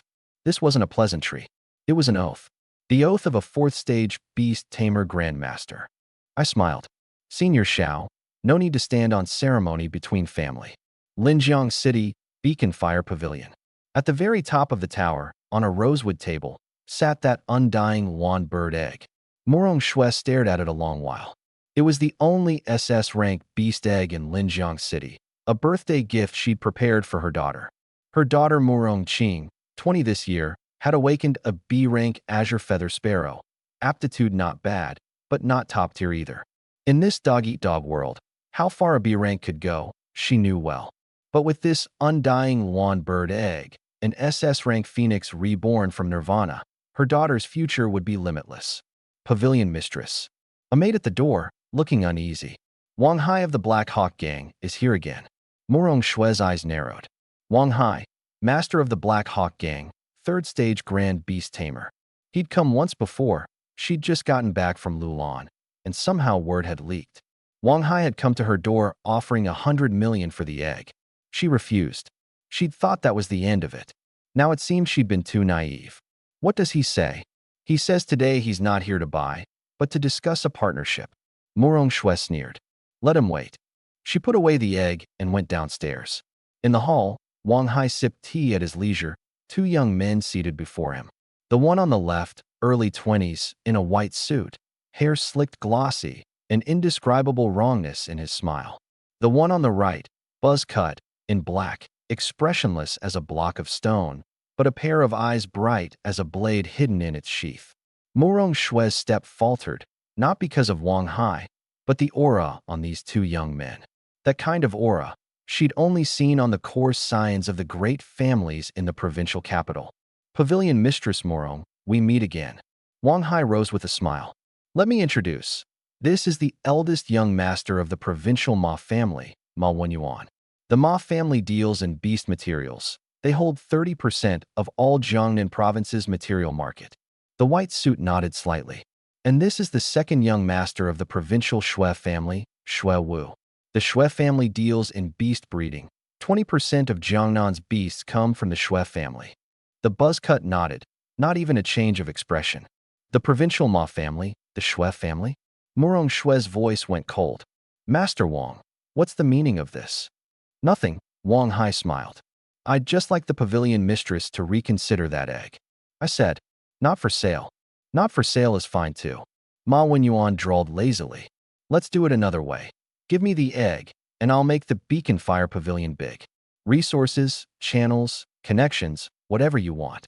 No need. Murong Shue was blunt. You're both men of standing in the provincial capital. Why waste your time here? It's not a waste. Ma Wenyuan smiled. I just think an SS rank egg, stuck in a small place like Linjiang City, is too much of a waste. A small place. Linjiang City, a few 100,000 people, the strongest, only third stage. He said it like stating a fact. What future can a place like this have? Murong Shue suddenly laughed, very coldly. Master Wang, you bring two provincial capital people to my Beacon Fire Pavilion. Are you trying to force my hand? I wouldn't dare, I wouldn't dare. I'm only making the introduction. Wang Hai waved his hands quickly. Then there's nothing to discuss. The egg's not for sale, and neither is a partnership. Gentlemen, please leave. The air in the hall froze in an instant. The smile on Ma Wenyuan's face didn't change, but his eyes went cold, like two vipers lifting their heads out of the grass. Pavilion Mistress Murong, think it through. There's nothing Ma Wenyuan sets his eye on that he hasn't gotten. You're threatening me? Not a threat. He stepped up before her, looking down. A well-meant reminder. Murong Shue said nothing, only made a gesture to show them out. Fine. Ma Wenyuan straightened his collar. We'll leave it there for today. Think it over. I'll come again in a couple of days. He turned and left, Wang Hai hurrying after. Shuewu walked last, stopping at the door, not looking back. A word for the pavilion mistress. The waters of the provincial capital run very deep. The three vanished beyond the door. Murong Shue clenched her fist, nails digging into her palm. The provincial Ma family, the provincial Shue family. Either one could crush the entire Beacon Fire Pavilion. She couldn't afford to provoke them. But she wouldn't back down. That egg was her daughter's. Whoever came, none of them was taking it. The maid ran in again. Pavilion mistress, Wang Hai left word. If you don't agree, the Black Hawk Gang seals off all of Beacon Fire's business. Your caravans won't make it out of Linjiang City. Murong Shue's face went fully dark. Of the four great powers, the Savage Tiger ran on mercenaries, the Black Hawk on mines, the Sky Tyrant on gambling houses. Only the Beacon Fire Pavilion ran on caravans. Cut the trade routes, and they wouldn't last half a year. She drew a breath, forced herself calm, took up a brush and wrote a few lines, folded them, and handed them to the maid. Take this to the Savage Tiger Mercenary Corps. Put it in Captain Chin's hands personally. In all of Linjiang City, the only one left who could save the Beacon Fire Pavilion was probably him. Provincial Capital Hospital. After taking the fruit, Xiaoyu was examined. Everything trending well, on his feet within half a month. Xiao Zhan kept watch at the bedside, looking at his sleeping son's face, smiling with happiness. Senior Xiao, I should head back to Linjiang City. He didn't press me to stay, and pulled a dark gold token from his robe, the character Xiao on the front, a gold eagle with spread wings on the back. Take it. If you run into trouble in the provincial capital down the line, present it at the Xiao Family Trading Company, and people will help you. The Xiao Family Trading Company. A bit of business I have in the provincial capital. Not large, but it carries some weight. He handed me a jade vial too. Inside were 3 pills, the medicinal scent strong. Dragon Blood Pill, rare, permanently raises a beast's all stats by 5%. 1 pill per beast. My pupils shrank, a permanent 5% to all stats, worth at least 5 million a pill at auction. This is too valuable. Take it. I owe you a life. What are a few pills? He clapped my shoulder. Remember, your business is my business. Out of the hospital, evening was falling. The provincial capital's lights were coming on, 10 times livelier than Linjiang City. The comm rang my father. Murong Shui says Wang Hai brought people from the provincial Ma and Shui families to force her to sell the egg. Come back fast. The Ma family, the Shui family. I'd seen these 2 names in the original. The Ma family monopolized Jiangnan province's beast materials. Merchants on the surface, all manner of shady dealings underneath. Ma Wenyuan was the eldest young master, a minor villain in the original who threw his weight around, later provoked Lu Chun and got killed for it. The Shui family controlled Jiangnan's beast black market. Shui Wu was the second young master, a man of few words, cold and ruthless. These 2 were supposed to debut only after Lu Chun reached the provincial capital. But now, because of one Luan bird egg, they'd come to Linjiang City early. Interesting. The corner of my mouth lifted. I happened to need a stepping stone to open up a foothold in the provincial capital. The Ma family and the Shui family fit perfectly. It was deep night by the time I got back to the base. The courtyard light was on, my father still sitting at the stone table drinking tea. How's the provincial capital? Xiaoyu woke up. Recovering well. He nodded, silent a moment. Murong Shui's situation. What do you make of it? We have to help, I said, sitting down across from him. She's helped us several times. Help? Yes, but these 2 families are no small matter. His fingers drummed the table. What's your plan? Leave it to me. I looked at him. Don't worry, Dad. He stared at me a few seconds, then smiled. All right, my son's got backbone. Whatever you need, tell your father. Back in my room, I pulled up the panel. Realm, first stage beast tamer, authority points, for 1,500. 4,500. I wasn't in a rush to enhance myself. Yao still needed 1 defensive skill. Dragon Shield, SS rank, 5,000 points. 500 short. Tomorrow I grind, then learn the shield. Before dawn the next day, I entered the West Mountain Cemetery, a level 40 dungeon. I didn't release the tiger, straight to Yao. At level 35, it was nearly 5 meters long, faintly carrying the outline of an adult dragon. Today's target, 500 points. Kill fast. Skeleton soldiers, zombie guards, 1 a claw, but low-level mobs gave too few points, 1 each. Deeper in, a skeleton commander, LV, 38 elite, and death knights fell one after another, points climbing to 4850. Further still, the ground shook. A 5-meter skeletal giant ape blocked the path. Skeletal giant ape, LV, 40 silver boss. The corner of my mouth lifted. A silver boss, at least 200 points. Dragon's might bore down, circle behind, heavy strike, chained black flame. It summoned a pack of skeleton soldiers, cleared out by Yao in passing. HP bottomed out, 3 black flames to finish. Killed, skeletal giant ape, silver boss, plus 200. Current 5090. Enough. I recalled Yao and walked out of the cemetery. Back in my room, I pulled up the system. Copy Dragon Shield. Spend 5,000 points. Dragon Shield, SS rank, copied successfully. Dragon Shield, SS rank coats the body in a dragon power shield. Def plus 100%, lasts 30 seconds, 1 hour cooldown. With that, Yao was truly unbeatable. It could fight, tank, control, and run, with no weakness at all. Next, the Beacon Fire Pavilion. The Beacon Fire Pavilion was in the East District, a 3-story wooden building, flying eaves and painted beams, very grand. The guards at the door saw me and let me through without stopping me. In the hall, Murong Shui sat in the head seat, her face grim. Wang Hai, Ma Wenyuan, Shui Wu, they were back. These past days, Beacon Fire's caravans had been ambushed the moment they left the city, heavy losses. Who was behind it went without saying. Pavilion Mistress Murong, rough few days, haven't they been? Ma Wenyuan set down his teacup with a smile. Master Wang's true to his word, I'll give him that. Murong Shui said coldly. It's all for Beacon Fire's good. Wang Hai smiled without warmth. A chance to partner with the big players from the provincial capital, an opportunity of a lifetime. Get lost. The Beacon Fire Pavilion doesn't welcome you. If the pavilion mistress won't agree, then I just won't leave. Ma Wenyuan's tone dropped. She said you're not welcome, and you stay and cling on anyway. Isn't that a bit shameless? The voice came from the doorway. Everyone turned. I walked into the hall and stopped beside Murong Shui, the tiger at my back. Who are you? Ma Wenyuan narrowed his eyes. Chun Mo Savage Tiger Mercenary Corps. He looked me up and down and scoffed. Savage Tiger Corps?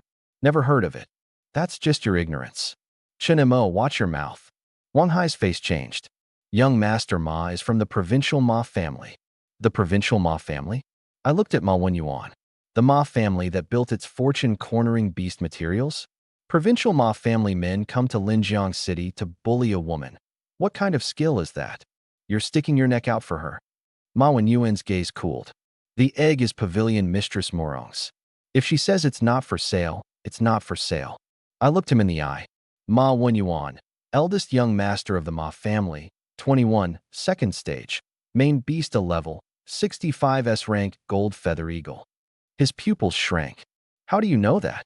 I also know you came to Linjiang City for more than that egg. Word by word. The Ma and Shui families found a new beast material vein on the Beacon Fire Pavilion's turf. You want to use buying the egg as cover to swallow the pavilion and mine the vein. The hall went still. Wang Hai's face turned ugly. The smile vanished entirely from Ma Wenyuan's. How do you know that? His voice was cold as winter wind. I certainly wasn't going to say it was the plot from the original. Linjiang City belongs to the people of Linjiang City, I said. It's not your provincial capital back garden. He stared at me a long while, that gaze like a blade, but it couldn't cut a single ripple in my dead-still pool. Good. Very good. He smiled, no warmth in it. With his aim exposed, staying was pointless. He turned to leave, paused at the door. Chun Mo, I've noted you. Shui Wu followed behind, turning his head for a glance as he passed me, a gaze cold and edged with killing intent. Wang Hai went last, stopping before me to say darkly, like father, like son. But watch yourself. Don't make Qin Taizhan bury his own child. The last family to say that to me. I sneered. The Zhao family. They're all dead now. He opened his mouth, didn't dare answer in the end, and turned and left. Only Murong Shui and I were left in the hall. The vein, how did you know? I guess, I said. The Ma and Shui families both deal in beasts. Traveling 1,000 miles for a single egg? Doesn't add up. So there had to be something more. She was quiet a moment. You guessed right. My people found a new vein outside the city. Sizable reserves, worth at least $1 billion. That's why Wang Hai's so eager. He wants the vein, the egg, the whole Beacon Fire Pavilion. She walked to the window, then looked back. You're this confident? It's not confidence. It's that I have to win. Lose, and the whole of Linjiang City is theirs. She studied me a long while, then smiled, a release in it. Chun Mo, when I first met you, I took you for a lucky brat. Now I think, Linjiang City having you is Linjiang City's good fortune. Don't flatter me, Pavilion Mistress. I'll get a swelled head. Her smile grew more genuine. She turned and took a jade box from a drawer and handed it to me. This is for you. Inside was a thumb-sized azure pearl, finely veined, faintly glowing. Azure Luan Pearl, Rare holds the life essence of the undying Luan bird, strengthens a beast's life attribute. Picked it up beside the Luan egg. Didn't think much of it then, but later realized it'd be useful for that black dragon of yours. Thank you, Pavilion Mistress. You blocked the Ma and Shui families for me. What's a single pearl? I put the pearl away. The Ma and Shui families won't let this go. I know. Don't worry. I'll handle this. Out of the Beacon Fire Pavilion, dusk gathered. On the way home, I kept thinking about the vein. In the original, this vein was an important node. Massive reserves, worth $1 billion, eventually discovered by Lu Chun, who used it as leverage to court several great provincial families and lay the foundation for his rise. But this time, the plot had changed. The vein surfaced early, and the Ma and Shui families arrived early. I couldn't let them take it. But the Savage Tiger and Beacon Fire alone couldn't stop these two families. I needed a harder ally, a provincial capital ally. I touched the Xiao token in my robe, the Xiao family trading house. It seemed I'd have to make another trip to the provincial capital, Linjiang City Drunken Immortal Tower. In a third-floor private room, a table laden with delicacies, Ma Wenyuan hadn't touched a bite, his face grim. That Chinemo, you've looked into him? Looked into him. Wang Hai said quickly. 16, Chun Tieshan's second son, awakened an S-rank shadow demon tiger. And word is he has a dragon. A dragon? Ma Wenyuan narrowed his eyes. An obsidian dragon. Ma Wenyuan fell silent. He hadn't expected a small place like Linjiang City to produce a dragon. Also, Wang Hai swallowed. He's connected to Xiao Zhan. After Xiao Zhan wiped out the Zhao family, someone saw the two of them go to the provincial capital together. Xiao Zhan, that fourth-stage beast tamer grandmaster. Ma Wenyuan's smile froze. Shui Wu, who'd kept his eyes shut, suddenly opened them. Xiao Zhan isn't to be trifled with. A fourth-stage strength speaks for itself. The Shui family won't clash with him head-on. His voice was calm, but every word weighty. The vein, we can't rush it. Find out exactly how deep Chun Mo and Xiao Zhan go first. And the egg, even less to be rushed. Seizing it by force makes too much noise. Once the vein's settled, we'll circle back to it. Ma Wenyuan thought it over and nodded. Fine, we do it your way. He straightened his collar and walked to the window. Linjiang City, sooner or later, it's ours. At the base, I lay on my bed, turning the Azure Luan Pearl over. System, how is this used? Consumed directly. Beast's life attribute permanently plus 10%. Yao's HP was 9,500 now. Up 10% made it 10,450 at the level 30 stage. That HP was simply a monster. Yao. It poked its head out, sniffed, and swallowed the azure pearl in one go. Gentle azure light wrapped its whole body, dispersing after 5 seconds. Its frame unchanged, but its aura heavier. Obsidian Dragon Life, plus 10% permanent. Current HP, 10450. Next, time to upgrade the Tiger's skills. Tiger King's Rend, Demon Flame Bolt, Tiger's Roar, several C-rank skills, all upgradable to B rank, for 900 points. But I had only 90 left. Grind tomorrow. 3 days later, the provincial capital, the Xiao family trading house. 3 stories, set on the busiest commercial street. The 4 characters, Xiao family trading house, bold and forceful, said to be in Xiao Zhan's own hand. I presented the token. One look and the clerk's smile turned respectful. He flew upstairs. In short order, an old man in a gray robe with graying hair came down, kindly-faced but sharp-eyed. This old one is named Sun, steward of this trading house. Master Zhao's token, you are? Chinemo, a friend of Senior Zhao's. Steward Sun's eyes lit up. So it's young Master Chun. I've heard much. Master Xiao left word. When you came, you were to be an honored guest. Upstairs, please. In a private room, he poured the tea himself. Young Master Chun, whatever you need the trading house to do, just say it. The newly discovered vein in Linjiang City. Has Steward Sun heard of it? His eyes narrowed slightly. Some word of it. The Ma and Shui families have their eyes on it too. I'd like the Xiao family trading house to step in and secure it. He pondered. Young Master Chun, the trading house is in the business of business. The Ma and Shui families are both great provincial powers. A head-on clash does the house no good. And if I said the trading house gets 30% of the vein? His eyes lit up. 30%. The Savage Tiger Corps and the Beacon Fire Pavilion develop it jointly. The Shao family trading house contributes resources and connections, 3 families 30% each. The last 10% goes to Linjiang City. He studied me a long while. Young Master Chun is certain you can speak for the Savage Tiger and Beacon Fire? I can. He rose. I'll need to consult Master Shao. 15 minutes later he returned, smiling. Master Shao says yes. But on one condition. The Ma and Shui families are handled through the trading house, and the materials mined go to the house first. Agreed. He held out a hand. Pleasure doing business. I shook it. Pleasure doing business. Out of the trading house, the sky had gone dark again. The vein was secured, for now. However arrogant the Ma and Shui families, they wouldn't openly challenge the Shao family trading house. But this was only temporary. Ma Wenyuan and Shui Wu weren't pushovers. They wouldn't give up easily. Next, time to prepare for the grand selection. I hailed a carriage for Linjiang City. The wheels ground over the bluestone, rumbling.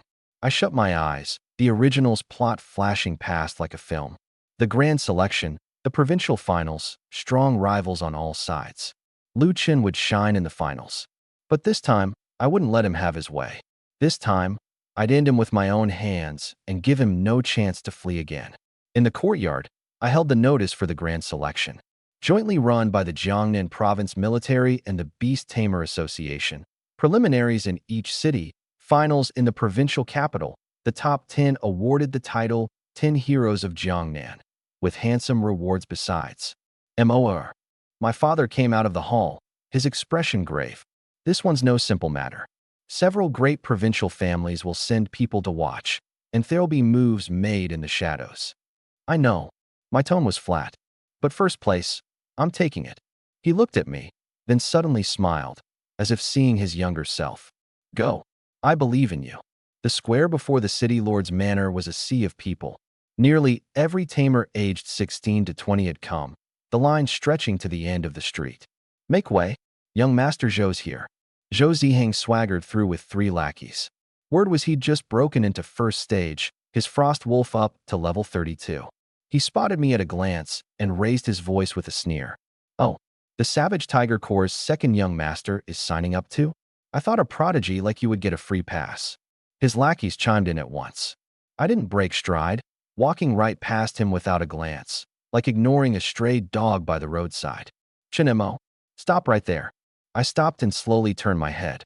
Nothing, just a reminder. The grand selection isn't your family's back garden. Don't cry when you lose. I looked at him like a clown. Done? Then get lost. You're in the way.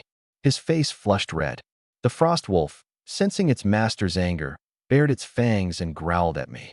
The tiger turned its head, its ghostly green slit pupils giving the wolf a single glance. The frost wolf's growl cut off, its 4 legs as if filled with lead, nailed in place and trembling, not daring to lift its head. SS over S, bloodline suppression, just that unreasonable. Zhou Ziheng's face went mottled green and white. He gritted his teeth and turned to leave. I went to the back of the line. The people around me automatically drew away. Chinemo, a cool, clear voice. I turned. Qin Ruashi, the moonlight butterfly on her shoulder. You're signing up too. She came closer. A lot of people from the provincial capital this time. The Ma and Shui families both sent young experts, gunning for the championship. The Ma family, the Shui family. I'd long since logged those 2 names. You know them? The corner of my mouth lifted. I do. I'm just thinking, they'd better not run into me, or I'm afraid they won't have enough lives for me to take. She fell silent. I could feel it. She could see through me less and less. My turn came. The registering official didn't even look up. Name, age, beast level. Chen Mo, 16, first stage beast tamer. His hand paused. He looked up at me. A 16-year-old first stage was indeed rare in Linjiang City. He handed me a bronze plate stamped 67. 3 days from now, 8 a.m., assemble at the First High Awakening Plaza. Late means forfeit. 3 days later, the First High Awakening Plaza, the sky not yet fully light, already a sea of people. On the main stand, City Lord Shun Wanshan sat at center, the 4 great powers leaders flanking him. The most striking was the old man at Shun Wanshan's left hand, gaunt in a gray robe, triangular eyes flashing with light. a gold Beast Tamer Association invoice badge stitched on his chest. A fourth-stage Beast Tamer Grandmaster, Sun Boyan, comes specially from the provincial capital to oversee the preliminaries, really to scout for talent. Elder Sun, Linjiang City may be small, but a few young people this year aren't bad, Shen Wanshan said, smiling as he poured tea. We'll see. Sun Boyan sipped his tea and said mildly. A few of those provincial prodigies put it out there. What kind of decent tamer can a small place like Linjiang City produce? My father's face darkened. He held it in. Wang Hai, beside them, chimed in with a warmthless smile, and Murong Shui shot him a cold glare. Old headmaster Wang Dihai took up the microphone. The grand selection, Linjiang City preliminaries, begin now. Matches one-on-one, stop at the touch, winner advances. The final 10 represent Linjiang City in the provincial finals. Killing is strictly forbidden. Violators are disqualified and held legally accountable. The crowd buzzed. Word is there are SS rank beasts competing from the provincial capital. I stood in the crowd, not missing a word. SS rank? The corner of my mouth lifted. My obsidian dragon was epic rank. The early matches were chickens pecking at chickens. I rested with my eyes shut. Zhou Zihang went up, his S-rank Frost Wolf finishing its opponent in 10 seconds, and he flashed me a challenging grin on his way down. I didn't even lift an eyelid. Number 17, Chun Mo, versus number 18, Zhao Gang. The whole field went quiet. I walked up onto the platform. Across from me was a hulking youth with a cruel, fleshy face, the son of some Black Hawk gang boss, awakened a B-rank ironclad rhino trained to level 28. You're Chun Mo? He spat. I thought you'd be some three-headed, six-armed thing. Turns out you're a pretty boy. Got lucky awakening an S-rank, and you think you're something? Today I'll show you what real strength is. He released the ironclad rhino, an iron-gray colossus, cold light on its twin horns, for hooves stamping, the ground trembling. The booze below carried an undercurrent of worry. A level 28 ironclad rhino's defense was called unmatched at its level. I didn't move, didn't even raise a hand. Only when the rhino charged within 3 meters did I speak. Tiger. The black tiger leapt out, landing with a low growl. That growl wasn't loud, but it was like an invisible iron hammer to every chest. SS rank pressure, crashing down like a mountain. The ironclad rhino froze stiff, for legs nailed down, pupils contracting, its whole body trembling. B against SS. Level 28 against level 35, simply a curb stomp. Move. Move, damn you. Zhao Gang's face went bone white. It didn't dare move. Your beast doesn't even have the courage to stand in front of me, I said mildly. And you still dare run your mouth? Tiger, send it down. The tiger raised a claw and swatted, light as flicking away a fly. Minus 2,578. The ironclad rhino's HP dropped to a sliver, its massive body flying off the platform like a cut-loose kite, slamming down in a cloud of dust. One strike, instant kill. Dead silence over the whole field, a dropped pin audible, then it erupted in a roar of shock. On the main stand, Sun Boyan's eyes lit up. This tiger's aptitude and conditioning are both fine. This boy's interesting. Elder Sun, this is only the start. Shen Wanshan smiled. I recalled the tiger and walked down, passing Zhao Gang slumped on the ground. Chun Mo, you. I tilted my head and glanced at him, calm as looking at a dead man. Want revenge? You're not worthy yet. The field of competitors was uneven, the matches fast, 2 days leaving only 32. This round I faced Lin Fei, a Black Hawk Gang contract tamer who'd awakened an A-rank Windwing Eagle. Drawing me, his face went green. On the platform, the Windwing Eagle became Azure Lightning and dove, both talons hooking at my face, so fast few below could see it. I didn't even blink. Tiger, Shadow Strike.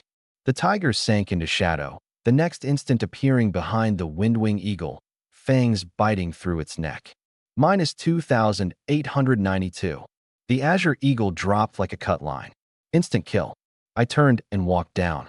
Next, B rank or A rank, attack, defense, or speed. In front of the tiger, it was all a single claw. The field went from shock to fever.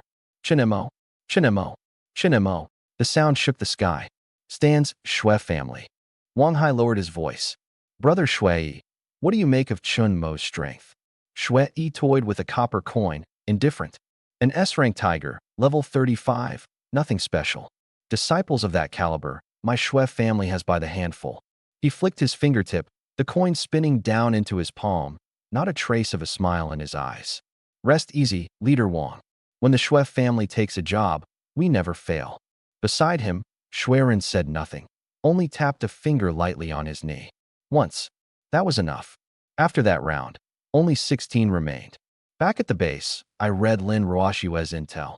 To get back at me, the Ma and Shui families had brought 2 experts from the provincial capital, suspected second stage. The tiger's current strength might not be able to beat them, unless I revealed the obsidian dragon. A flicker of cold crossed my eyes. So be it. The secret would come out sooner or later. A day earlier, a day later, no difference. I walked to the window and looked at the moon. The grand selection, whoever stands in my way dies. Dark clouds veiled the moon, the night ink black. The next day, finals day, 16 vying for 10. In the competitor area, I found Shui Ren and Shui Yi in the crowd at a glance. One expressionless, one all smiles, 2 gazes like vipers fixed on prey. Vipers. In my eyes, just 2 helpings of XP delivered to my door. Number 8 versus number 9. Number 8 was Qin Ruoshi, S-rank Moonlight Butterfly, won in under a minute. Number 5 versus number 12. Number 5 was Lu Chun. He walked up onto the platform, the golden fur monkey perched on his shoulder, not even coming down, a punch thrown across the gap, a golden fist image blasting the opponent's beast off the stage. One punch, instant kill. The whole field boiled over. Lu Chen's this strong? That golden fur monkey's gotta be level 40. On the main stand, Wang Hai's face went darker. One Chen Mo was headache enough, and now a Lu Chun had popped up. Lu Chun. I gave him a single look. This thread would have to be settled, sooner or later. Number 4 versus number 13. I went up. My opponent, named Zhang Wu, had awakened an A-rank ironback wolf. But the moment he saw it was me, he raised his hand on the spot. I conceived. The field went into an uproar, then understood at once. Chen Mo had instant killed his way through. Why fight? 16 to 10 ended fast. 10 of us, me, Lu Chun, Qin Ruoshi, Zhou Ziheng, Wang Biao, and others, advanced to represent Linjiang City in the provincial finals. But it wasn't over. By the rules, the top 10 had to play a ranking round to settle final placements. The higher the rank, the better the starting seed in the finals. Up for the draw. I unfolded my lot. 3. Opponent, Shui Yi. Shui Yi saw it too, his smile deepening. Well now, what a coincidence. Chen Mo, is it? I've heard much. I'm Shui Yi, of the provincial Shui family. Do go easy on me. Polite in tone, his eyes like a cat watching a mouse. I wouldn't presume to instruct. I said mildly, after you. The 2 of us stood 10 meters apart. On the main stand, Sun Boyan's gaze sharpened. This Shui Yi's no simple matter. Second stage, main beast at least level 60, carrying the reek of blood. He's actually killed before. My father's face shifted slightly. He knew, of course, that Shui Yi had been sent by the Shui family to kill me. On the platform, Shui Yi tilted his head with a smile. Chen Mo, I hear you've instant killed everything from the prelims to now. I'm impressed. But the smile vanished abruptly into cold, killing intent. A small place like Linjiang City's instant kills aren't worth a fart in front of the provincial capital. He released his beast. A 3-meter pitch-black wolf leapt out, dark red veins flowing like magma beneath its skin, blood-red slit pupils like 2 burning blades, the platform's temperature spiking a dozen degrees. Dark Flame Demon Wolf, S-rank, LV, 62. Skills, Dark Flame Claw, B. Wolf King's Roar, B. Shadow Raid, S. Demon Flame Aegis, S. Bloodthirsty Frenzy, S. Dead silence over the field, then an uproar. A level 62 S rank. Chen Mo's tiger is only level 35. How does he fight that? It's over. Chen Mo's finished this time. Zhou Ziheng's mouth curled up. Shui smiled cruelly. Chen Mo, where's your tiger? Send it out. Let me see if it can take one claw from me. I looked at him, so Comet gave him a chill. What, scared? Kneel and cry, Grandpa. Spare me 3 times, and I'll let you off. The crowd jeered. Below the platform, Shui tapped his leg again, once, twice, 3 times. I finally spoke. Done. His smile stiffened. Done? Then let's begin. I raised my right hand, fingertip tracing an arc through the air. Come out. I didn't summon the tiger. A black light welled out from inside me. Denser, darker, heavier than the tiger's, like ink dropped into water, sweeping fast across the whole platform. The air turned suddenly cold. An ancient, desolate pressure that shook the very soul rose slowly. The obsidian dragon leapt out. A 5-meter frame, pitch-black scale armor glinting with cold metallic light. It opened its maw and let out a low dragon's cry. Dragon's might. The dark flame demon wolf went stiff all over, nailed where it stood. Dead silence over the field. A silence like death. Everyone stood mouths agape, unable to make a sound. Even their breathing stopped. Then, a dragon. That's a dragon. An obsidian dragon. Chun Imo has a dragon. The stands utterly exploded. On the main stand, Sun Boyan shot to his feet, pupils contracting wildly, his voice shaking. An obsidian dragon. How could Linjiang City have such a thing? My father was stunned too. He knew I had a dragon, but never imagined it had grown to this, that dragons might pressing on even him, a third stage. Lu Qin stood at the platform's edge, hands in his pockets, expressionless, but those eyes were fixed dead on the obsidian dragon. I knew what he was thinking. That ancient dragon pearl of his was missing exactly one dragon. On the platform, Shui Yi's face was white as paper. You, how could you have a dragon? A small place like Linjiang City. A small place. The corner of my mouth lifted, cold as winter wind. People from small places can kill you all the same. Madness flashed in his eyes. With this 30-something level hatchling? Dark flame demon wolf, bloodthirsty frenzy, go. The wolf traded defense for attack, becoming black lightning. So fast the crowd saw only a blur. I didn't move. Yao dragon shield. A dark gold aura rose over the obsidian dragon. The wolf's claws raked savagely at it. Clang. Sparks flew. -434. Couldn't even break the defense. Shadow raid. The wolf sank into shadow, reaching the dragon's rear in an instant, claws going for the back of its neck. Dragon's might suppress. The obsidian dragon cried out at the heavens, the invisible force scattering outward. The wolf stalled midair, the raid cut clean off. Black flame dragon breath. Black flame swept out like a flood. The wolf had nowhere to dodge. -2,876. It dropped screaming and rolling, flames all over it that wouldn't be beaten out. Demon flame aegis. Shui snarled. Black flame rose around the wolf, burning anyone who closed in. The obsidian dragon swatted down with a claw, -1,423, taking 200 burn damage of its own. I frowned. Yao, ranged, don't close in. Black flame, chain it. 3 black flames hammered down in succession. -2,456, -2,389, -2,512. The wolf's HP plunged from 12,000 to 500. Impossible. My level, 62S rank, losing to a level 38 hatchling. Because it's a dragon. The obsidian dragon, one last claw. -876. The wolf's HP hit 0. It crashed to the ground.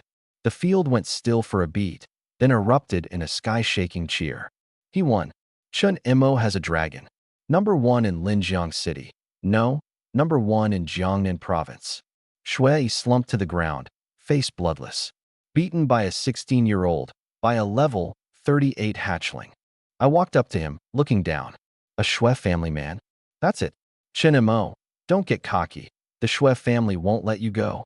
I crouched, leaned to his ear, voice for the two of us alone. Wanna bet I can make you die on this platform right now? His pupils shrank. If the obsidian dragon lost control and breathed one mouthful of black flame, there'd be nothing left of Shui. You wouldn't dare. I smiled and rose to walk down. Trash. 2 light words, but they cut worse than any insult. He slumped on the ground, fists clenched, not daring to move. Because he knew it was true. That moment just now, if I'd wanted him dead, he'd have died. I walked off the platform. The obsidian dragon recalled to its beast space.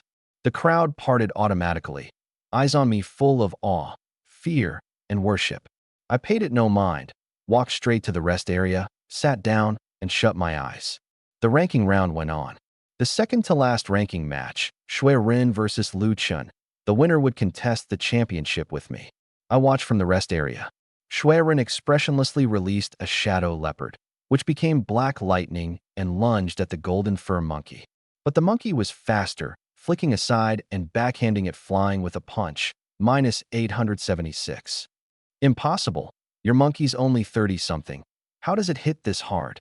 Lu Chun didn't answer. The golden fur monkey stamped, a golden shockwave rippling out, the shadow leopard staggering. The leopard split into 3 after-images to flank, and the monkey punched with its eyes shut, striking the true body straight on. The shadow leopard coughed up blood. I concede. Shui Rin recalled his beast and walked down, face ugly gray. Even his proudest finisher broken by a single punch, nothing left to fight for. The final, Chun Mo versus Lu Chun, set for 3 in the afternoon. The news sprouted wings. By not yet 2 o'clock, the Awakening Plaza was packed to capacity, even the aisles and steps crammed with people. Chun Mo, Lu Chun. The two camps' shouts crashed in the air like 2 great waves. On the main stand, Sun Boyan tapped the armrest. City Lord Shun, these 2 young men. Neither is simple. Chun Mo and Lu Chun are once-in-a-century prodigies for Linjiang City. Shun Wanshan smiled. Wang Hai sipped his tea at leisure, a cold gleam beneath his eyes. Whichever of these 2 won, it was no good thing for him. In the rest area, footsteps. I opened my eyes. Lu Chun stood before me. Chun Mo, I've waited a long time for this day. Today, principle and interest, I'm collecting it back. Then come. We looked at each other, sparks flying in the air. 3 in the afternoon.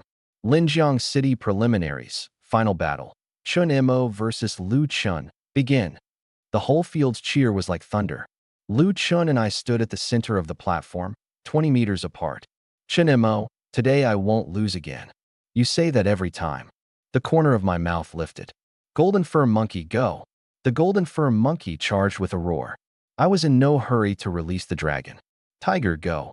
The black tiger leapt out, ghostly green slit pupils bearing down, the golden fur monkey's momentum stalling. Chun Mo's not using the dragon. Does he think Lu Chun isn't worth it? The commentator's voice echoed through the plaza. Exactly. Lu Chun struck first. Golden light fist. The golden fur monkey became a golden blur and closed in, a fist wreathed in golden light, smashing at the tiger's head. Slip aside. The tiger went boneless, sliding clear along the edge of the fist. The golden punch hit the ground, blasting a half-meter crater. Tiger King's rend. The tiger bit down on its right arm, minus 897, 4 deep holes, golden blood pouring. Quake. The golden fur monkey stamped, a golden shockwave rippling out. The tiger knocked back 7 or 8 steps. Demon flame bolt. A dark red fireball shot from the tiger's mouth, bursting on the monkey, minus 678. Lu Chun's brown net. The tiger's level was lower, but its attack was higher than the monkey's, and with my command, every blow landed where it hurt most. Vajra body. Close-range suppression. The golden fur monkey sheathed itself in a golden shield and charged straight in, meaning to crush by strength and size. Shadow barrage. The tiger split into 3 after-images, striking from 3 sides at once. The monkey's punch hit empty air, claws raking its flank and back in turn. Minus 534. Minus 512. HP dropping below 3,000. Forget the after-images, hit the real one. The monkey shut its eyes and fought by sense, a golden pillar of light firing straight at the tiger's true body. Shadow fade. The tiger sank into shadow, the golden pillar passing through empty space to slam into a stone column. The tiger surfaced from the shadow behind it. Tiger King's rend. Minus 876. Critical hit. HP down to just 2,100. In under 3 minutes, the golden fur monkey had lost half its HP, while the tiger still had 3,500, near full. Lu Chun's face went ugly gray. Golden fur monkey, bloodline awakening. The golden fur monkey roared at the heavens, gold light shooting skyward, its frame surging to 3 meters, the gold flame in its eyes turning blood gold. The ancient divine beast bloodline, first stage awakening. The stands cried out. Chun Mo's in danger. Only I kept my expression unchanged. The awakened golden fur monkey's speed surged. The tiger's shadow strike was deflected by a turn of its head, and it backhanded the tiger flying with a punch. Minus 789, HP dropping to 2007. Now they were evenly matched. Its fists hammered down like a storm, the tiger struggling to hold. HP plunging. 2007, 2000, 1003. Tiger's roar. The tiger let out a long roar, the sound wave rippling out.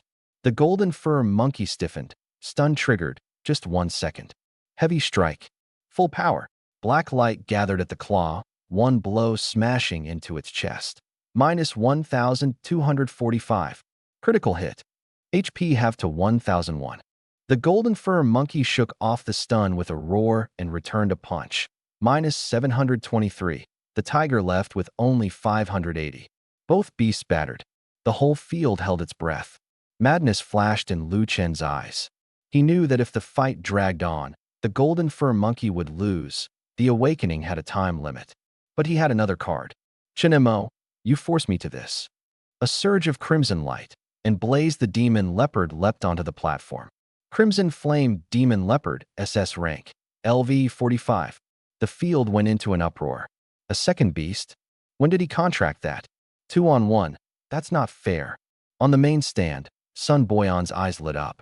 He's not even second stage, yet he can contract a second beast ahead of time. This boy's got plenty of secrets. Lu Chen stood behind the two beasts, eyes full of madness. Chen Mo, send out your black dragon. This time, I'll beat it until it's spitting teeth. I looked at the two beasts calm. Their strength had grown quite a bit, grown a touch unnaturally. But so what?